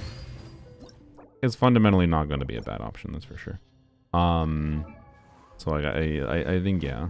Is it better though? I'm not sure. And Muika's weapon is a weird factor as well with how to make this work. As far as like if you have a shield, that is. But yeah, this at this point in the game, yeah, Dia's weapon having a fucking shield condition to its passive is by far the most fucking not having a shield condition. Sorry, having a no shield condition. That's the more having a no shield condition to this weapon for the extra attack is the biggest, and the the extra HP. But you also functionally with a good shield that when you're not taking damage in the team, you're also not triggering the other 20% attack either. Or you're also potentially not triggering the artifact set that's good in Dia. So like the artifact set and this weapon is actually the bigger problem in the current state of Genshin, I would say. This is annoying with Inefa, but Inefa has the workaround of bursting every rotation and not using her skill. And then Nicole, you just have no choice. You just take the L and use a different artifact set, which sucks. So, anyways. Lanyan, Durin Boy, Venti Boy. Did I say Venti? I didn't even click on Venti. What's wrong with my brain? Venti Boy. Alright. And do I want to do something fun? Second half. Last time I spent way too long in the second half. We'll just Cryovarka. How about that? Let's just have a Cryovarka time. Chungus. And we're not using Venti. Hey, you know what would be nice here? You know what would be nice here? It'd be nice to have a Prune here. Yai Overload for the second half. You know, I have Eons on. I can make it work. Why not? Fuck it. I can do it. It'll be fine. Alright. Normal attack damage, res. These are all ass. Okay. Great. Turning point in space. Everybody stand back. Let's play. Think you can get away? I want to kill this first. Okay. Ow. God damn it. Stop it. Jesus Christ. Okay, Venti is slower at killing that than Faruzan because he does less front-loaded damage than Faruzan, which is interesting. He's more sustained damage, but less front-loaded. Story has only just begun. I'm going in. Let's light it. Let's play. Time for Yeah, takeoff. remind me to we can test Dia stuff. Brace yourselves. Closing in. Dancing in the wind. Up and fly. No, I won't do this. Here we go. Okay, interesting. Okay. See, this Faruzan's way better here, Stand back. which is interesting. Yeah. Think you can get away? Because like I don't have to. Let's see if we can do it better. The thing is, whoops, I didn't mean to leave. Faruzan enables me to clear the first dude faster, so that I have better buff uptime enabled for Lanyan, so that I can, once I do Lanyan's ease, it puts the cube at an HP amount where it will then do its phase transition. Whereas with Venti not having the front loaded damage that Faruzan can have, I'm not reaching that breakpoint. So it's like Venti is a lot worse. Even though the sustained DPS should be like a little better, he's a lot worse. Or it's probably about, okay, without the new artifact set next patch, he's probably about the same as Faruzan on a sustained DPS level, maybe a little better. But the sustained DPS isn't the end all be all, is basically what we're seeing here. That's interesting. I think Nicole solves this issue of lower Bennett uptime on Lanyon. To some extent. For this chamber, yeah, she probably would. Potentially. Beacon was about 1 to 2% better than Redhorn or Verdict with a shield, and 10% better without a shield. Okay. So, still just use Beacon most of the time. Recently started playing Genshin 2 months ago and found your channel. Your videos are very informative and fun to watch. Thanks for your hard work. I appreciate it. IDMB22. Thank you for the support. Certainly got a lot of backlog of things. Even if I haven't made as many videos lately. Story has only just begun. I'm going in. Brace yourself. Time for takeoff. For what it's worth, I could like put Venti on Here a we go. Skyward Heart build. Oh my fucking god. I could put Venti on a Skyward Heart build. I'm gonna try something slightly different here. I'm gonna try to Venti before Bennett. Think you can get away? Yahoo! Everybody stand back. And then we switch to Venti. Yeah. Let's play. Open fly. Ills be gone. Okay, figured it out. I just had to tweak it up. Okay, there we go. Never mind, solved the problem. Oh, why did I do that? Whoops. Whatever, we're doing again, because it was going to do phase transition. I don't know why I restarted rotation. There we go. So that's interesting. Burst before, and then do an extra swap. Seemed to be a lot better here. Venti snapshotting? Yeah, I'm aware. But Venti snapshotting didn't matter here relative to the Bennett uptime problem with this first enemy, right? Yahoo! I'm going in. Let's light it up.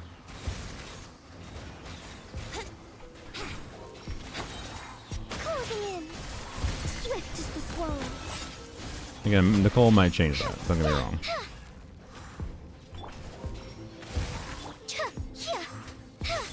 Okay.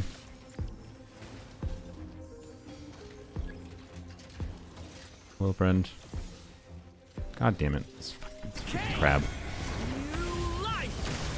Teamwork is dreamwork. Here we go. Think you can get away? Wouldn't gliding be faster? Up and away. Gotta make sure Venti gets energy. Open fly. Alright. Yeah, so that's very, very similar to Faruzan fundamentally. Once I figured out that rotation there. Emerge. Right now. Let's get it on. Hands where I can see them. No. On my mark. Hello. Control breathing. A sight to behold. Right here. Emerge. You asked for it. Lady, really?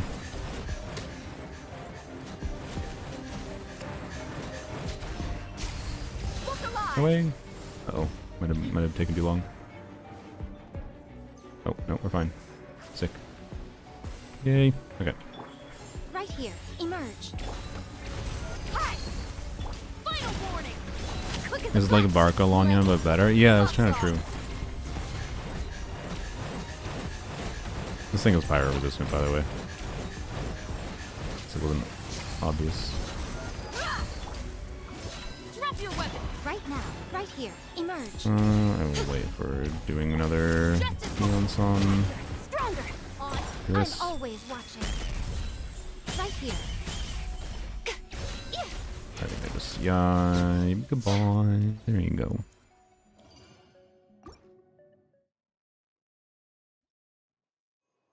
EM. Buffs a little bit.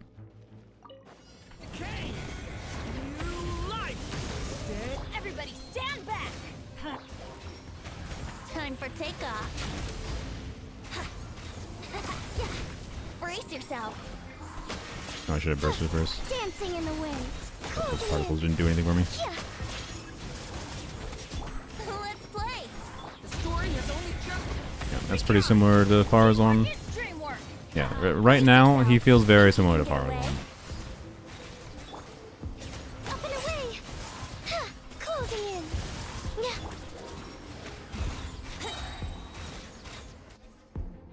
in. Just a little bit of a different dynamic.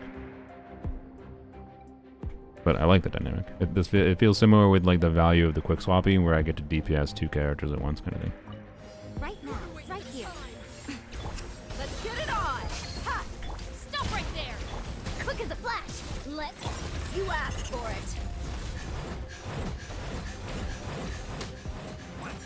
All right, Grandma. Right now, right here. Because Dia can tank, I'm just gonna ignore the mechanic, by the way. Stronger. Oh, frick. No. Right now, whatever. emerge. Right now. Look alive! Drop your weapons! Emerge. Right here. Justice will prevail! Controlled breathing. On my Right now. No. Right here. gloves off!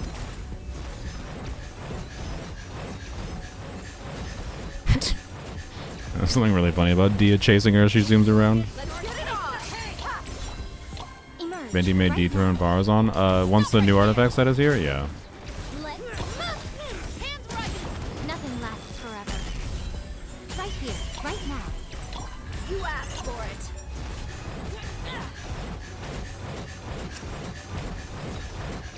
We have a lifetime to perfect it! But, Look alive! Hi! Final warning! Quick as a flash! no, I should probably Right redo here. you guys these. Emerge. Ha! Yeah! Alright. Yes, it is Venti on Elegy, which probably matters. Another EM buff. Okay. Okay. Okay. New life. Going in! Yahoo! Time for takeoff. Up and away! Ills be gone! Up and fly! Up and away! Yeah. Here we go! Chuh. Okay. Okay. New life. Everybody stand back! Let's play! Think you can get away? Up and fly! Up and away! Brace yourselves! Swift! Yeah. At a baseline, I think in some ways he feels a little bit worse, but I'm also not used to it. And in some ways, Venti feels a little bit better than Faruzan already with this pretty invested build, to be clear. I don't know, it's interesting. I like the dynamic. Like, I think I'm going to continue using Venti with Lanyon for the rest of the patch. And then when the new artifact set comes out, like, even without Nicole, like, put Durin on the new set, I think it's going to be meaningfully better. You get 40% pyro and ammo bonus for the whole team. Like, I think, yeah, Venti is just the best option for the Animo slot, most likely, based on my testing. But C6 Prune will probably be the second best option, and then it'll be Faruzan. Then Sucrose will be a compelling option too. And this is all assuming Durin. Without Durin, all this shit changes. Because, like, Venti doesn't have a real, doesn't do the same thing without double hex, right? So, yeah. Right now, right here, emerge.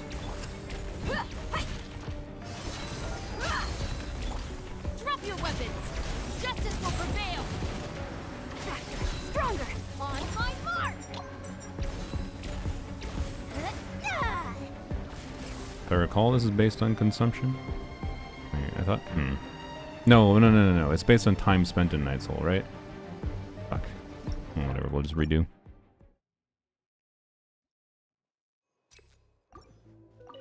Story has only just begun. I'm going in! Here we go. Time for takeoff. Testing, doing a slightly Brace different thing yourself. here. Dancing in the wind. Yes. Up and fly. Yeah. Didn't have, so I didn't use the extra C6 skill there on purpose because I ran out of Bennett buff because I spent slightly longer field time on Venti in that rotation. But now I have it in this rotation, right? Yep. Up and fly. That was a little bit better, I think. To be clear, the clear time itself could have been a crit RNG difference. Right now, right here, right now.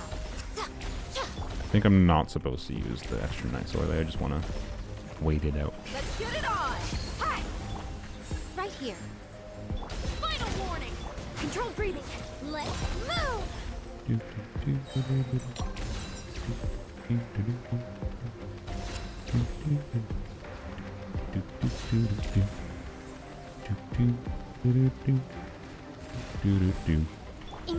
Right here. Emerge. Alright, and now we show the power of Dia face tanking all damage of the game. Faster. Stronger. A sight to behold. Right Right. now. Emerge. You're dead meat!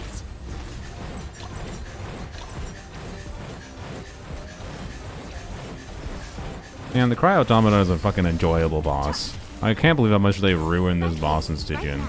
It's like, God, it's so funny. Like, most minor changes they can make sometimes to make a boss go from like a really enjoyable boss. Oh, whoops, whatever. A really enjoyable. To be clear, this like 10 seconds to do this is a little fucking annoying no matter what. But like, Justice will prevail! Control breathing. Let's move. whoops, I didn't. Should have dashed.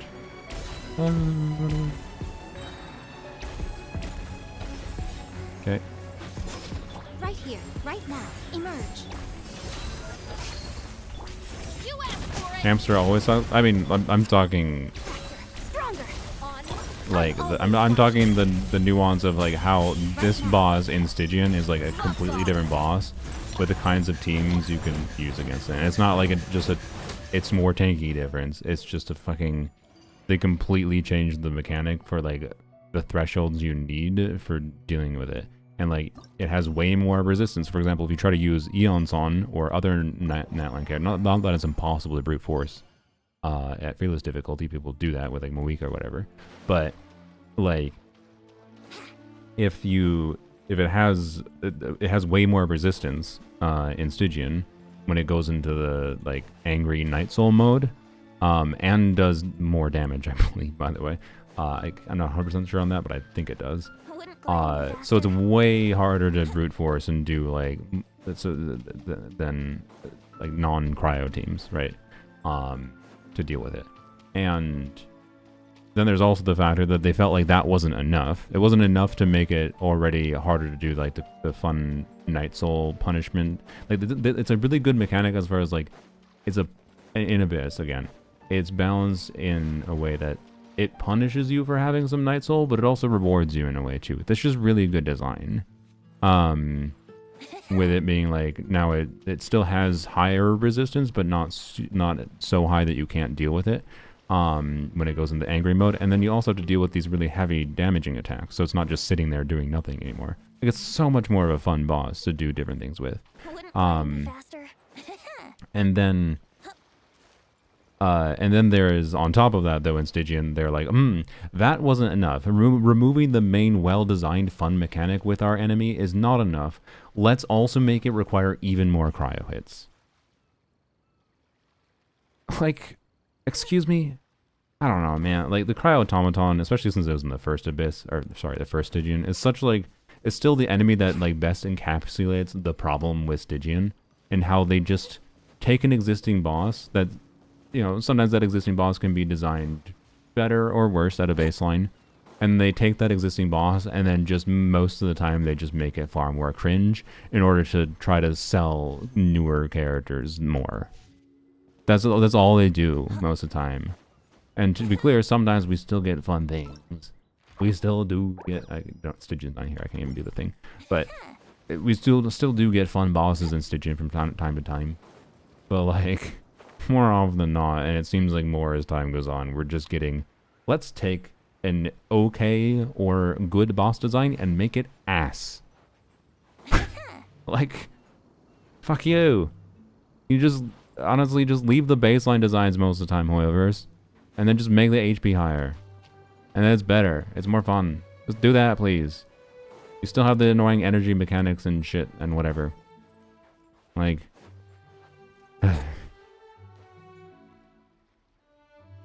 Just having Night Soul adds the pillars that just kill you? Yeah. They want to join a stream off in a time zone so different. It's 3:30 a.m. right now. My apologies, Harvey. Gliding be faster. But yeah, the new Hexerai set basically means Faruzan is worse. Yeah, so, and the conjunction of Prune being a good option for some units, Venti becoming better with the new Hexerai set, not necessarily the set on him, but the set on the team. and then Nicole existing as well. But the conjunction of all these things means like Faruzan probably just isn't that relevant most of the time anymore for Animo DPS team building, basically. DPS Durin, it's fun. I most of the time prefer Durin as a support. That's what I value him for. But it's fun to be able to DPS him. What you said is what ZZZ does with their bosses in Deadly Assault, and people hate the HP inflation. I think Deadly Assault is far more tolerable. I think it's confusing why they do the HP inflation, but it's far more tolerable. Like, it's far more tolerable. To be clear, I don't hate every time they do new mechanics. Like, Stygian can be interesting sometimes with new mechanics, but they also go out of their fucking way to obfuscate what the mechanics are, right? Like, we can't pretend, I don't want to pretend that MiHoYo's adding new mechanics to Stygian bosses because they're trying to encourage people to, like, learn about enemy mechanics more and play around the enemies. No, they're not. They're just fucking making hyper-specific mechanics to sell new characters. And they're trying to make it as annoying as fucking possible to learn what the fuck the enemy mechanics actually are. Like, I spent several hours testing the most minor of bullshit things, by the way, on the Moon Gecko. On the Moon Gecko, I was trying to figure out like how the resistance mechanics works, because it has multiple different states in multiple different ways, and I figured it out. I got the actual values for it, by the way. I'm not aware of anyone else that's figured out the Moon Gecko's mechanics. Not figured out. We know how the mechanics work, but not the exact values. I'm like 95% confident I have the exact values. It took hours to do that. And this shit could have just been in the fucking description, bruh. Like, why? So, anyways, like, I actually don't mind Zenless. Like, I'm confused by their progression of like HP creep in Zenless, to be clear. But I've never like felt like, this has fundamentally made Deadly Assault be ass and unenjoyable, right? It is just not super satisfying in Deadly Assault to see like a team that you invest more and more in have a lower score as time goes on. That's the problem with Zenless's design, right? Because Zenless is fundamentally made. Deadly Assault resets way more often, and they rerun way more bosses than something like Stygian Onslaught. So, I don't know. I wouldn't be against Deadly Assault sometimes doing custom mechanics, but like most of the time, no, I prefer the Deadly Assault approach. Because I feel like more often than not, outside of like what, the plunge boss? The plunge boss, and the plunge boss, and I will say, I know some people might disagree with this. I think the changes to the Inquisitive Baptist were also cool. There's some problems with the Baptist, to be clear. What is it actually called? Sorry. Oh, it is. Yeah, it's called iniquitous. Fucking hell. Yeah, the Baptist. Like the Aeon Blight drink. Yeah. And like Hera can kind of be fun, but Hera is not really. They didn't really change that many of the mechanics functionally. Like it just requires more hits, if I recall, compared to the normal version. But yeah, like they kind of fundamentally changed the mechanics of how this thing works. They kind of fundamentally changed the Aeon Blight Drake. Like some of them they have changed in ways that are like, I would say like are cool gimmicks. And then the only problem becomes like minor specifics of like how little time you have between the shield breaking phases to do damage to the Baptist, with how high its total HP was, limited the total number of teams that could actually clear the Baptist. Like that was its problem. But like mechanically it was actually a cool idea, and I think they made it a better boss mechanically. The plunge boss is a more fun boss mechanically, and Stygian with the 600% attack buff, absolutely. Even as tanky as it was, way more fun. Even if I don't clear, I'm glad that buff was there, because taking advantage of the 600% attack buff to get big numbers on whatever characters would be really fun. Topple mechanics. Yeah, Topple mechanics was an example of they just like, oh, what if we take a good boss and make it shit? Like, fuck you. Like, absolutely, yeah. Like, I don't know. I think we definitely at this point are on continuing down the direction of them taking bosses that are like fine, meh, or good, but boss design at a baseline, and more often than not, making them ass. But some of them are enjoyable. And I think Hera will be enjoyable in the Stygian tomorrow, to be clear. More enjoyable than it was originally because it has less HP at fearless difficulty. Like, I think there's going to be people that are like, oh, I wasn't able to clear Hera before, but now I can. And it's not necessarily because they have stronger teams, per se, although a lot of them will, because now people like have Columbina. They didn't have Columbina before. Like, it's actually kind of surprising they didn't increase the Hera's HP or anything, or just not rerun the Hera, because Columbina at a baseline probably trivializes the Hera for a lot of people. When they didn't have the Hera before, when it originally ran. And it has less HP now. So I gotta give them kudos for that, I guess.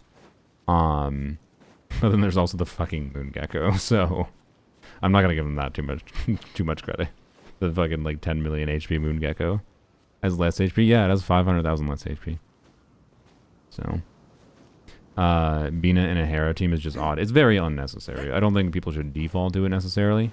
But yeah, I don't know. Hera and Papilla, I'm actually fine with having back. Oh yeah, Papilla actually, they just made it worse. They just made the Papilla more awful. There's some parts about Papilla, to be clear, that aren't like inherently bad changes, right? Like they made it so Papilla takes damage. Like you just do like normal gameplay rotations when Papilla is during its shield phase, and it takes some of that damage after you break the Papilla void shield. But I would say, in my opinion, I think they just made Papilla worse by making it chill Natlan more. Natlan was less required for the non-Stygian Papilla. So, yeah. Anyways, Baptist is the only boss who has shield for 2 different teams. I think it's a cool approach. Yeah, I think Baptist was cool. I think the plunge boss was cool.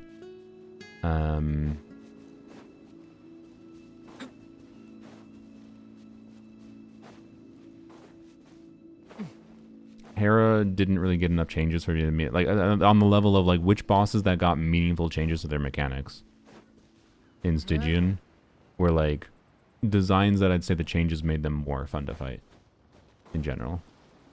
And regardless of like, yeah, because if they're more fun to fight and the only problem was just like HP balance, that's fine. It's like unfortunate, but it's fine. I'd prefer they're just fun to fight, right? And have interesting team options that could potentially work for it. Even if it's hard to reach the DPS threshold for it, right? Emblem versus Noblesse, what's better for Bennett? I mean, you'd only use Emblem on Bennett if you really need the ER. I wouldn't bother otherwise. Lunar Affair against Papilla? That'll be one of the interesting things to check, since, you know, Papilla was in Stygian originally when Lunar wasn't a thing. I feel like a lot of the Lunar teams will have high enough frequency of hits and high enough DPS to brute force it at fearless difficulty relatively easily. At dire difficulty, I suspect they won't necessarily be able to, though. Rosaria or Kaya? The one that gets a Hexeride buff first. If either of them do. Otherwise, I would say Rosaria, generally speaking. Kaya, if you have C6, there's situations where Kaya could be better. Otherwise, Rosaria, in my opinion. But if your name is Zajef, and you are a baby who can't figure out how to be smart by paying attention, sorry. I will not... I maintain Zajef's hate of Rosaria because of the fact that Rosaria generates particles on her second hit of her skill. Don't get me wrong, it's a little annoying and clunky. But it misses because of the fact that like you cast her skill without paying attention to what the enemies are doing. And I think it's actually an engaging mechanic to force you to pay attention to what the fuck the enemies are doing and be like, wait, should I just immediately cast a skill? Zajef is way too fucking pilled on, oh, I must always do fluid rotation and pretend the enemy doesn't exist, and if I can't do that in a team, the character is bad. Like, Zajef is too pilled on that mentality way too often.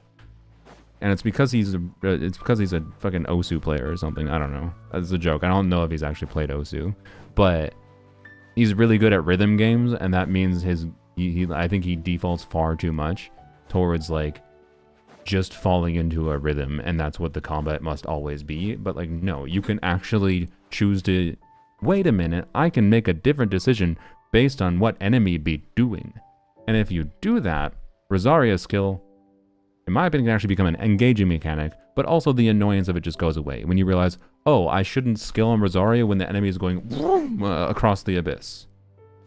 Like, you just wait a second and cast it at smarter times and adapt around the enemy. So, anyways, if your name is a Jeff, Kaya is probably better than Rosaria. If you're not Zajef and you understand that you just need to be a little bit smart to use Rosaria's skill, she's a really good character. And I can tell you, like, I for what it's worth, I use Rosaria, Shenhe. This is with, like, a Scofia C1, and Shenhe cons, mind you. I don't think C0 investment realistically gets here. Actually, I don't, you know what? No, I think C0 investment on a normal account gets there because you can use fucking Farina. I didn't have Farina. But, like, Rosaria, Escoffier, Shenhe, and Candice on my polearm only account beats Fearless Cryo Automaton. Okay? Like, Rosaria can be pretty damn good. So, anyways. Should I focus on Rosaria's crit rate and increase her crit damage too? I mean, it depends on the team. If you're using her for, like, Gomming, you absolutely would, as long as you can burst every rotation, you'd prioritize crit rate to increase Gomming's crit rate more, right?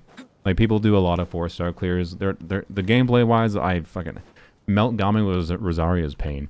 But if you want to be a pro gamer, you want to do melt Gomming with Rosaria, like, maximizing her crit rate's better than crit damage on Rosaria. I wouldn't even focus on it much at all. So, yep. Melt for Durin. Melt for Durin, again, depends on the exact team, but yeah, probably, I guess Rosaria, if you don't have Seat Lolly, is probably one of the better last slots if you're doing, like, Lohen, Nicole, Durin, but you don't have Seat Lolly. You probably throw in Rosaria in the last slot, I think. Yeah. I think in that team contest you still prioritize the crit buff, yeah, over her personal damage. Like, she's not, the times where you would prioritize Rosaria's personal damage, like you'd sacrifice crit rate for crit damage to do a more balanced ratio rather than focusing on her crit buff, is where you're not using Rosaria, you're using Rosaria as one of the primary damage dealers. So like I am in my polearm account with an Escoffier team, Escoffier Shenhe team, or if you're doing, like, I also play a Melt Rosaria team. You'd be surprised how good Melt Rosaria's damage can actually be when you min-max her. So obviously you want her to have crit damage there too. So, yeah.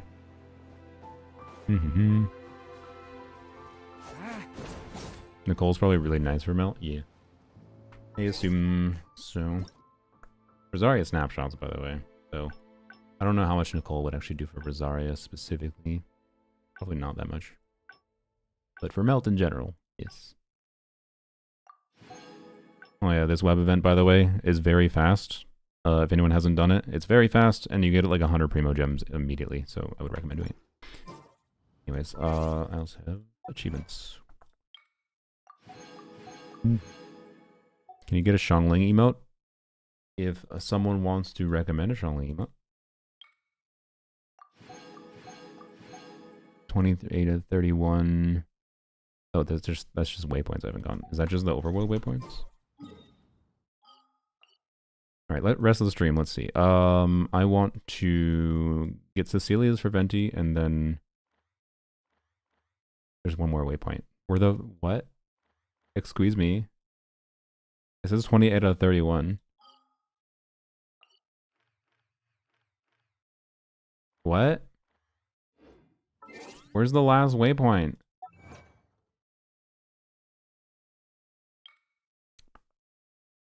There's one underground? Oh, okay. Break the seals at Noblesse and Winter's Peak in a secret hall of Noblesse secret treasury at... What is this?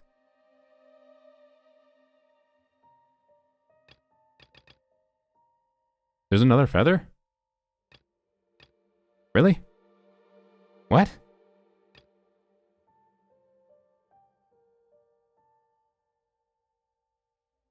Is this for Overworld? So is this an Overworld quest? So I just have to do the Overworld Dormant Port quest. I see. Interesting. Okay. I'm down to do that for a bit for the rest of the stream. Double check. Actually, I don't know. I kind of want to go over a walk. It's really nice out today. It's 5 p.m. right now. But also, we're gonna get focused. The rest of the week is gonna be focused on like fucking Stygian and shit. So I feel like this might. Is this the? This kind of feels like the last day to like until like later this patch. I'm like, yeah, let's focus on exploration. Would you walk your cats? Not right now. I don't have any like harness for them, but I wouldn't be 100% against the idea of taking them outside on occasion. I feel like based on how they react to strangers coming into my apartment, they would be overwhelmed outside, but I wouldn't be against like trialing them on a harness. Just take them outside to see if they can get used to being taken outside, and then eventually I can, you know, take them. I live 1 block away from a park, by the way, so like I could go and take them to the park and let them on a harness run around, but dogs would potentially be a problem and whatever, so you know, most likely I would only ever just take them outside the apartment building and let them walk around in the grass a little bit on a harness. So rather for the Temple of Space and for Dormantport. All right, I literally didn't even know that. Okay, that's good to know. That is actually 3 feathers from Stygian, right? Yes, 3 from Stygian, 1 from Battle Pass. That's an oh fuck! If I buy the Battle Pass, that's 1 extra reroll. I can get this patch. Oh, that means like actually that even not only that, that would mean I can actually get to the decree reshape. And that means cats on harness is quite an experience. Oh yeah, I've had to deal with it before. I can get to the decree reshape this patch if I buy the fuck. I don't. God damn it! I want to stop having reasons to buy the stupid extra battle pass just for the fucking. Just with a fucking feather. I hate that I'm an artifact min-maxer. I hate that I'm an artifact min-maxer, and I'm just like, oh, but what if I had that reroll? God damn it. I'll think about it. I'm gonna wait, because we'll see how the reroll goes on this. If the reroll goes on this well, like just do a reroll and it rolls like 4 times in a crit, sick, I'm happy. Albedo permanently done. Then I can maybe like, like what?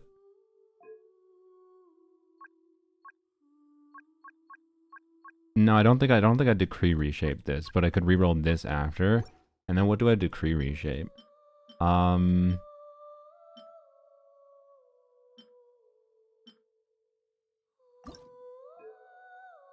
Probably not that, but tempting.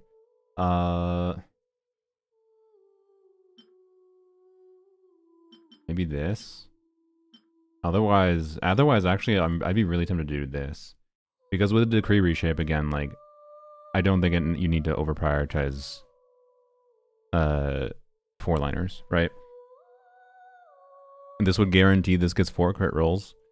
And if it doesn't troll me, because I still don't have the timepiece that I want for Varka.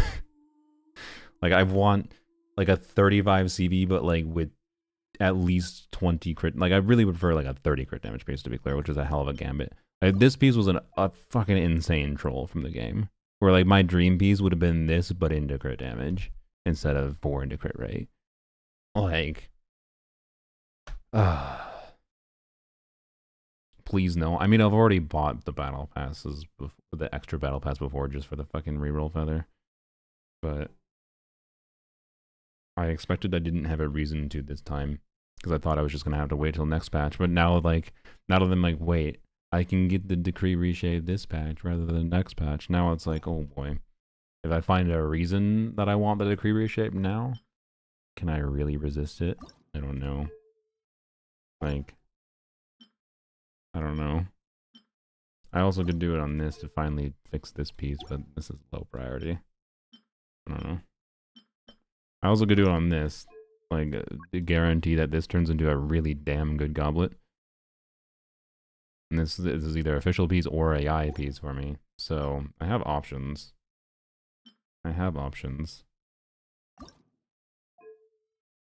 It would be funny to reroll this one, actually. The reason I don't necessarily want to reroll this one is because this is the highest crit rate on an attack timepiece I have in the account. But it's also a double crit 4-line max roll piece. It was a 3.9 crit rate, 7.8 crit damage start. And these crit rate rolls were low roll value. And if it rolled more into crit damage, wonderful. Barca piece. If it rolls heavily into crit rate, honestly, it probably becomes Longyon's off piece. Like if it just like is a little bit more balanced or higher roll values. Like this piece was so close to being my best Lonyon piece. But it seems kind of insane to spend a decree reshape on that. I think this is the type of piece that I'd consider re-rolling without the decree reshape, right? That's my inclination. But I think I'd rather actually re-roll this on a decree. Because a decree reshape does not increase the chance that I get 5 crit rolls. It only guarantees 4 because it's a pity system, right? There's 0 increased chance for a 5 roller. So then I just re-roll this, and hopefully it doesn't troll me and roll all into crit rate. Right? That would be my thinking. Because if I could, if this, right, imagine the ideal right now. So I have this piece on Varka currently. Imagine that piece rolls twice into crit damage. Like, I'd probably have a little bit lower crit damage than this, because this was 3 max rolls. Also, obviously, it won't be the same. But 4 crit rolls, it does 2 crit rolls again, but then it does 2 crit damage rolls, so 2 into each, evenly balanced. Then I have about the same crit damage as I have with this currently, right? I lose a tiny bit, little bit of attack. I have the same crit damage as I have with this, approximately, like maybe probably slightly less because of roll variation. But then I can use this comfortably, because right now, like with this piece on and the timepiece that had no crit rate, this is ideal, but only for the teams that get either double cryo Varka, so cryo Varka or hydro Varka, because I get 15% crit rate either from Mona or from double cryo resonance. So like it's optimal to switch to this piece right now. This is significantly better. Sacrifice a bunch of attack. I lose like 200 attack, but basically just under 100% crit rate. Definitely better. So maybe that's what I do. That's the temptation I think I have. Because then, yeah, like it just, this piece, I'd be at 29-16 attack. But then basically have the same crit damage I had before. Oh, that would be really nice. And then I don't really even need this anymore at all. Ever craft goblets? Yeah, on occasion. There ain't no way I'm getting an onset goblet that beats this, though. That's not real. Lonyon back on VV? No, she's all 2-piece, she's been on 2-piece, 2-piece pretty much permanently. That'd be a top 100 Varka, yeah. I think I might greed this patch then. Assuming I don't need to do all the rerolls in the Albedo. It's possible I get trolled in the game, just like, reroll this. 3 flat attack rolls. Reroll again. 3 flat attack rolls. Right? Like, I don't want to emphasize that. And if that happens, then I might just have to buy the fucking battle pass just to use the decree reshape. Like, I don't want to use the decree reshape on this, but I will if I have to fucking do it to finish Albedo. And then it's going to troll me and roll all into crit damage, and I'm going to have under 70% crit rate. Oh, that would be very funny. Oh, fuck me. What would happen actually in that circumstance? In that circumstance, I have to, I don't know, get a feather that rolls heavily into crit rate or something, I guess. I don't know. Let's see if I do that and then switch to this. I don't want to, but okay. No, no, it would still be under 70% crit rate. Oh god. As long as it doesn't reroll and troll me by rolling entirely into crit damage, that would be acceptable, but not desirable. But yeah, I want to be done with Albedo, so I want to reroll this. Just reroll 3 rolls with not like minimum roll values. I'll be happy. Just have to be like slightly above average luck. I don't need much. I just want slightly more than I have. Because there's so much potential in this piece, and if I reach at least 70-ish% of its potential, I'm happy. I can be happy. But I do kind of need it to at least roll 2 times into crit rate. So, if it doesn't roll 2 times into crit rate, kind of not great. But, yeah. Rambling to fix your Geo team for tomorrow? Yes.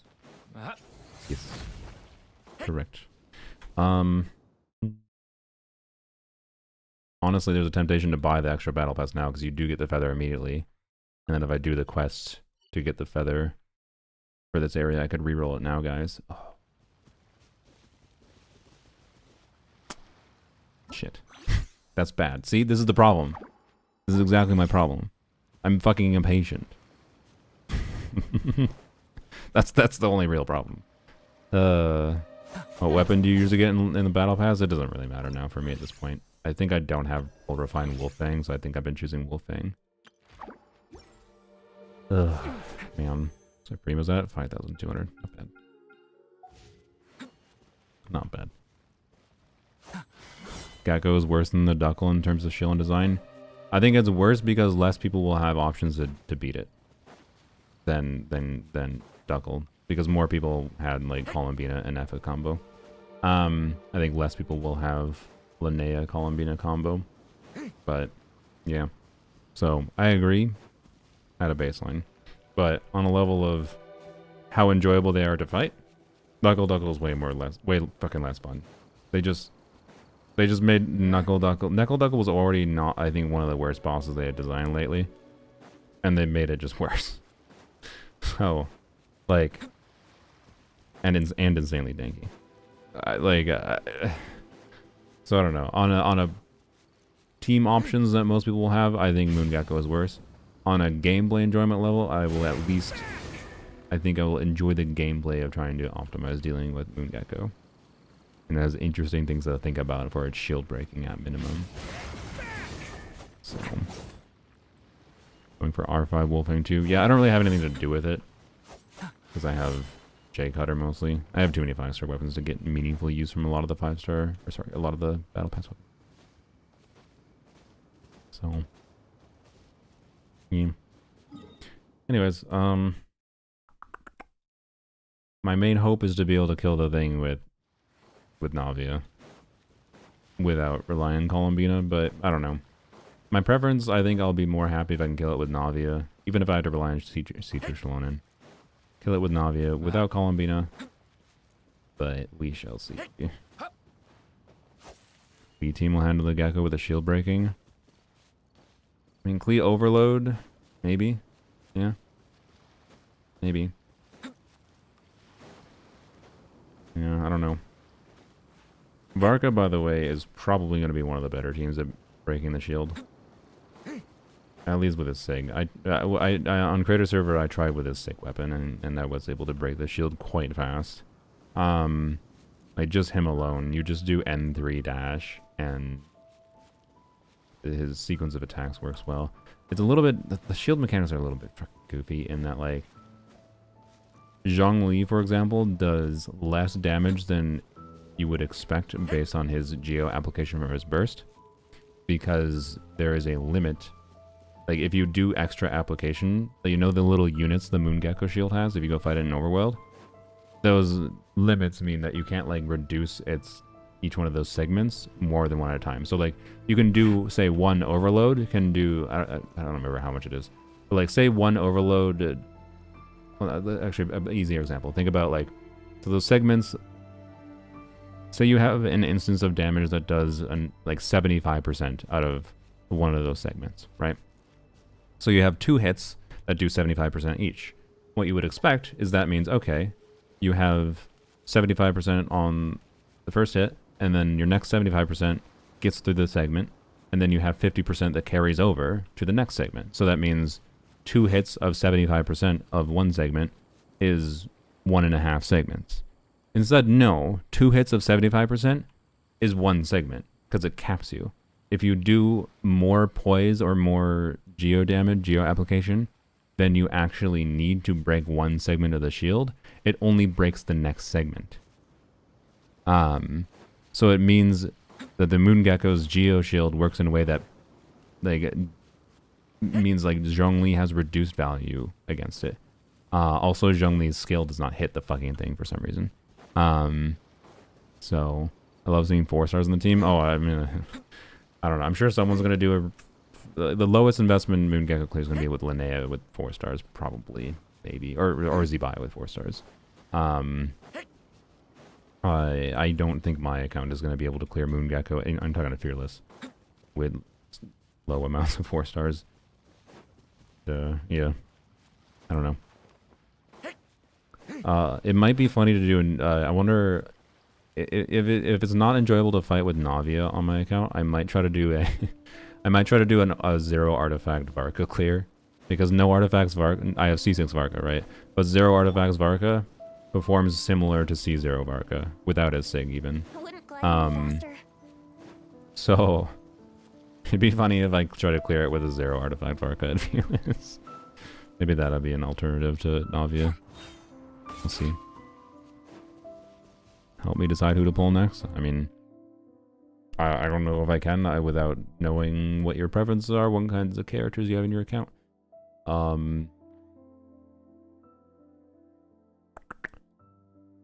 feel like I'm in too yappy of a mood to focus on exploration today.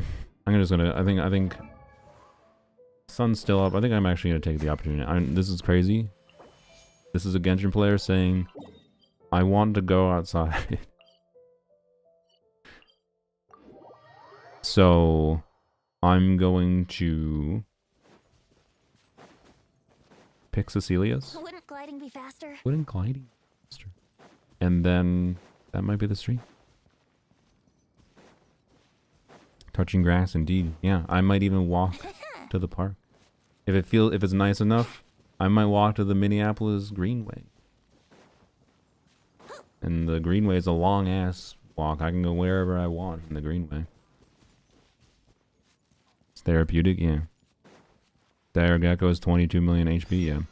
Show 0 artifacts Varka, display the clear as a skill issue, then show cons at the end of the video.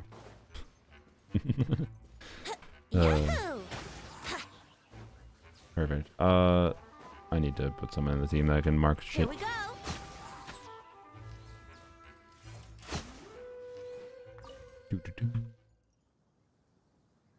Alright. Meeker. Hello, Meeker.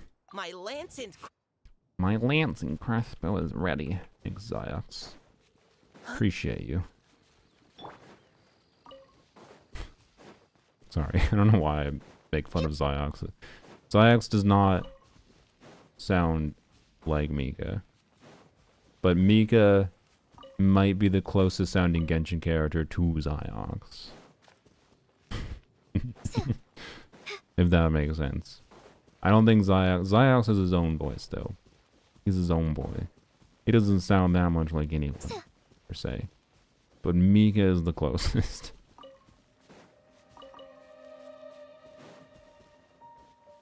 God dang it. Other thing here still. Where?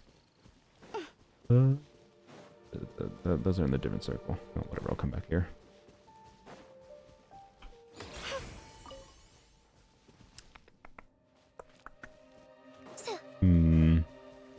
He started it himself. At this point, it's deserved. Yeah, I know. That's the real reason I do it. He did do it to himself.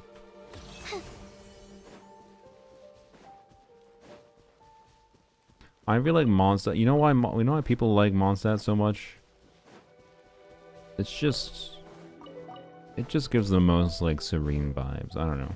Something about Mondstadt. Picking flowers in Mondstadt puts me in like the most just like trance mindset of just wander around, pick some flowers. I don't know. How does a boss's damage taken work when it loses the shield? Is it percentage based or based on damage done while in shield form? So it is 70% of, if I recall, it is 70% of geo damage done to the shield is converted to damage it takes directly. And during the shield phase, I believe it counts as neutral resistance. So yeah, and it's just geo damage, by the way. I believe all other damage technically does. Wait, does it contribute at all? I don't actually remember. Sorry, I don't remember if other damage contributes at all, or if it's just. I don't remember. More things to test, but I'll just test it tomorrow. This one I don't need to test in creator server. So yeah, the important thing though, like it basically takes no damage during the shield phase. do anything other than geo damage, so that means the HP is functionally way, way higher if you try to bring a non-geo damage focused team to it. 200k Scarlet would work? It probably will. As long as you bring in, I presume, Chung-Yoon to break the shield. So, yep. Death Circlet better than crit damage for Zabai. With her Sig weapon, I think, or Chiori weapon, I think it's worth considering, but generally speaking, the answer is no, I believe. But if you have a really good Death Circlet, it's worth trying in place of your other circlet, as long as your crit ratio is still balanced, right? It's gonna give her a bunch of stats, it's gonna increase her damage. Mondstadt also the most normal fantasy setting, yeah. It's fair too. Sorry, I thought there was something in the... My preferences are very similar to yours. My teams are Chlorine, Overload, Varka, Premium, and Muika Melt. C2 Durin, because he helped my Chlorine Overload as well as Nicole for Varka. Yeah, I think that's probably a fairly safe bet if those are your preferred characters. I would get Nicole over C2 Durin first, most likely, because I think the team option she can enable will be valuable enough. And then, yes, C2 Durin. I do think I like C2. I definitely like Durin's cons more than I like Nicole's cons. At least the early cons. So I think that's a safe bet. I agree with your assessment, Supreme. Weapon better since Venti's new bow is Nicole's weapon worth pulling for? Generally, no, I would say. But, you know, like if I get Nicole, or if I save my like standard banner guarantee. So if I lose the 50-50, most likely if Durin reruns with her, I will lose to Durin's weapon. Oh, what is Durin's weapon? Check actually. Does Durin's weapon buff Lanyon? I don't remember. I know you need Hexeride to get the full buff potential from it. But does it only buff Hexeride units, or does it buff the on-fielder if you have Hexeride in the team? Let me check. So, yeah, crit damage from burst is increased by 16%. Blah, blah, blah, blah. Yeah, and then you get 20% attack. Or sorry, 20% attack for Durin. But 16% attack for the active party member other than the equipping character for 3 seconds. So, tenacity, but with burst. And then that's just active character. It does not rely. If you have Hexerai, it is increased by 75%. So that would be 24% attack for Lanyon. Also Varka. So I'd be very happy with that. In fact, in many ways, maybe it's the ideal. It would be nice for me to get that weapon, but if I path to Nicole weapon and get Nicole weapon first, I don't think I'm gonna go for Durin Sig. But if I get Durin Sig while pathing for Nicole and then get Nicole Sig, I'll be happy for my account. But I think on a generic level, Nicole Sig is probably not worth it. And you want to know why? Because Fav is good.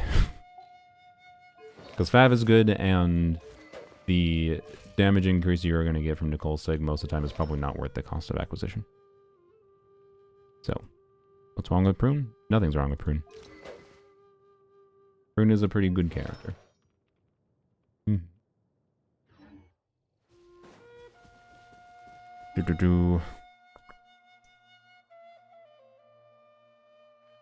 Yeah, I didn't care for Venti weapon that much, so I never... Am I done? I'm done.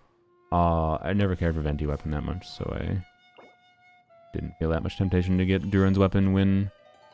particularly when doing release. I cared much less about double Hexeride teams with Durin. But now, post this artifact set, it's so much more worth forcing double Hex in the team.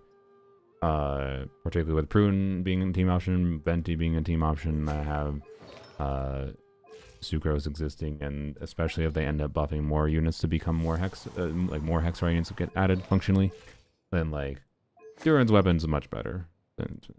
But still, it's still not that incredible because I do have other compelling 5-star weapons for him. But you know, I wouldn't mind having it for the boy. I wouldn't mind having it, and then Jade Cutter gets relegated to put it on someone on occasion duty again for the next eternity. I don't know. One of the nice things about Durin has been like, hey, sweet, I've been able to get value from Jade Cutter. Because like for a while my account, it was just like not really doing much for me. So if I do get Durin Sig, it won't do much for me again. But I'll still be fine with getting Durin Sig.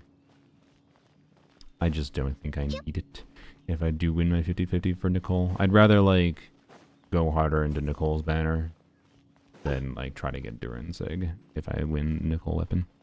Character review? Sure, we'll do a character review. Then I'll give you some cat in the stream. I max ascended Venti 5 years later. Yup. My tab. There it is.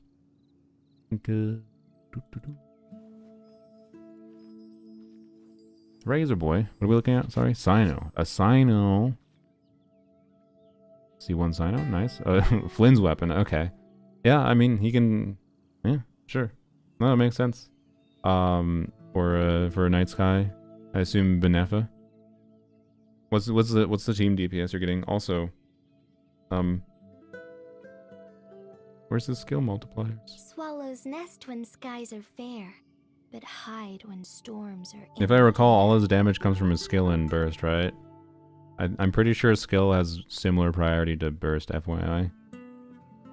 If I recall. Yeah. you should probably level the skill. To be clear, in a Benefa team doesn't matter as much, not necessarily, but it's a nice build.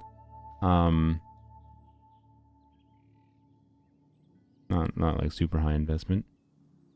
Pretty much every artifact could be improved here, but you're at the point where it's not, well, other than the circlet, probably not easy. I mean, even the circlets are pain.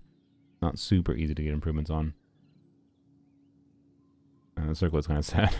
1, 2, was this? Yeah, I think this was a 4-liner. Literally can't use him because I don't have Columbine or Nefa. Oh, I see. Furniture like that can be just as precious Waiting as for a Nefa silver rerun. family heirloom. Columbine rerun, I see. That's no exaggeration. Wait, is this meant to be a Flynn's pre-build, I guess? Oh, the Flynn's just ran, so I assume not. Yeah, I don't know. Sino should work pretty well in the Benefa core. I wouldn't have any calms playing him there. I mean, I don't love the Benefa core unless the on-fielder directly synergizes with the team in a way that's satisfying. But like, Sino at least being an electric unit synergizes a little bit more directly. My preference is still definitely Raiden. Like, I'd be curious if I had Sino on my account. I'd be curious if he was better than Raiden, or not. I'm not talking a C2 Raiden, just a base Raiden. Mika. Thank you, Mika. I definitely thought there was a Venti there, but I forgot. Alright. So, rip Varka, right? Prune isn't any better than Venti. I'm pretty sure Prune is better than Venti. But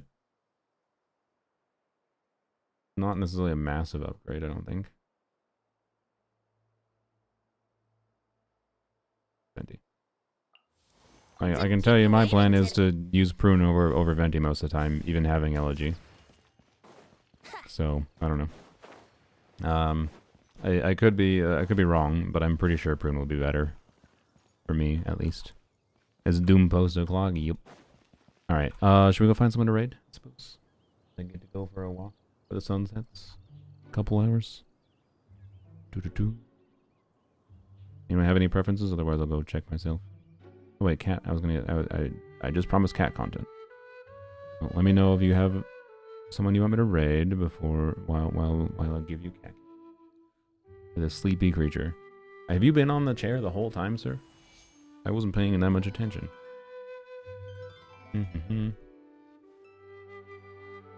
5 stars, 4 stars, power creep buff, 5 stars. I mean, Venti was already not really that until this new artifact set coming out next patch. I feel like with double hex in the team, I already don't really feel like Venti was that much better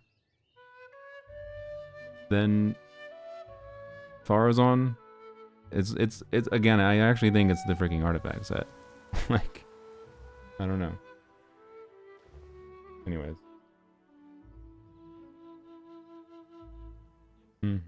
Hello, cat. I was just gonna turn on the camera, and he just jumped in my lap. I was gonna focus on the orange blob, the loaf. But then this creature's like, no, I am the one who gets to have the spotlight.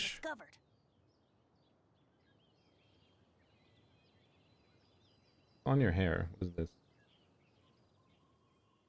Oh, that's a me hair. I don't know how that got on me, but that's definitely a me hair. I'm probably gonna cut my hair just because I like having long hair, but it's hard to maintain, and these creatures like to bite it sometimes, and it's annoying. It's really annoying.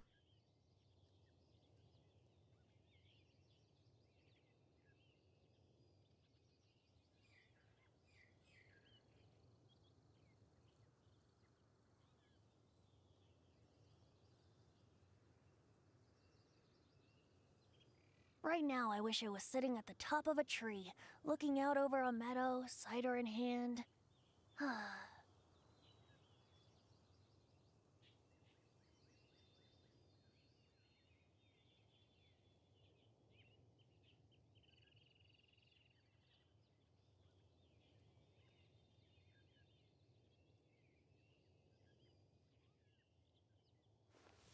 Good yawn. Good yawn.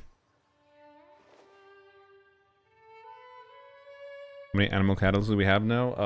A lot. I'm pretty sure it's the weapon element combo that has. I think they have like 3 more characters. I think it's like it's at least 2. Maybe with Prune release 3 or 4 ahead of any other like character element plus weapon combo in the game, if I recall correctly. Like a lot. I just why I don't know. Whatever. But anyways. Let's go find someone to raid. I suppose that means bye YouTube, but feel free to join the Twitch link in the description. If you want to join the raid for some reason. I think I'll go see who's live if I feel like raiding someone that's I know. Otherwise, I don't know. I'm kind of in the mood to raid some rando. Let's see. Bye.